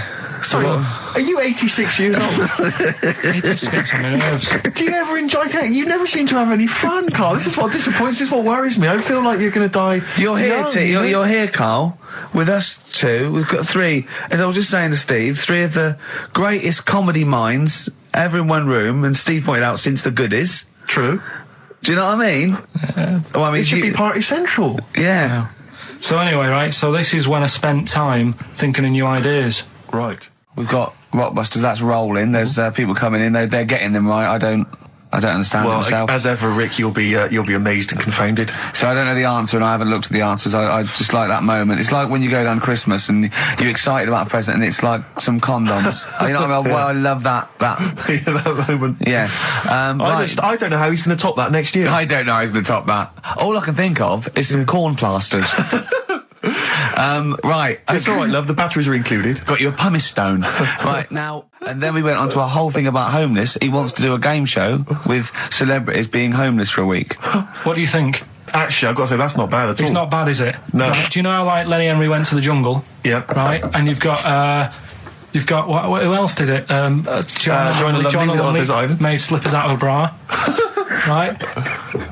So I'm thinking, get a celebrity and say to him, no, just because, I'll tell you why, right? I'll tell you why all this came about. When I was walking back from that Christmas meal that I bought my girlfriend for 150 quid. Right. Lest we forget. Right? I was walking down Mortimer Street and there was an homeless fella there, and it was like, it's really, really bad. But the weird thing is, it was about, I don't know, probably about 8 o'clock. No, about 9. Right. And he was asleep. And I just thought, do homeless people ever think, you know, I think I'll have an early one tonight? Right, that's what got me thinking. It's a bit weird, the whole lifestyle of it, the fact that he had an early night. So, the fact, what if it's a bit weird that he's sleeping not in a home, but on the street? No, it's just that if I was homeless, I'd probably stay up quite late, because it's not nice. Do you know what I mean? What are you talking about? Just being homeless isn't a good thing, is it? No. People forget how bad it is. Yeah. Right? But surely sleeping gets you out of reality. They sleep because they're tired. They can't sleep very well, so they need all the sleep they can get. Yeah, but sleeping's nice if you've got a nice big bed. What, you think that they can go, I'll stay up, I'll go to bed at 2, I'll go straight to sleep, and I'll pop up at 8 when the alarm clock goes off? Well, that's just what I was thinking, right? So I was thinking how bad it is, and it's, you know, especially this time of the year, you know. Yeah, it's terrible. It's the worst thing. And to sort of give it some publicity and get a bit of help behind it, get celebrities, someone like Phil Mitchell, maybe, off EastEnders, who's a big fella, he can look after himself, put him in a shop doorway, have some cameras set far away in a building or something, they can film him, and it's up to him how he raises money for food to eat. He could sign autographs. Well, they wouldn't know him though, would they? Because you never look at a homeless person. You get, what's her name? Gail Porter. Yeah. Gabby Roslin. Right, yeah. Narinda from Big Brother. Yeah. Who else would do it? I got a game show idea. Les Dennis, I reckon. I got a game show idea called On the Game. And what happens is, you get Narinda from Big Brother. You know, I've never been into getting presents and that. I had the problem at that Christmas one, that time with the Victoria Plum. Yeah, we'd hate that. We'd hate to bring that back. We've done that. Because you talked about because it's kind of to do with your dad, isn't it? He's a very bad gift buyer. Was that the problem? Well, yeah, my dad just wouldn't bother. It was my mum who sort of made an effort, and she sort of worked out half of what I wanted, then she left it to me dad to get it off someone, see if he could get one cheap or whatever. I love the fact that usually people talk about, like, drinking heavily or violent abuse, right? Yeah. But here's what he's been left with and scarred with from parents is bad gift buying. Yeah, and that's the not so Victoria bad, Plum is it? incident. In the greater scheme of things in the world, that's not a bad thing to have, is it? Right, there was this, this is what it's like about getting presents and stuff, right? With my mum and dad. Go on. My mate, Colin, right? Colin Mackin? No, Colin Bailey, right? Yeah. He had a little Sinclair Spectrum, right? Computer, which was like the thing to have at that time, right? You used to always go round to his house. The deal was... Not the one you had to play through the window because you weren't allowed to. No, that's another lad. Oh, right? yeah. This is a different lad. And the deal was, he came to our house and my mum gave him a pie. And then I'd go round to his and I'd stay there for a few hours playing, you know, Hungry Horace and stuff like that on it. Sure. Right? Now, my mum and dad knew that I really wanted one of these computers, right? So I waited about a year. Came round to Christmas Day. I thought, I reckon might have one. Turned out they bought me the wrong one. They bought me a ZX81 instead of a Spectrum, right? And Christmas Day, I'm there trying to load the games up. It's not working. I'm thinking, what's wrong, right? And the thing with me, when I was a kid, I used to get quite sort of agitated. This is the moment, right? I found out that it needed a RAM pack to make it work, right? Looking in the thing and it's saying, and make sure you put your RAM pack in the back. And I was like, oh, where's the RAM pack? And my dad's going, I don't know, I've got you the main bit. That's it. So I was that wound up, I just was sick, right? Just sick. I didn't feel sick or anything. I just was like, oh God. Went to the sink, just sick. Because I was that on edge about it. I said, come on, we've got to get one. And my dad's like, Tandy's shut. We're not gonna get anything today. Ruined again, Christmas Day. That was after the year when my train set got blown up by our kid. The following year, no RAM pack. And now you ask me why don't I get good presents? He's scarred. He just I'm gonna die. Honestly, I'm gonna die. He's just being sick. Yeah. There's no RAM pack. Did you get to the bottom of it? Why wasn't there a RAM pack? You have to buy them separate. Oh, okay. What do you mean I can't play Frogger? Oh no. So, wasn't there another incident when you threw up? Spontaneously threw up? Through sheer anxiety? I do get it. It's not so much now because I've relaxed a bit, but as a kid I used to be quite on edge all the time with certain things. Do you think that's what happened to your cat that kept being sick? That it didn't get the food it wanted? and it just threw up. Do you remember that? Yeah, yeah. God, so they shaved it. Yeah, but again, you see, the cat thing, I mean, it's mad. I was thinking about it the other day, right? I used to think I had quite a normal upbringing. You didn't. Right? And someone was talking Your about the mother cat. once told you not to go to school because it was windy, Carl. It was not a normal upbringing. The cat was being sick, so she shaved it, so it was easier to clean. Right, well, my mum and dad went on holiday, right? And I stayed at the Rosses down the road. Oh, yeah. Only a kid, must have been about 5 or something, right? And I was always running around in the house. I had a lot of energy as a kid. What the Rosses did, they had this cat that was dead violent, the most violent sort of angry cat I have ever witnessed. A tiger. It was, honestly, Steve, if it was bigger, it would have been, because it was just always having a go at you. Yeah. If you went to pat it on the head, it went to bite you and stuff. And what they used to do with it, to stop me running around, I'd sort of be running around, and then I'd get a bit tired, and they'd say, have a lie down on the settee. So I'd lie down on the settee and I'd nod off. And what they used to do, I'd wake up, and I'd put the cat on my belly. Right? So I'd be scared to move, because it's like it's going to get me. But it would keep you there. It kept me there, and it used to sort of slaver on me, and they'd sort of, you know, go out or whatever, and I'd be lying there. That's not normal, is it? Carl, sorry, were you created by the Brothers Grimm for one of their fairy tales? What kind of a life is that? A cat paperweight to keep Karl in place. He keeps blowing around. It's windy. We'll have to weigh him down. Be careful. Your mum probably told him that it's a windy day. You got to get something heavy on him. Otherwise, he just gets blown into the road. God. Bless him. Roll Over DJ by Jet on XFM 104.9. I'm Ricky Gervais, with me Steve Merchant and Karl Pilkington. All right, Karl? Yeah. Bit miserable today, Karl. Let me explain why. Go on. Steve, and to you, the listeners. Well, we came in to a big bunch of stuff. Dropped off was it Becky from Marks and Spencer? Just like lovely stuff. Food, presents for the cat, books, just, you know, to Ricky and Steve who do the show, right? Ricky Gervais and Steve Merchant. GQ presenters of the year. Creators of The Office, right? Award winners. Carl's looking over. I go, well, maybe, it's not for you, no. And then he told me why he's grumpy anyway. Go on. Do you know what XFM are giving everyone? How long have you been here? About 6 years. What are you getting for Christmas from XFM? 2 CDs. Is that of your choice, or do they choose them? There's a list of about 30. Right. Tell him what you chose. 30 CDs. I've gone for Kings of Leon album. Yeah. And the best of Bob Marley. Haven't we, given them away in the past or something? Or you could have burnt them off, couldn't you? You could have done copies. Illegal, but you could have done that anytime you wanted. I don't think Bob Marley minds if you bootleg his CDs. It's out of order, though, isn't it? It is bad. Although is that always the case? Has it always been the truth of all the time you've been here? No, it has been better than this. Yeah, although you do get paid quite well and you do have an easier time. Yeah, but don't give me the CDs then. If it was a milkman, you don't go, I have 2 bottles of semi-skimmed. Happy Christmas. Yeah. That is a valid point. Do you know what I mean? Have you complained? Who is it who made this decision? There's no point. No point, is there? Why? Just no point. I don't like moaning anyway, just... Has it come from up top? Is it from the capital people? Just everyone. That's what everyone gets. Yeah. Yeah, but will Christian get 2 CDs for getting up at 4:30 every day for about 5 years? And keeping this station afloat. Probably. Yeah. So that's why I'm a bit fed up. What are you listening to first, Marley or Leon?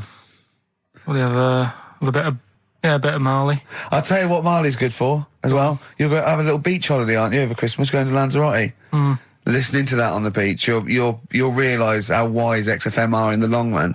You go, well, look, they could have given me 400 quid, right? Well, I'd have spent that. But this is, the legend lives the gift on. that keeps on giving. So you're probably, you know what I mean?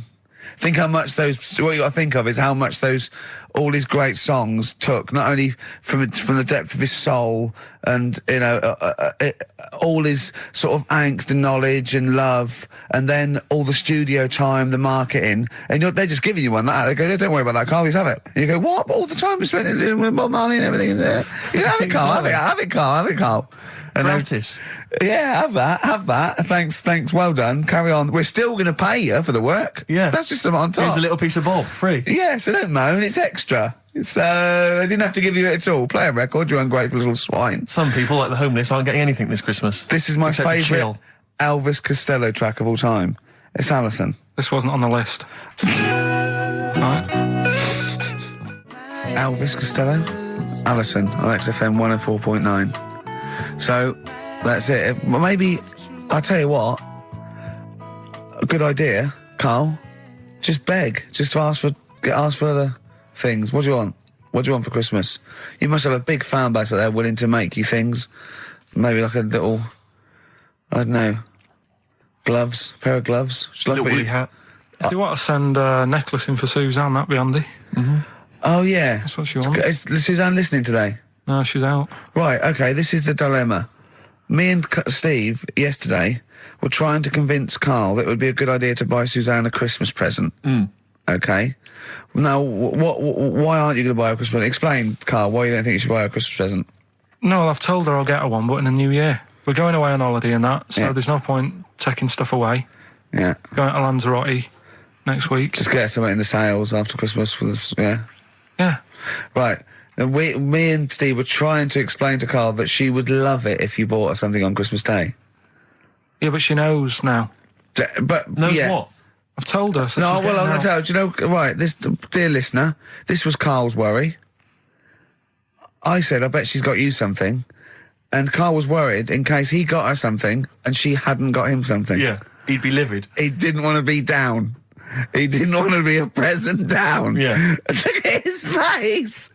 So buy her a nice necklace. Don't spend, spend £100, just a little token. We're going away. I'm taking her away on holiday. No, you're not taking her away on holiday. What, you're paying for it, are you? Yeah. Are you really? Well, half and half and that. Right. So you're paying for you to go on holiday? That's good of you. So the gift is your company, really? She's done all right. She's done all right. Why do you talk like you're 60 years old? And you've been working down the mines. I don't know, she's done all right. Do you go over to her and say, Suzanne, you're bloody lucky? I mean, you've fallen on your feet. Look who you've got. What? I'm not sure she has done all right. I don't want to be critical, but... Oh, dear. So what are you going to get in the sales? What are you going to get her? Yeah, it depends. I'm thinking... I mean, I'll give her the choice. You can have Kingsley and old Bob Marley. Right, I'll let her decide there. Oh, dear. I can't wait to see you. Where are you going, Lanzarote? Yeah. Where's that?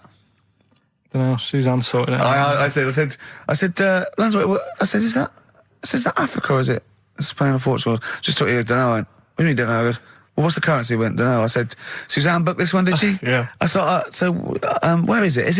Is Lanzarote African or foreign? Somewhere foreign.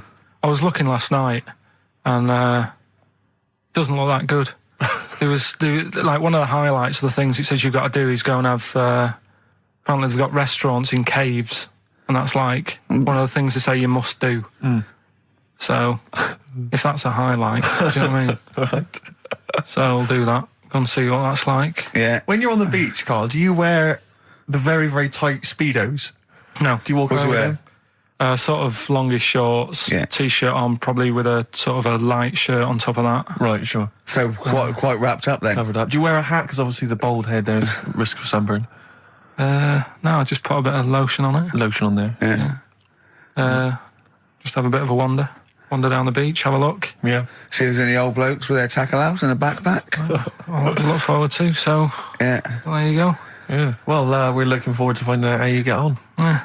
And interested to know what she gives you on Christmas Day. More scintillating chat after this next song. All right, bit of placebo. Yeah, love it. Special needs. Placebo, special needs on XFM 104.9. Email in where Lanzarote is. I don't know if it's Italy or Spain or Europe or maybe Africa. These are the sort of things. These are the reasons I come into it to at least learn something, innit, Karl? we've stopped educating Ricky, so I've stopped learning, you know, about things like the woman who ate mud all her life. That's what you were saying before when we were in the office. What did you go on? What was that? What did you teach me? They've just counted how many fish are in the sea and that. No, they haven't. They've just done a census. A census? What, of fish? Yeah, some fellas have gone in the sea and they've got to work out. There's about... Mrs. Spratt, is this your son? No, he's a lodger. Okay, well, let's mark him down. That's 2. Oh, I've lost count. 6 million, 4... Oh, darn. So how many are there? About... There's a lot. Oh. Well, there are more species of fish than bird, mammal and reptile put together. Can I ask a question? That's on my DVD of animals. That's still available in the shops. Probably find that online. You'll get that slightly cheaper. $15.99. What? Go on, ask me a question. Features of Ask me a which question. include Karl's Pilkington sauce on the DVD. Yeah. That's a perfect Christmas gift. Yeah. Long and Winding Road. I love that, but I don't like the way McCartney sings here. There's just one, he goes, you leave me waiting here. Well, he's always got that slightly affected But it sounds style, like doesn't it? Richard Burton or something, here. Yeah. But it's only one that does it, but I don't know why. I just think he likes it or wants to go back and change it. Maybe it's like... But having said that, you know, I'm not taking away from the Beatles, one of the best bands ever. Well, yeah, good luck to Brilliant songwriters. Yeah. We've had a lot of emails, Karl. I don't want to sort of put a dampener on your Christmas, but a lot of people have been slagging off Lanzarote. One of them just said, well, one of them, I don't know if I can find it. It is Canaria, isn't it? It's It is one of the Canaries, isn't it? It's a volcanic island covered in volcanic dust. It's very windy, so you have to dig a hole to sit in on the beach, and there's hardly anything to do. That's from Mike Godham, and he says, unless you like quad biking, well, you know, you've seen what happened to... no, don't go quad biking. Not with your little head. There's no protection at all, is there? I don't know what you're thinking. I don't know. At least Rick Mann and Ozzy had lots of hair. Yours would be like Humpty Dumpty. It would crack like a little egg. And then we'd seen, there's no kings or kings horses. So, yeah, well, they couldn't do the job anyway. No, we shouldn't really send them. They're not really qualified. Horses not equipped to put back Send a medical man like Neil Fox in. Yes. To mend but not eggs. some kind of military horse. I bet he's had the egg on his face a few times, hasn't he? What, Foxy? Yeah. Well, most of the series are Pop Idol. Right, Karl. Lanzarote, good or bad? Well, you got to give it a go, haven't you? Yeah, well done. Give everywhere a go. Exactly. That's what I was saying. You know, don't just take the word for it. I mean, if it had said Nananova, Lanzarote shit, he'd have believed it. Sure. You know, if he'd have overheard it in a pub, Lanzarote a crap, he'd have believed it. He'd have seen it on a website that was mainly concerned with monkeys and witches, he'd have believed it. Yeah. As it is. Everybody raves about New York, and when I went there, I thought it was rubbish. Well, you're an idiot then, because that is possibly the greatest city in the world, along with London. Subjective, though. That's why they have holiday programmes and that, innit? So you see it and you decide for yourself and that. Yeah, but you saw Venice on a holiday programme, as you put it. You went there and you went, it was rubbish, full of black bin liners. Well, it is. Right. Didn't they show them? It stunk. Didn't Judith Chalmers say that? Oh, it stinks here, and there's loads of rubbish everywhere. No, she didn't. Did she mention that? Oh, that's what I mean. So it depends what you want from holiday, doesn't it? Well, yeah. But so...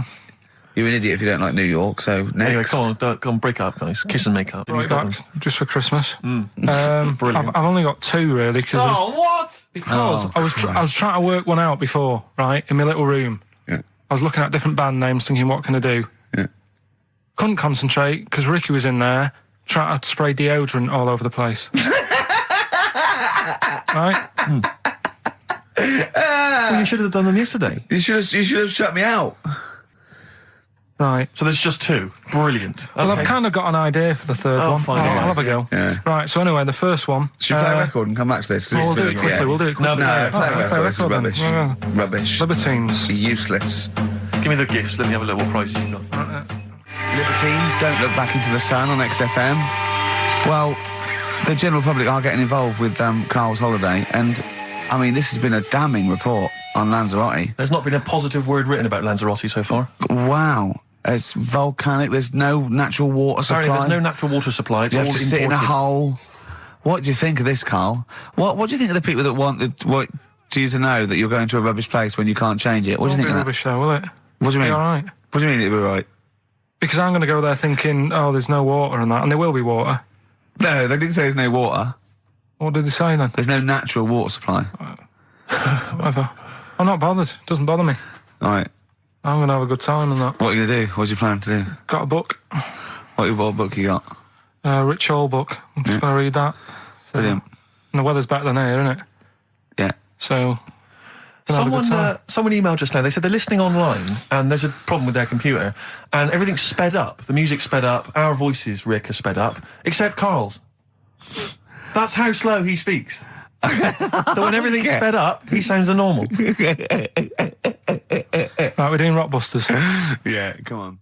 What rubbish. I wonder why we stopped this game. Well, I think it's probably exhausted him. He needs to go to some kind of volcanic dust island for a holiday. With no water, Yeah, exactly. just to dry out and get some new ideas. Oh, I'd love to see you sitting there on these black ash sands, just sitting there going, I'm thirsty, Suzanne. There's no natural water. I've finished my Rich Old book. I can't focus. I'm going blind. I need some water. Oh, brilliant. Oh, bless him. Anyway, happy Christmas. We said we weren't getting out, didn't we? No Blue Sky, The Thorns. That's beautiful, isn't it? On XFM 104.9. Karl, you're losing your rag a little bit. What's the matter? Nothing, go on. See? What's the matter? No, what's the matter with I've Karl? got something to cheer him up. Someone's emailed in, Emma's emailed in, she said that for those that know, those in the know, they referred to Lanzarote as Lanzarote. Brilliant. He's a bit fed up. He's got 2 CDs for Christmas from a company that's he's been with for 6 years. He's a little bit grumpy about having to answer the phones. He wouldn't go and make Steve another cup of tea immediately. Selfish. Yeah. Karl, what are you thinking? Nothing. Go on, what were you doing? Come on, Karl, you're getting paid for this. Project. Out. We'll take one of those CDs away. All right. Right, okay. Are you in a film this week, Karl? We're doing that now? Yeah, go on.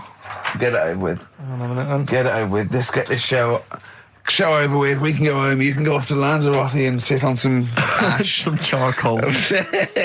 He's not happy about that. That's annoyed him. The listeners have all ganged up on him. Yeah. XFM giving him 2 CDs. We've had more calls for his resignation this week than ever before. What do you think of that, Karl? What do you mean? There's another reason. Do you know what I mean, though? Because he's grumpy. He's not just giving it. He goes, well, I can't help it, can I? I don't want it. You're being paid well to do a job.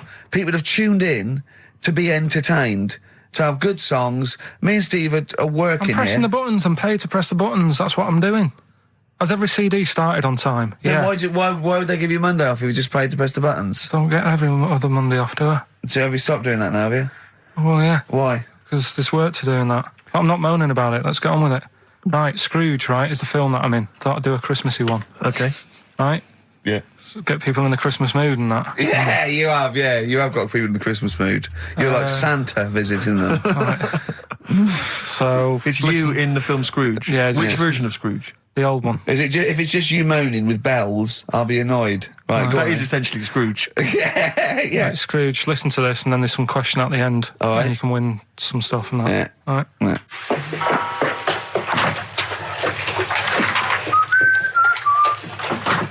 You're late. Only 20 minutes. What do you mean by coming in here at this time of day? I've just been doing some Christmas shopping, haven't I? Probably do some more shopping on Monday because it's my day off, isn't it? Yes, I know it is. You don't have to tell me. You got to see what I've bought, Suzanne? No, thank you. I don't mind showing you. It's only a Christmas present, isn't it? Just bought some more condoms. Why? Well, I bought some last year. Got 2 boxes. They all got used, so... I'm very glad to hear it. How much do I pay you? Why are you asking? The presents I buy has got nothing to do with what I earn. Like I say, if I won the lottery, I wouldn't go mental on her. Do you know what I mean? I probably wouldn't even tell her because I think she'd want to travel around the world and all that, and I'm not into that, to be honest, so I'd probably keep it quiet. Why? Well, once you've been around the world, where do you go next year? Each to their own, though, innit? You know what I mean? Well, what do you want? What for Christmas? Not that fussed, really. And you, it's just as well I'm not that fussed, because do you know I do some work at XFM? Do you know what they're giving me for Christmas present? Nothing. No, might as well have been nothing. 2 CDs. That's it. I was well fed up. I'm sure you will. They give you a list of about 30 albums and you get to pick 2 off the list. So I've gone for Kings of Leon album and the best of Bob Marley. Mr. Marley has been dead these 7 years. In fact, he died 7 years ago this very day. Did he? Do you know what sort of donuts Bob Marley likes? It's not my business. No, it's not a proper question. It's an old Peter Kay joke. He likes the ones with jam in. Do you get it? Garlic bread. It's good, isn't it? Excellent. Oh, Carl, well done. Carl in Scrooge there. The only man more mean and depressed generally than Ebenezer Scrooge. Oh, dear. Oh. What's the question, Carl? Well, if people have been listening from the start, right, what albums am I getting? Yeah. Is that good? Mm-hmm. Good, yeah. What albums am I getting from for working for this place for 6 years? All right. Ricky.Gervais at xfm.co.uk. Do you want to apologise once more for anyone you might have offended over the year? Yeah, like I say, I never want to upset anyone. We're just chatting about stuff. It's just chatting. It's from the heart. You see something, you say, "Oh, it looks a bit like so and so," or "Isn't it a bit?" You're not really, you don't really try and hurt anyone's feelings, do you? But I think most people know that. And I've got to apologise for laughing at anything you say. I actually can't help it. Again, it's not vindictive, but when Karl comes out with some of the things he says, it's impossible for me not to laugh or react. So, have a Merry Christmas, everyone. Well, before that, Rick, is there some final, for the year, Monkey News? Tell you what, let's play a good song. Okay. Right, we'll have a bit of Monkey News, and then that's it. A bit of Amy Mann, then. Perfect. Brilliant, this one. I brought in Metal Christmas, is that all right? That's my only request from this show, that we do play Paul Di'Anno's version of Santa Claus is Coming to Town. The rest of it's over to you. Yeah, we're going to play some Christmas tunes, we're going to play some, our favourite hits of the year, but mainly, this is the rock programme. This is the rock programme. What worries me, Rick, is there's a lot of people who listen to our show and they're not regular XFM listeners. They just kind of crawl They're out not of their regular morphine people. stupid on a Saturday afternoon, put the show on. So they might not be familiar with Ian work. Canfield is a young man. He's been in he's about 14. He's been in radio. It's weird, he's 14, but he's been in radio for 15 and a half years. He was weaned on the milk of Avant. Yeah. Right? And he's going to be the new rock god, aren't you? Well, I'm trying. Yeah. No DJ Canfield. Just go, yeah. Right? And over the 2 hours, I want to work out the 4 pillars of rock, right? I want 4 names, 4 pillars of rock, right? Huge rock pillars. And then I want the king who stands astride them like the archangel of metal.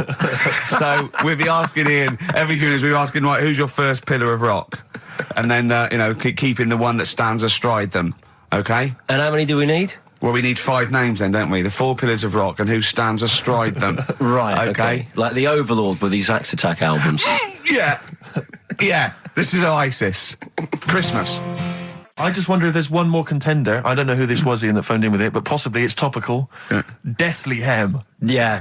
Deathly Hem. It's brilliant. Oh, it's Deathly Hem. Please welcome to the stage, Deathly Hem. It's Deathly Hem. Who's that? We've got to give it to I don't know who that was. Oh, well, if you came up with Deathly Hem, email again. Deathly Hem. It's the greatest name for the greatest rock band of all time. Will you please welcome to the stage, Deathly Hem. It's golden tonsils. Isn't it? I was going to go see him once at the Camden Underworld about a year ago, and they had this sign up, right, saying that Graham Bonnet, who sang that song, had cancelled, right, and it said, God willing, he'll be performing tomorrow. And just in case you thought he'd cancelled because maybe no one bought any tickets, the doctor's certificate was beneath the cancellation sign. Brilliant. Well, we've sung that a couple of times drunk, haven't we, Ian? At the top of our voice. We have done it. It is the best ever. Yeah, it is. Ben has won whatever you're giving away. Yeah. Ben came up with Deathly Hem. Yeah, Deathly Hem. Yeah. I mean, if you are in a rock band, you're looking for a name, and you think you deserve that name, then, you know, write to us. We want to know that you're really heavy, and Ian Camford would officially hand over the deeds of the name Bethlehem. Bethlehem? Bethlehem, yeah. Bethlehem. They only play at Christmas. You only play, like, big venues at Christmas, and it's all things about, like, fighting, like, good versus evil, and God versus the devil. And you got to write songs like that, yeah. Bethlehem on XFM 104.9. Perhaps that the debut should certainly be a concept album based on the Nativity play. Yeah, Nativity, yeah, that'd be just good. the whole kind of Old Testament in kind of rock form. Yeah. With, like, it'd be extraordinary. It's the battle for humanity. Yeah. It's called Humanity Manatee, and it's a fight in the ocean of hell. Yes, sure. Yeah. Sure. Yeah. I'd like to see a serpent. Maybe pictured There'd somewhere. be a serpent, isn't it? Track Track 4. Track 4. Yeah. Track 4. Yeah. I think we should give massive props and suitable regards to Ian Camford. He's come in, he's pressed the buttons. He stood in for an idiot brilliantly. He has stood in for the retarded. It's a shame that you've not displayed some of the usual incompetence that we've come to love and expect from Karl. It's a shame. Okay, you are the greatest DJ in the world, though. The way you sort of like drop Press these buttons. But you know. Every time I've pressed a button off air, Ricky's been going, "Oh, what great DJ!" It's great because he ends it. It's just brilliant. I mean, we're lucky if we can talk with the mic on. That's the title, not talk over a record. We did some great links during the ads. Yeah, and of course, Jonathan Ross masturbating live. On air. Just looking back at some of the highlights. You of this don't get that show. on Capital Gold, do you? Like Tony Blackburn getting a call from Fluff Freeman going, "All right, mate, I'm knocking one out." Yeah. Well, have a lovely Christmas. Have a bloody great Christmas. Have a bloody great Christmas. It's the best of next week. Yep. The best of the last few weeks with some tat, you know. Carl's put together. We're back in January. We're playing some of our favourite songs of the year. I'm looking forward to seeing Pilker's tan and pictures from his holiday. Covered in ash from the beach. Yeah. And we're back on the 3rd, I believe. But Ian, do you want to introduce one? This is Ian's choice for the day. Yeah. We'll see you next week in spirit, and then we're back on the 3rd with Pilkers. Over to you, Kampf. Yeah, enough of Jonah Louis. This is Paul Di'Anno, ex of Iron Maiden, doing Santa Claus is Coming to Town. Snow Patrol and Run on XFM 104.9. Yeah, not bad at all. So everyone had a good Christmas, though, yeah? Really? Carl, even though it was like a little bit Lanzarote, it was a nice Christmas. Yeah. What was the book you read, by the way? Someone just emailed in and wanted to know. What was the book you read? It was The Governor. The Governor? Yeah. Right, okay. Did you buy Suzanne a gift in the end? Which you surprised her with on Christmas Day? Yeah, after that show that we did before Christmas. Yeah. I was walking home thinking, might as well treat her then. Yeah. Went and got her a necklace. Nice. Actually, she said she wanted a necklace, but I didn't know which one, but went and got one. Yeah. And she was happy with that. Yeah. That shut her up. Yeah.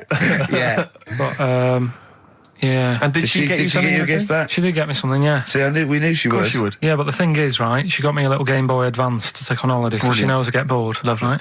So that was good, but I was like, hang on a minute. I know how much I spent. Oh, and I know how much these are, right? But I was clever, though. When I got to the airport, I bought her to get me an extra, bought me an extra game for it. Yeah. Got the value. Of course. When you were growing up, did you wait to ask your mum for sweets right at the counter so the woman would embarrass her into getting you it? What, you mean just slip it in the basket? Well, no, just wait till there's some, a stranger watching before you ask for sweets. Mum, can I have a Kinder Egg? Did you sit in front of Suzanne when it got to the... Suzanne, can you get me something else? Because remember I spent more on that necklace than you did on Game Boy Advance. And the woman in Dixon's goes, "Oh, you better get him something else." And she goes, "Oh, bloody hell, all right then." Nah. She did well, though. You know what I mean? She's done well to keep you, hasn't she? Done well. Because you're such a find. You're quite a catch. Yeah, she must wake up every morning and go, "Ooh, I am the luckiest girl in the world." Well, she told you that the other night. What? She said the other night how good it is living with me. Oh, yeah. I said to Suzanne, it must be great, because I only see him 2 hours a week and I like to squeeze his little head. You can do that all day, every day. Does she ever squeeze your head? No. No? No. It's like that thing, though, isn't it? It's like when you work in a chocolate factory. You get sick of it, don't you? If it's there all the time. Yeah, she must think, well, I could squeeze that head any time I wanted. It's not worth it. I just, I